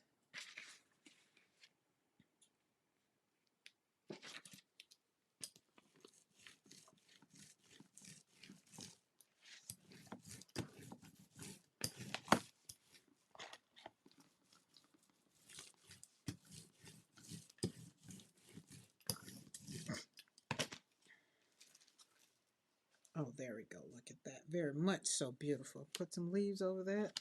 Now let's brayer that little out. Right there. Okay, we got those painted papers covered. Okie dokie. Don't forget to stop when you come in the gate. Don't forget to get the package out of the box.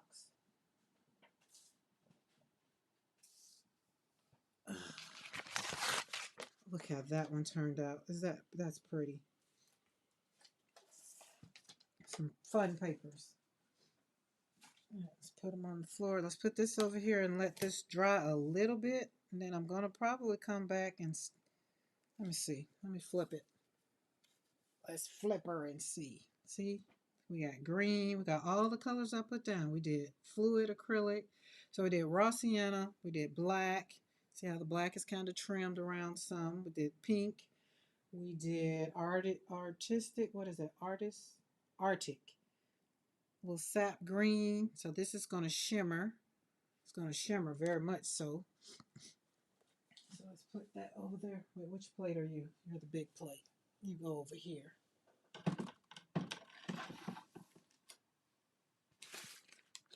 That's yummy. I think we can say this deli paper is done. I think we can say that's done.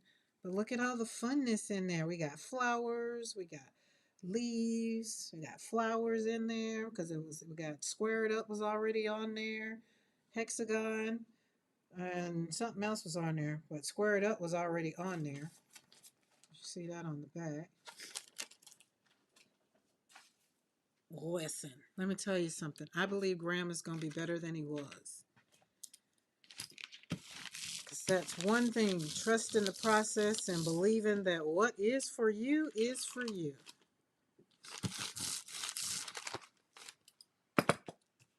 I joke and tease with Mr. McCoy and be like, well, if I need to go back to a job, we call it a W-2. If I need to go back and get a W-2, I can. So you know, sometimes you have to go from a W-9 to a W-2. Thank you, Christy. But you have to trust the process and listen to trust yourself. It was all about today's conversation was about trusting yourself. And I want you to trust yourself. You got this. You do. I didn't go back to corporate America because I believe that my time was done at corporate America. I needed to be able to have the freedom to speak without somebody attaching my voice to my paycheck. That's what I had to do. And I was tired of that. Well, you can't talk like this and you can't say that and you can't do this. Say you can't. Okay. But you can. You ain't got to get a second job. I got a job right here. We make do. That's why I was that is the other part, y'all. When I was talking about being bougie earlier, when people were calling me bougie, I was just not trying. I wasn't understanding where it was coming from. It was like, do people not know that like some days, some weeks we don't do nothing to go nowhere because we got to, sit over here and be quiet. We got to feed the dogs. Like, yeah, we got a whole business, but if ain't no dogs having puppies, we kind of ain't got nothing coming in, and we still got to feed them. So it's a journey that I think people speak out of their ignorance. We're learning a lot of that. They speak out of things that they don't know, and so I'm okay with it now. I'm just like, you know what, it's fine. But I told Mr. McCoy, I said, stop talking to people who don't know how to add and subtract. Don't talk to people that don't know how to count money. Because at the end of the day, I don't want them counting my money because I'm not finna count theirs. And people are like, well, you drive an Escalade. It's paid for. We don't pay the cost, but we also paid it when we sold our house. We sold a house and came down off of some things. But people don't know. So if they can't add or subtract, don't worry about them. And again, that's not their fault. It's how you're receiving it. So it was how I was receiving it. I had to come off of my own high horse and was like, well, Karen, what is it that bothers you about that? And then once I finally answered my own question, I was like, oh, that's not their fault. That's my fault. My bad. My bad. I have role models that mirror what I want to be, that mirror the life that I want. And when I see somebody that are not in line with the way I live, I don't say, "Oh, y'all ain't my type." I just be like, "Oh, okay." It's not a problem. Like right now, I do YouTube. A lot of people's like, "Oh, I don't like YouTube. I don't want to do this. I don't do." Okay, cool. We ain't stop being friends. We ain't fall out. But again, I don't listen to people who can't add and subtract. When you can add and subtract in my house, then you're good. But if you can't add and subtract for my house, nobody on here can add and subtract for my house. Not based on what you see here on YouTube or on any social media site.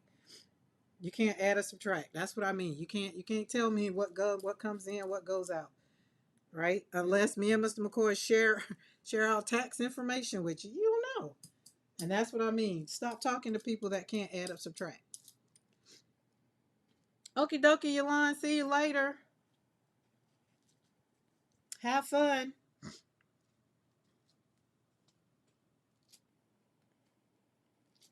And that goes deeper. If they're not going to add to your bank account, don't let them subtract from your bank account.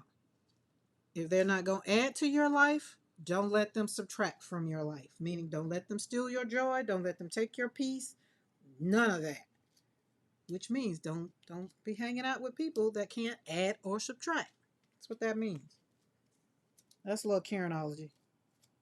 I'll come up with stuff that fits my lifestyle. You're like, wait a minute, man.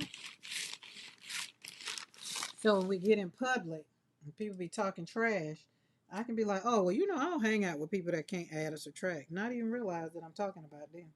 Be like, oh, okay, well, I won't be here no more. You won't see me no more.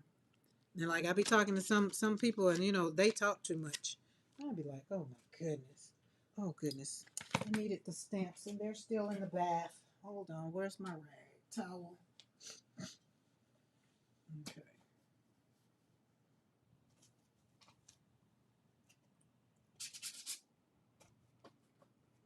And get people try to spend your money. They can't spend your money. They don't know what you make. Unless you're telling them now. That's a different story. Good night, Topeka. See you later. I like that. That looks so good. Look at that. So we already had some stuff on the plate. That looks good. And then we got this over here. I'm gonna get my stamps and we're gonna let's change the color. Let's put black.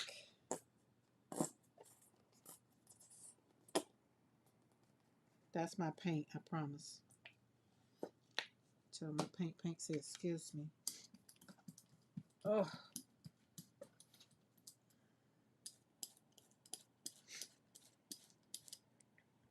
And just stamp it down. Oh, beautiful. Oh, beautiful. Yes. Just plop it down. I told you, me and Darcy go together so good. I love stamping these whimsical leaves or whimsical, what are they? Whimsical sets. Quite sure Mo figured it out. She got them in the chat for you. Kind of stamp them back there. I don't know what stencil I'm going to put on here. I think we're going to put, I don't know. I'll see what's out. Oof. Lucky, lucky. Okay. Put some paper on this because I want this to come out off.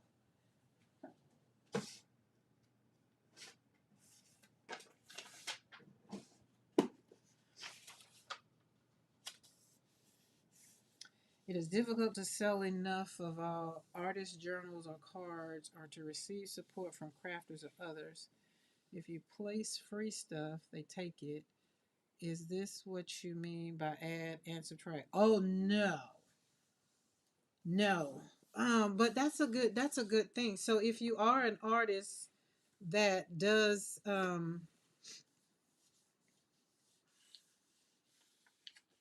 can I say? Well, if no, well, the answer to no, Vicky, that's not kind of not what I'm talking about. I'm talking about more like people on the outside world. They want to talk about what you have, and then they want to say what you should have based on what they think you make because they don't know. That's more of what I'm talking about, Vicky. Yeah. But even with that, that's still a good thing. That what you're talking about right there is kind of more reciprocity, which is where we support each other in our communities. And I think we like y'all support here right now. You're supporting me with your time, and I appreciate that way more than right now. If each one of y'all cash out me $5, I appreciate the fact that you some of y'all been hanging out here since I got online. That means more to me than $5. You know what I mean? So that's what I'm saying. So people when they come and they hang out and support, and a lot of people's like, oh, I couldn't make this, I couldn't make that. That means that they wanted to, so they acknowledge it. So that's kind of like, we support each other around here, and they always say we're not famous until we die. So I think our art kind of does what it does, but I mean, I sell a little bit. We'll see when I go to the craft. I'm still thinking about it because the way that it's lined up, like it's not really an art thing. So I'm still trying to debate if I want to go as a artist, crafter, selling my journals and what I have lined up. Because sometimes your time, it's not worth your time to go and show up to some of these places that it costs you $80 and you only make $10. That's not good.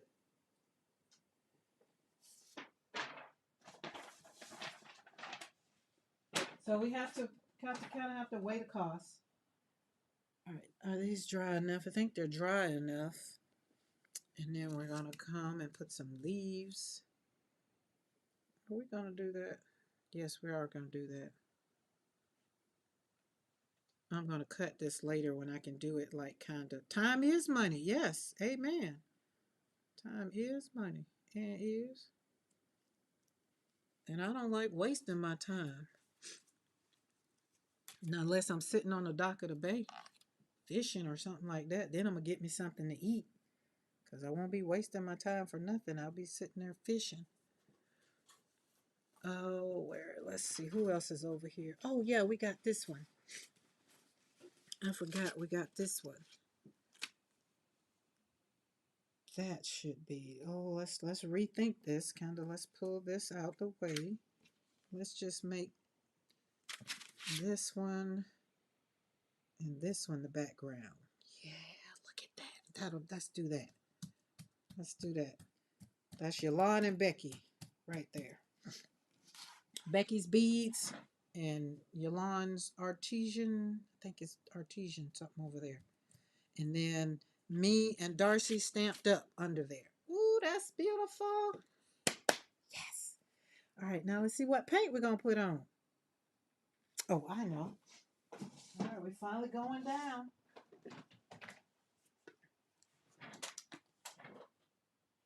I have done large scale vintage markets, lots of work.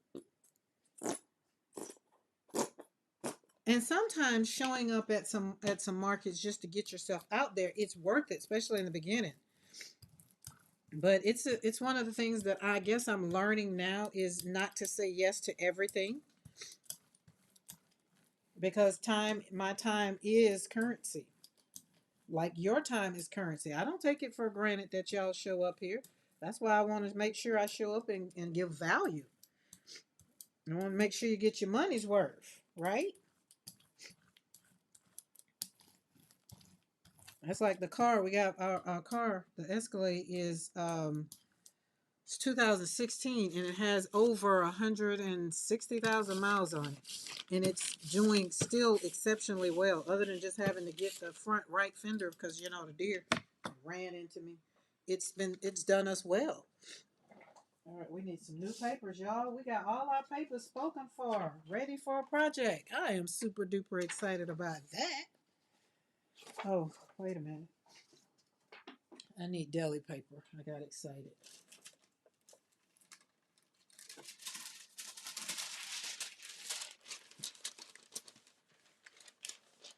There we go.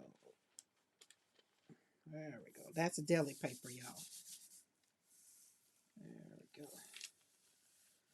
We're going to just take some of that and go into the orifices and get the paint out of the holes.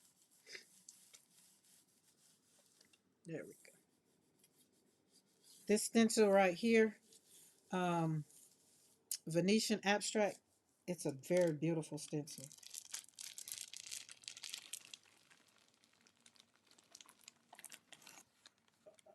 Look at that. Oh, that's beautiful. And I want to do a soft brayer over this with yellow. I think that would be beautiful. Okay, let's put that over there. Let's pull you up.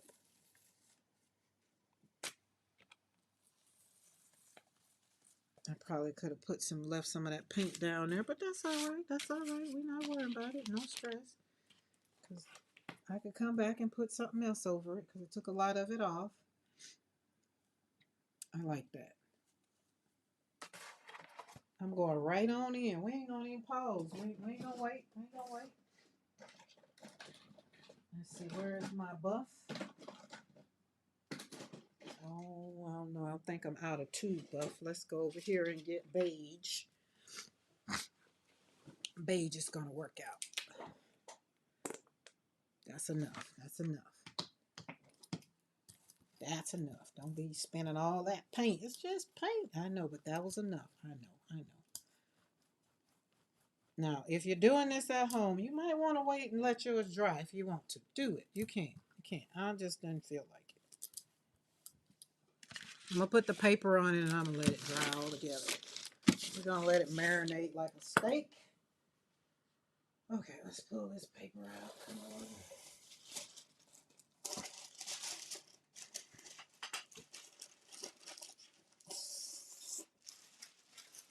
Let's see if we can sail it on down. I've been failing myself lately. Been trying to let it sail down like Eddie be doing it. As you can see, it didn't work. And I'm not going to fight it. I'm going to let the crinkles stay because I've been loving what it's been giving me. This is the exam paper that I got down. Let's get them edges down. All right, there we go.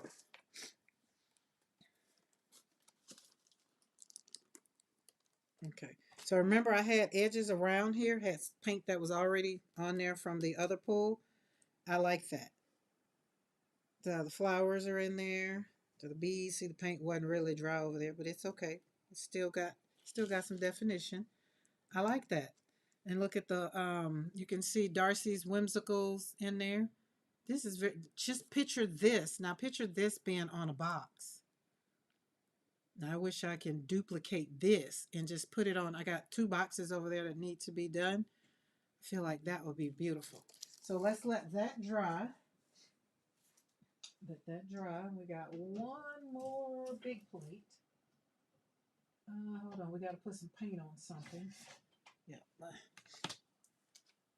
I put my girls in there. So we're going to, let me see what's up. Oh, here.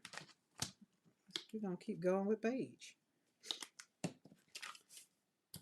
Ain't broke. Don't be changing up. Let's go with it.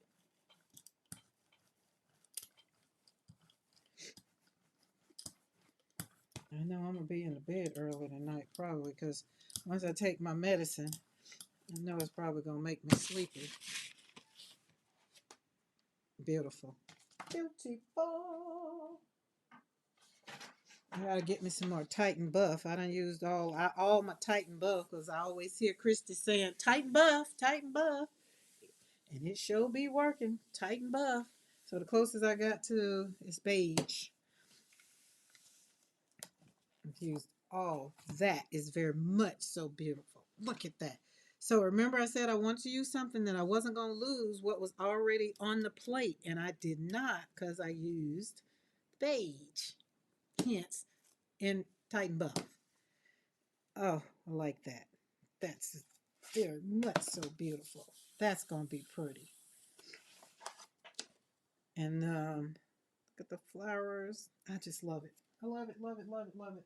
Love it when a plan comes together. All right, do we got another one need some paint on it? Oh, we got this one. Now,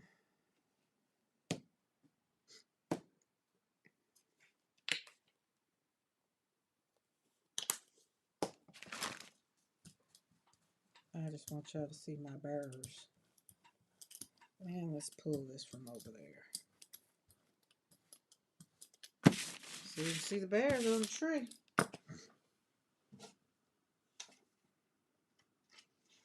And I was going to pull it with black paper, but I ran out. So I'm going to have to get me some. I'll probably have to order some more because Michaels don't carry it anymore. Not the brand that I had. It was mixed media paper.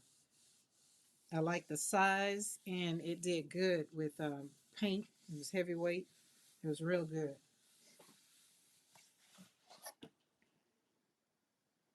Okay, you see the bears? See my bear? There's a bear, there's a bear, there's a bear. The tree, the background, and the mama looking up. It did pretty good. Now it's the image transfer. I was thinking about going back to a W-2, but the hubby told me to go somewhere and sit down. Lynn, you saw, I don't know if you saw Mr. McCoy put in the chat when I was talking about going to get a W-2 job. He said he'll go get another job first.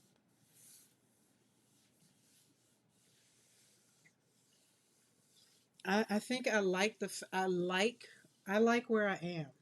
I like I like where I am. And when COVID happened, it really brought home business, like really just brought everybody home. So that made it even better. But like for is creating and meeting people and hanging out, that's the only thing I'm missing right now. Like, so that's where we're gonna have to get the things so we can meet and hang out.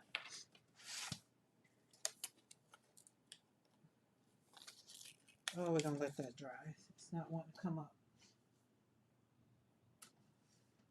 All right, we have this plate. I need something fun on that right there. So, well, let's do this. Let's go back in with this one.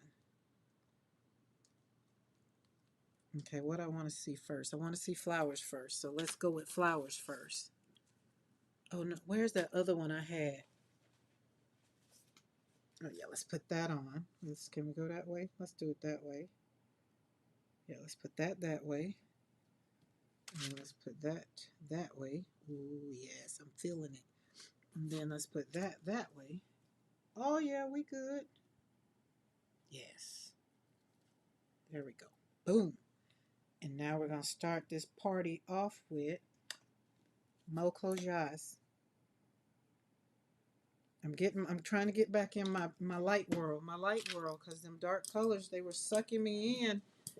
They were beautiful, but I like seeing other people do them. But I was need to get my joy back. That was a lot of paint, Karen. I know, but just calm down. Mo is mad about all that pink. I know, she'll be happy with what I'm going to do with it in a minute. Okay, hold on. It's okay, it's okay. It's okay. That's a lot of paint. It's a lot of paint. It is a lot of paint. But I'm using it to my advantage over here.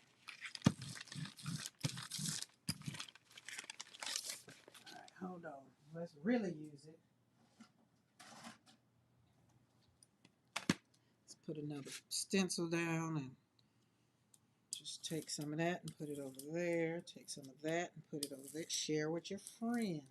So you got a lot. You put down a lot of paint. If you're blessed to have 2 plates, just take some of the paint and just put it over there on somewhere else. That was a lot of paint. That's all I can say. I couldn't say nothing else, but that was a lot of paint. It came out fast and hot. It's like you ain't used me in about 2 weeks. So, all right. No, we're not done with that. Oh, that's not working. I'm tired of trying to get you to come out. Tone it down a little bit, Mo. We're going to tone it down just a little bit. Something in them little holes, some difference in the little holes. Don't blur it out. Put that over there. There you go. Lydia says, I was offered early retirement during COVID. Company needed to downsize, so they offered 17 of us closing to retirement age option. That was a big adjustment. It was your evil power that squeezed all that pink out. That was a lot of paint, though. That was a lot of paint. I tell you what, if I had it to do all over again, I think I would have came out of corporate America early. When it started being hard, and I started having real problems with management, and and keep in mind, I was the number one manager in the whole area. Like my store carried the mountains up there, especially the second time when I worked in Denver. Worked in Colorado Springs. That still wasn't good enough. So it's just like, Jesus, is it ever going to be good enough? And then, you start putting in your self-worth and just like, jeez, what in the world am I doing? Mr. McCoy said, well, let's come home and just have lunch. No, he said, come home and just come home. We can go to breakfast. I was thinking he was just saying, well, just, call it a day. And I got it. It's like, wait, huh? It's like, no, just come home. It's like, okay. See, that was a lot of paint, y'all. And I haven't looked back. And we haven't missed any meals that wasn't supposed to come up. We haven't missed any trips. The only reason this year we're not going on a trip because I chose not to go on a trip based on the current climate. Not because we can't afford it. All right, so we got pink. Let's go with hookers. Oh, let's put a metallic on top of that because we like shiny.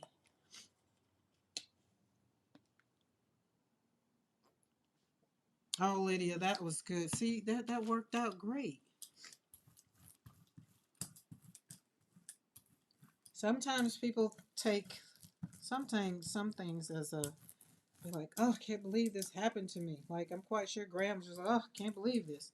But that's why I say Graham's going to be okay. The blessing is going to come so big, he's just going to be sitting with his feet up on his next job or his next assignment. He's going to be like, oh my goodness, I cannot even believe that I'm here. That's just how the blessings of God show up. You just show up and show out. And I'll be here for it. I like to watch those things come to fruition. Like we're watching Mariah and them get that trophy over there. Being part of that right now, that's just amazing. You just support. Y'all, I got two things going on. We got something going on right here, and that plate over there is ooh, mwah, yum, yummy. Oh no, that's gesso. I don't need that. What you doing on my desk? Oh, let's pull out some blue. It got so good I had to stand up. Whew. I know one thing. I don't feel bad. I'm just tired of blowing my nose.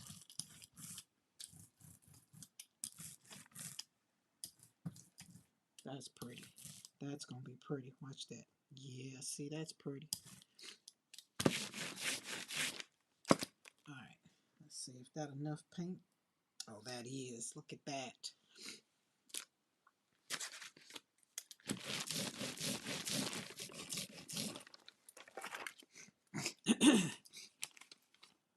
Alright. Let's pull you off. There we go. Put you right there. And all that paint is not going to waste. It's going on this pretty bag that I got over here.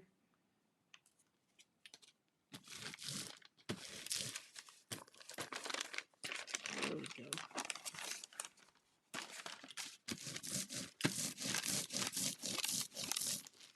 The brayer off. That's what I meant. Alright, now right here, because see we still got stuff right there that's on my stencil. I want that. So we're not going to let that go to waste. Just get a little bit of piece of paper. Just kind of go in right there.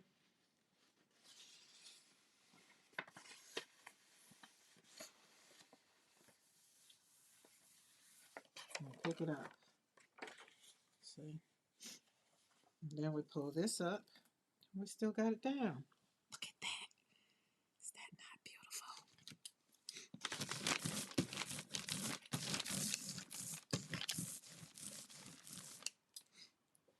Karen, do you have a cold? No, I don't have a cold. I got sinus. My sinuses just went outside today. When I came back in, they just was full of. This has happened. It's really unfolded literally on this live, Christy. Literally. And it is driving me crazy. But I do know I need to go take some sinus medicine. Squeeze my thing up my nose. So see, I'll take this here and I'll do this one with yellow right along with that other one. So, because that one's going to be pretty with some yellow. And then once this dry, I can come and put some stamps right in there. Maybe, or not. Don't have to. Look at that. So I got 3 stencils, just boom, boom, boom.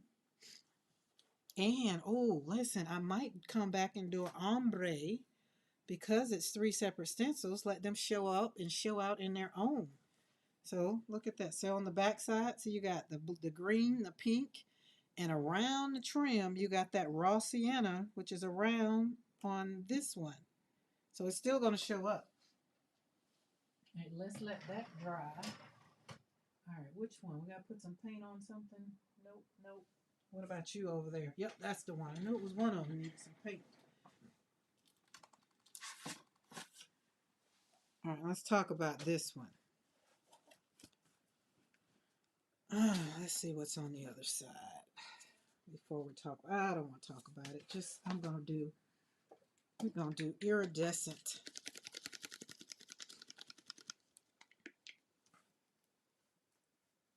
There we go. This is Nic Pro Iridescent Black.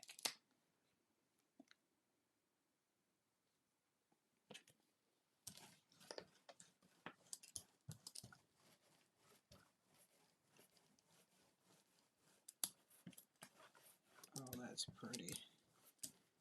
I don't feel like I put enough on there. And I'm not going back over it because it will still do. So we're going to mix it up.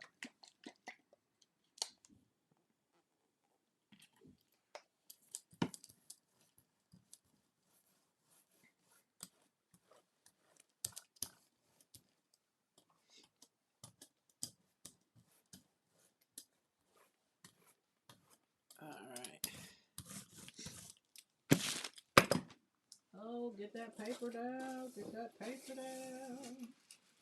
I'm going to make that into a song. Get that paper down. Get that paper down. Oh, that one's better. That was better. Eddie be doing that float the paper down, so I tried it. Sometimes it works, sometimes it doesn't. But that one did pretty good. See, I don't think there was a lot of paint over here. Let's get that rubbed in good.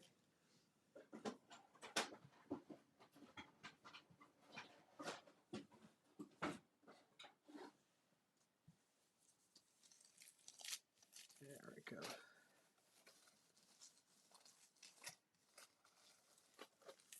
Get them edges laying down, lay them down.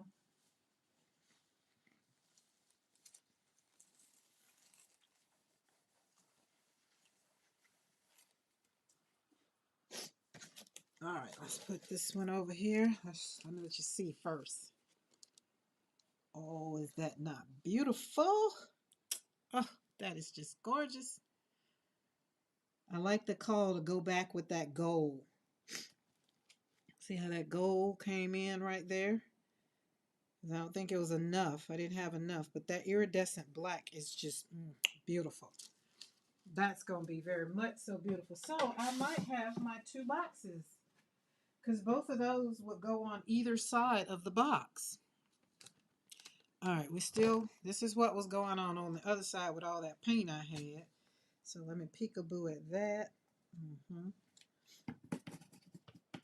And I'm going to come back. I think we got to squeeze out all the rest of this yellow. It might be all gone. That might be it. Excuse me, excuse me, excuse me. Oh.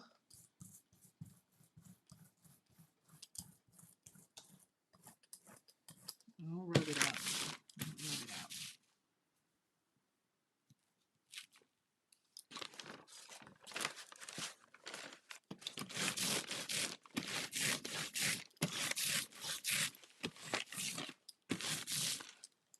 Oh, Jennifer, that's so nice.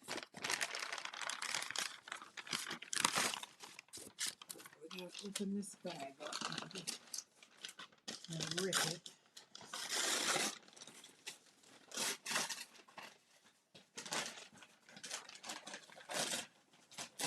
How many of y'all like ripping paper? Love ripping paper. That was just so gratifying. Look at that. That stencil, so pretty.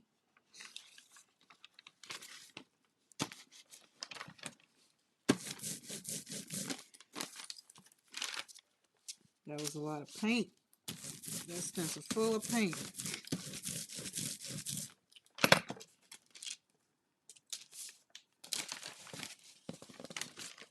Okay, all right.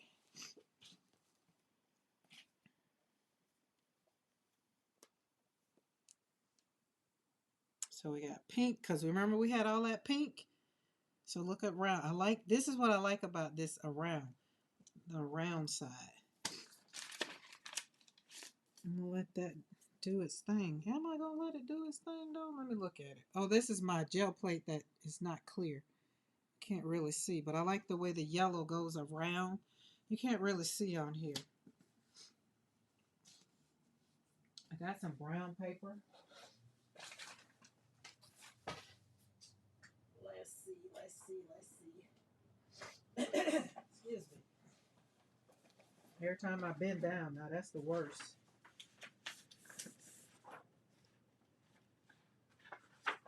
What that tells me is when I get finished for dinner, instead of, have me a side of water instead of coffee, it's going to be a hot toddy.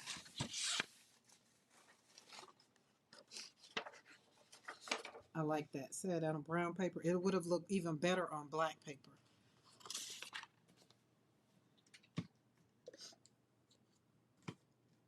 There we go.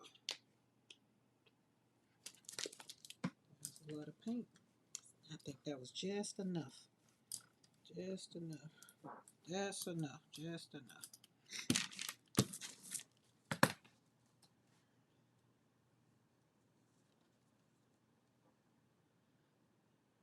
Yeah, see, that's not enough. That's what I did. That's the other thing I did with the, where I put the two. Ooh, that's a lot of paint. It just squoze out. All right, there's another plate because I'm going to need some of that paint too. Got the heavy hand today.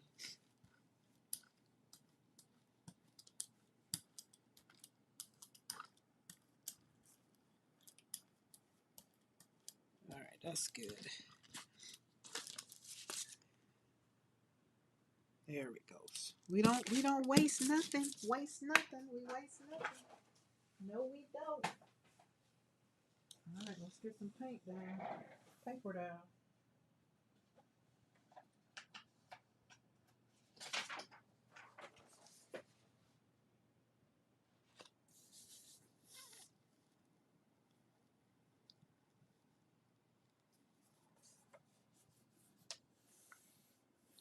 Jennifer, I love that. I do.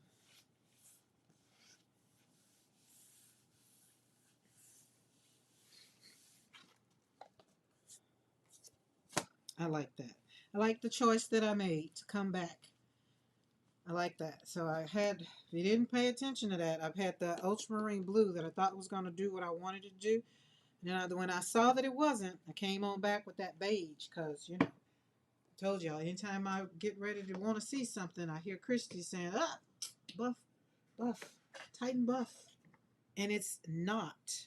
It is not a mistake. It is always spot on. All right, let's. The good thing I like about my new turntable on my desk is I can turn around and keep all my Nick Pros together. It works out great. I will happily pass the email across if needed. Oh, that's for them. Okay. Community. That's what we do. We take care of it. That's my hope. My whole plan over here for this channel is that we take care of each other in any way that we need. What I told y'all, love needs to be louder. And that's a part of being bougie. Yeah, it is. Now this one right here. Oh, hold on. Let me not pull that one first. I gotta take care of this one. We have the overflow. Put this flowers on top of the right in there.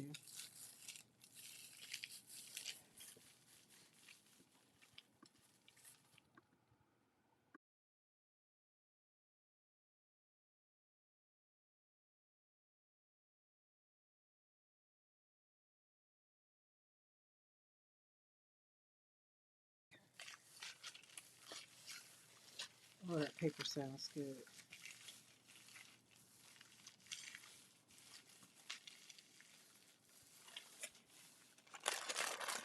There we go. Look how we put those flower loops up on there a little bit, And now we can, oh, there we go. I gotta find some more yellow. We gotta find some more yellow. Got cadmium yellow here. I'm honing in on my happy color. If you know, that's it. Okay, remember I said I want to brayer out on this. So I'm going to put that there because I'm using yellow.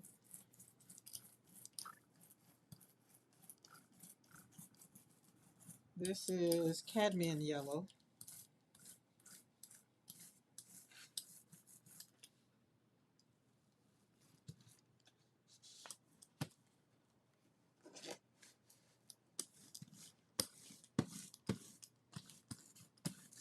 I like it.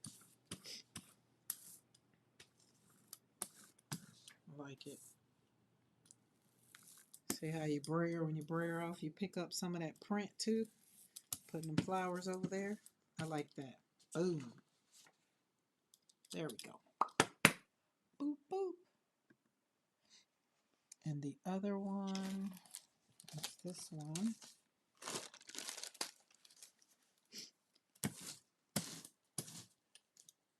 Let's see if we're going to use some more. Oh, wait. Hold on. Let's do this. Let's do this. It just came. Oh, so much paint. So much paint.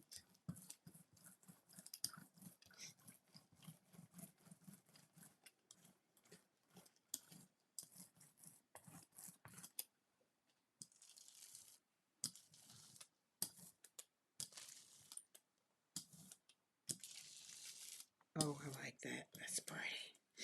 Let's move this over some more. Let's get all of that so you can see all of that.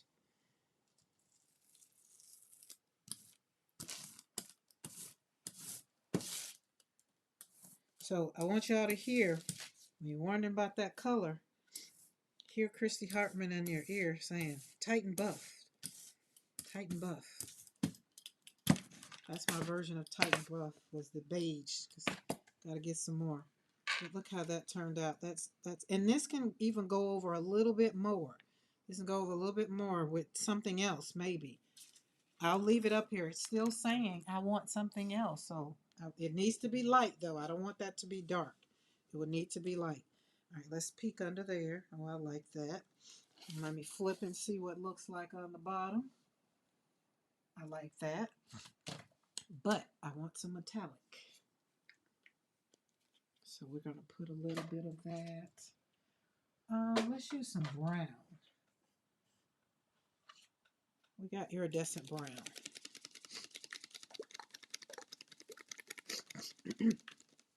Excuse me. Oh, and if you haven't been in here, oh, that popped out on me. If you missed the ATC conversation, I'm going to be on this with Amy K making 100 ATCs, or I'll probably get to making them and just don't even pay attention to the count. If you want some ATCs, you want some Happy Mail to come to your house, and I don't have your address, then hit me up, email, so that you can share your address and I can send you some, because I don't want to make them to keep them. I want to make them to share them.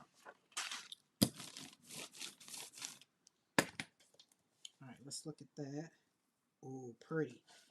All right, let's see if it stopped talking to me. Nah, yeah, it did. It did. All right. Do I have an empty plate to flop off on? Because we don't want to waste a good flop off.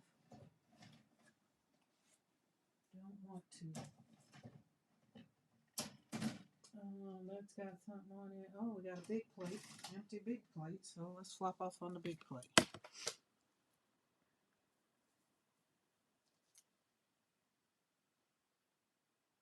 And for those that are new to gel printing, flop off is you just flop it on over there. That's just it.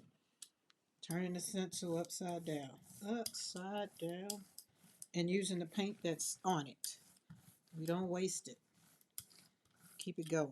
Let's see. Would that be satisfactory? Yes, we'll keep that there because we're going to do something else with that too.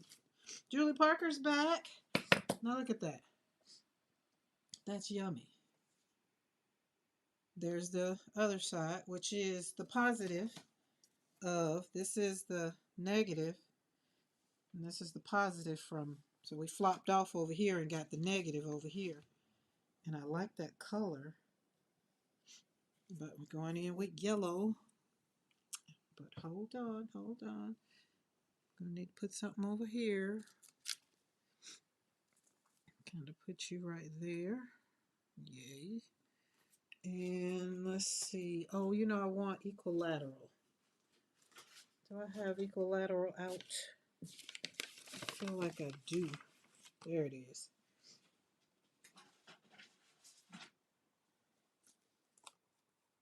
We already got that on the plate, so we can kind of put that right there. Boom, boom, boom, boom, boom.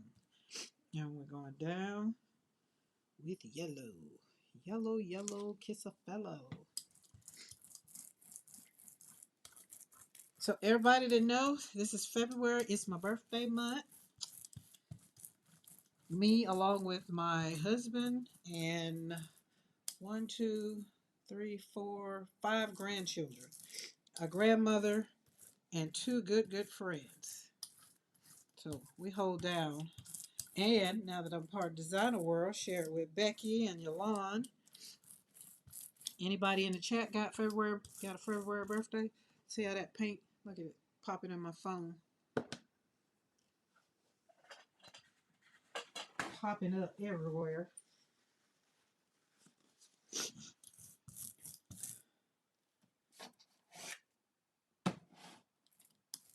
I don't know, that paint was just a little loosey-goosey.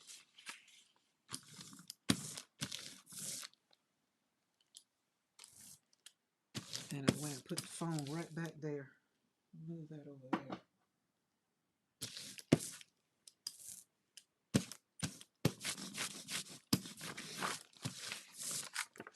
That's pretty. I like that. Yellow and brown. It's working out. It's making me happy. It is making me very much so happy. Let's pull some more of that paper. I've had this paper. Hobby Lobby had this paper on for like $3 because they were getting rid of the old paper. Because now that they, you know, carry Fabriano, their paper is made with Fabriano now. So they were getting rid of it. And look, I look like I've been painting the house. The way that paint was going back on me. And it wasn't even that much paint.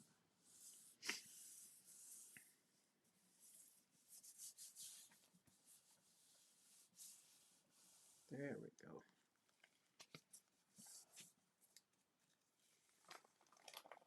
Oh, that's pretty. That's pretty. Oh, that's beautiful.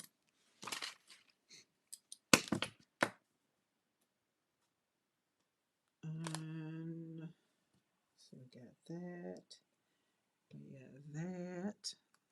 We're going to put a little metallic, a little bit more of that back on there. I like when I take this off and that shines that shimmery around them edges. Ooh, just make you so happy. Okay, don't blur it out too much. Don't blur it out. Don't blur it out. Leave it alone. Stop blurring. Okay, my bad. Got excited. Got excited. I need a little bit more. So I got to put it on this paper over here. See?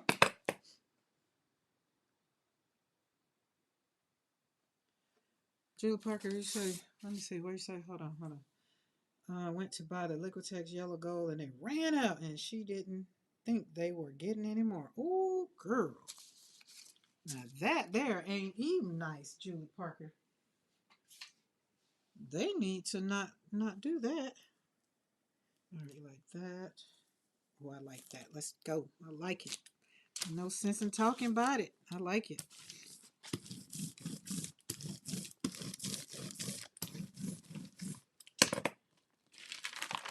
Oh, that's beautiful too.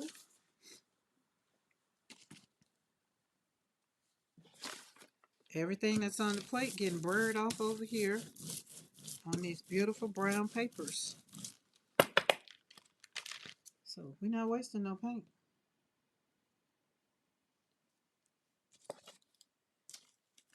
So, Julie Parker, you can't order it, or you were trying to see if you could get it from your local, so you didn't have to. But will you not be able to order it?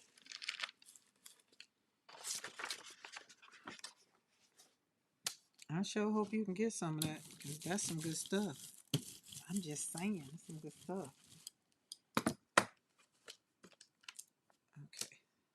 Okay, and we're gonna pull this with green. With Hooker's Green, Amy. Amy, we're gonna pull this with Hooker's Green, so it can make your heart happy. Now we got some empty space. If that bothers you, go back in with another stencil or something when it dries, or stamps, because you know I got stamps. So I wouldn't want it to, let me see, let me think about it. Let me look, let me clean the stamp, dry it off. See, it would be, I would rather stamp it off when it comes off of the paper.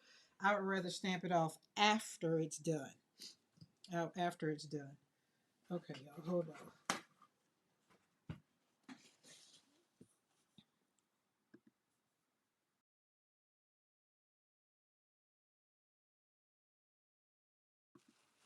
And y'all know it sucks because it's only like one nose, one nostril. And it feels like it's a little man up in my nose, just tickling my nose. That's how I know it's just my sinuses driving me. But so I'm gonna pull both of these with, well, yeah, pull with Hooker's Green.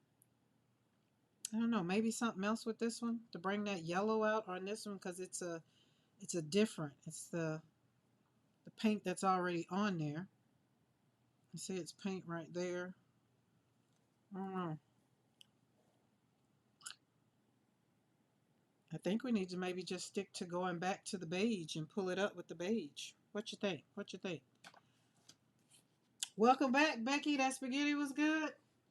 Made me think about some spaghetti when you said spaghetti. Oh, I know what I can do. I can pull this with that other green.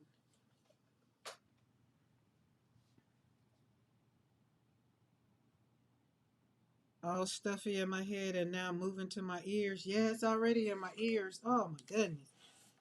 See, again, that's why I don't like that. Is Pinka or Lizette or here? I got ATCs from them today. I don't know if Pinka is still here. She was here.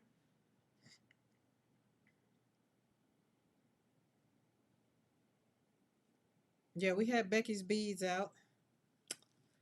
Oh, see if I had the stamps, if I had my order, because that's what I ordered. If I had Becky's beads, then we could drizzle them down there, but I don't have it. I don't have it yet. But we're gonna wait. And then when I pull this, then we're gonna let, I'm gonna stamp my flowers over it. So this is what it'll look like.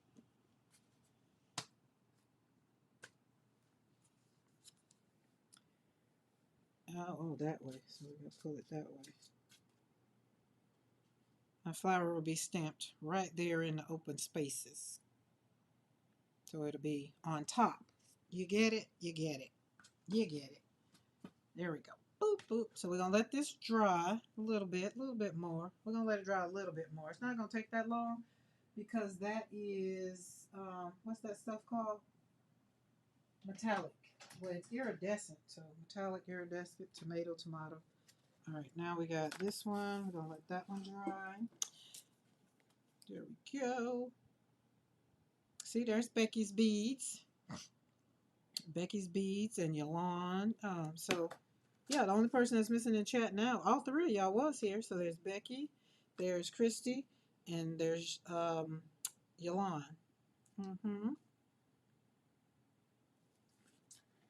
We've been hanging out too much, Jennifer. We've been hanging out too much.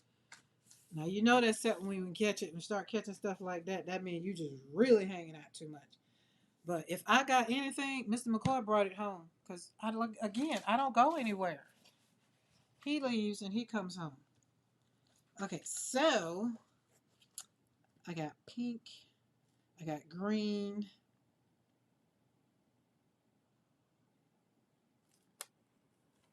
Let's see what we're working with over there.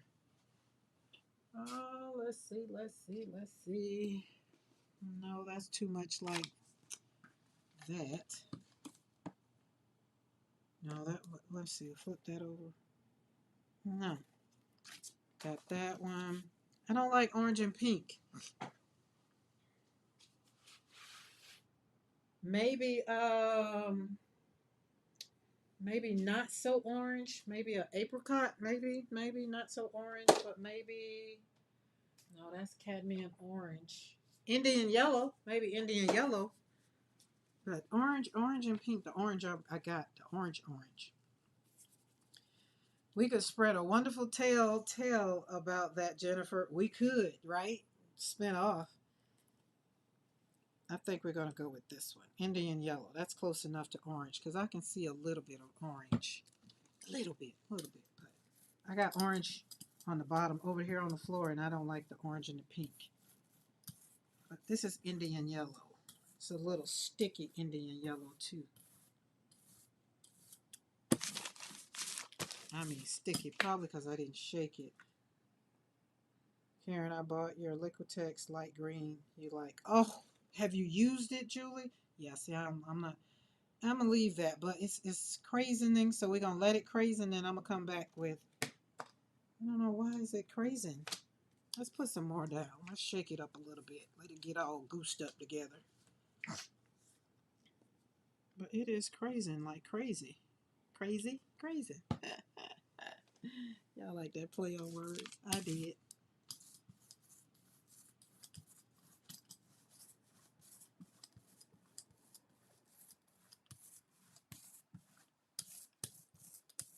So sticky. Sticky.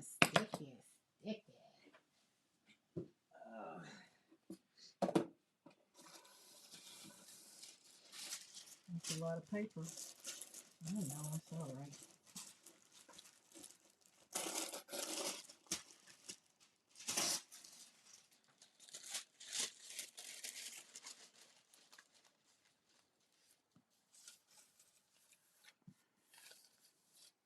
Still, that one sailed down pretty good. Getting better at that.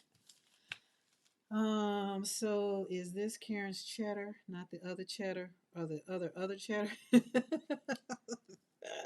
Yeah, because it does look like cheddar. It's Indian yellow. It does look like a cheddar. It does. And I got cheddar too. Where's that other cheddar? No, that one's not cheddar. See, they're different. I got one that kind of goes in the middle.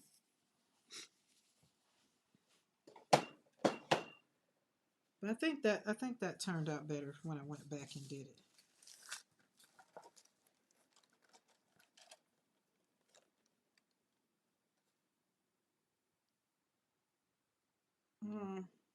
I'm not jumping, but it's alright. I'm not jumping. And it kind of just like why I don't like pink and orange. I wanted that pink to pop out. So it's not popping out because those were kind of semi-transparent. So I wanted something real opaque. It's okay. Okay, Julie loves it. That's good. Long as somebody loves it, I'm happy for it. It wasn't for naught. All right. Now this one, I already know we're going to do Hooker's Green. That's where we're going. We're going Hooker's Green. Where are you? Hooker's Green. Oh, nope, that's not you. Green. There you go. Alright, where's Hooker's Green at? Well, maybe.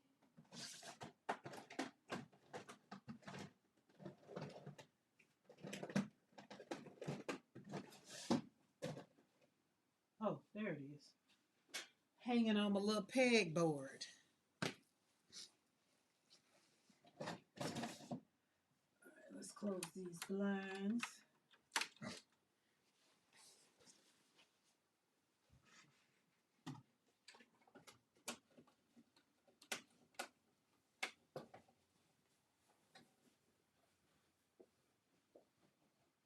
Oh, my floor is so pretty. And what when I take out my prints, when there's no more room on the desk, and then I start putting them on the floor, cause it's cooler down there and they dry real good.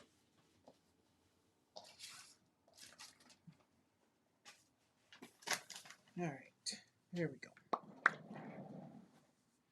Oh, hold on, I gotta cut the light on, y'all.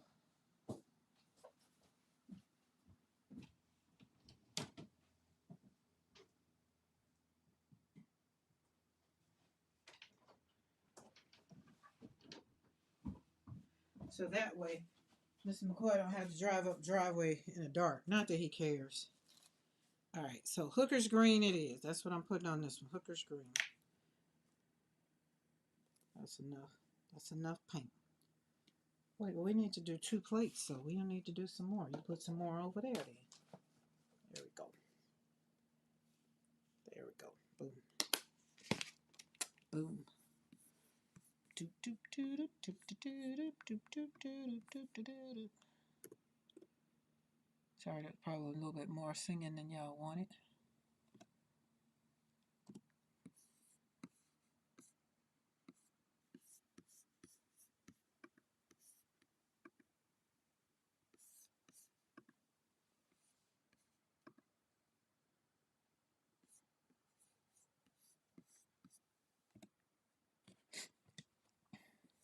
There we go. Doesn't that look good just draped over there? All right, there we go.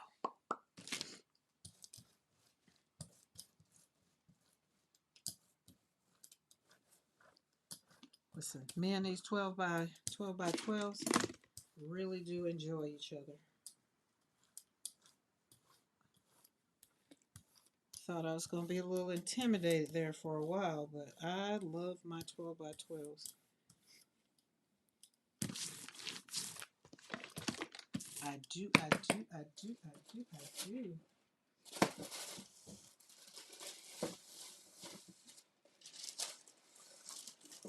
All the paper ripped.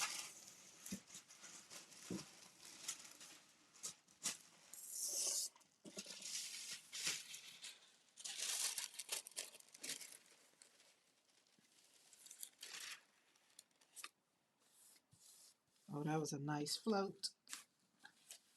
That one did good. There we go. Get them edges down. Now I'm going to have to get some scissors and cut this paper because it ripped for whatever reason.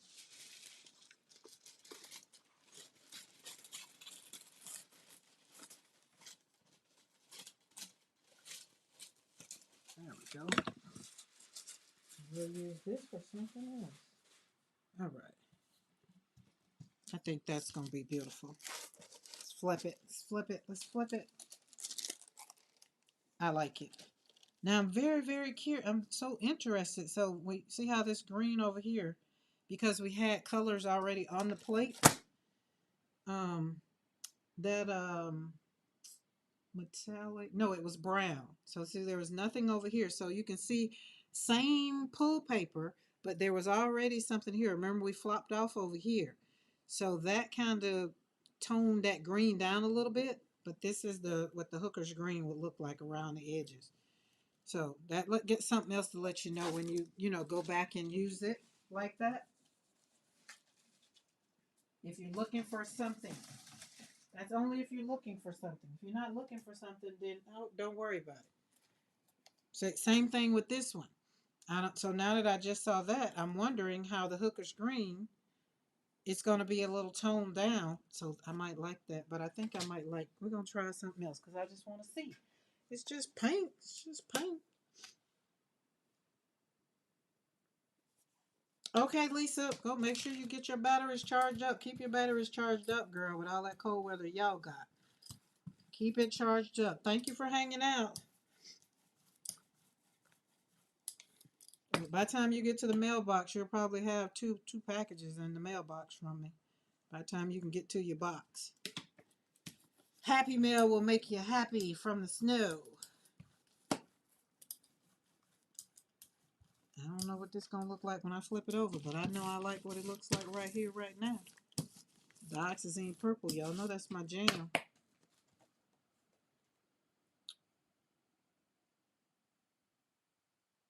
Paper. What do I do with the paper?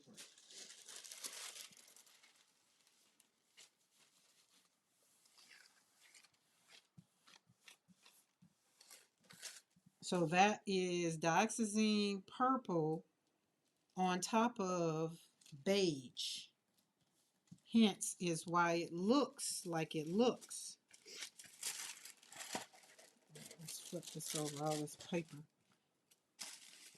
Hold on, let's get rid of some of this paper.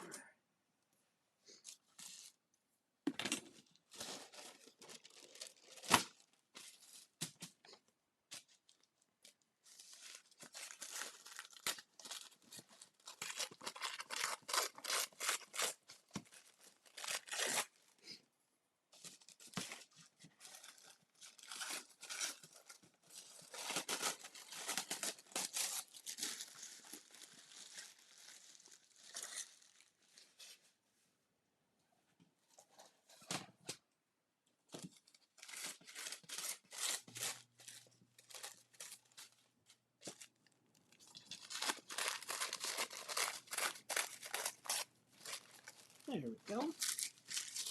No, I'm not keeping them scraps. No, that's too much. That's just too much. But there we go. So remember, so we did the flop off and we already had beige on there.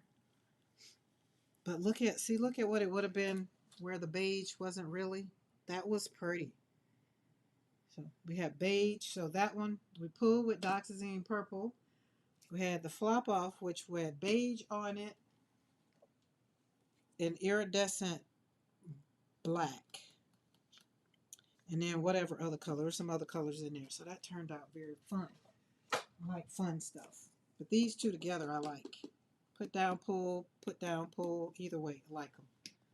And throw a little green in there, and that yellow, just fun. That's beautiful. That's very much so beautiful. Alrighty, where's your opening at? Oh, that's not where you go. Okay. Now let me check out these plates and make sure that they are flat. Yeah, I'm missing a plate. Wait a minute. Okay. Oh, you in the wrong spot. Listen, I'm missing a plate. All right, let's pull this.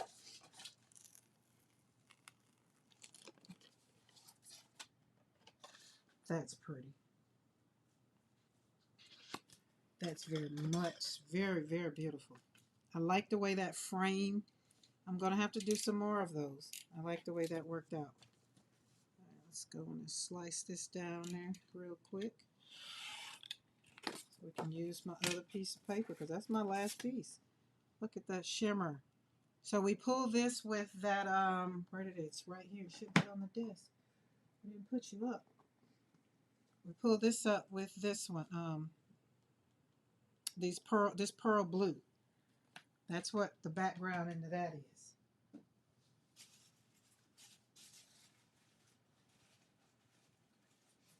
So that worked out and then we put it on black paper so you can see it real good. And then I already had some gold that was already on the plate. So that worked out good. That one is real pretty. That would be look like, I mean, it'll be pretty on a big one. So let's look at that. Let's look at that size, the sizing in that, because that could work, Amy. I mean, Julie. I like that idea.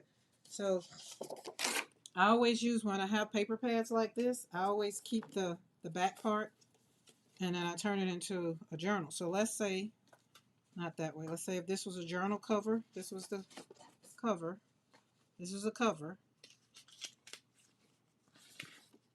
Which size would be, what is this inches? Yeah, so that'll be 9.5 by 6. That'll be good. That'll be good. And in the center, put some other kind of paper, plain paper here, because you want this to be the highlight. And I think that would be good. Like, what if I put some black paper? Oh yeah, that would be beautiful on top of some black paper. That would be cute. I think I might do that. And I got a journal that I got to do, but I don't know if that will end up being the cover. I don't know. I have to think about it because it needs to be purple. The other journal I'm doing, the last of the 3 order that I had, is purple. The color's going to be purple. All right, guys, I'm going to get off of here so I can attach my nose to this daggum inhaler thing and get my sinuses, hopefully get them under control. I hope. But I hope y'all have enjoyed yourself today. And I hope you learned a little bit of something hanging out with me today. Most on Mondays and Wednesdays, we're going to kind of have some facts, Black History facts. Just my way of participating in Black History facts. I feel like every other month I am also representing Black History. Why? Because, it's just who I am. Can't get away from it. So I hope y'all have enjoyed yourself. And again, hope you learned something. And I hope that you remember to practice saying no. And I hope you remember that you can trust yourself. Just because you stop trusting yourself does not mean. Oh, Eddie, you're so fun. Does not mean that you can't start retrusting yourself. So I will see you guys on Wednesday, if the Lord says the same. And on Wednesday, we're going to talk about some more things, how to trust yourself again without burning your life down. Kind of think, maybe, who knows, right? So, and if you're on Team Replay and you are not subscribed to the channel, you know why? Because right now that subscribe button is lighting up as I say subscribe to the channel right now. Do subscribe to the channel. Hit that like button, which is that little thumbs up thing. Share this with someone who maybe forgot about themselves, right? Have fun painting, journaling, chatting, or doing whatever. But don't forget to take care of you. I dare you. I'm threatening you with a good time. Take care of you. Say no and take care of you. And we'll see you back on Wednesday. Oh, yeah, that's right. It's What's Up Wednesday. I do like that. I'm going to have to start putting that in because I'll forget that. All right. I'll see y'all around. Bye.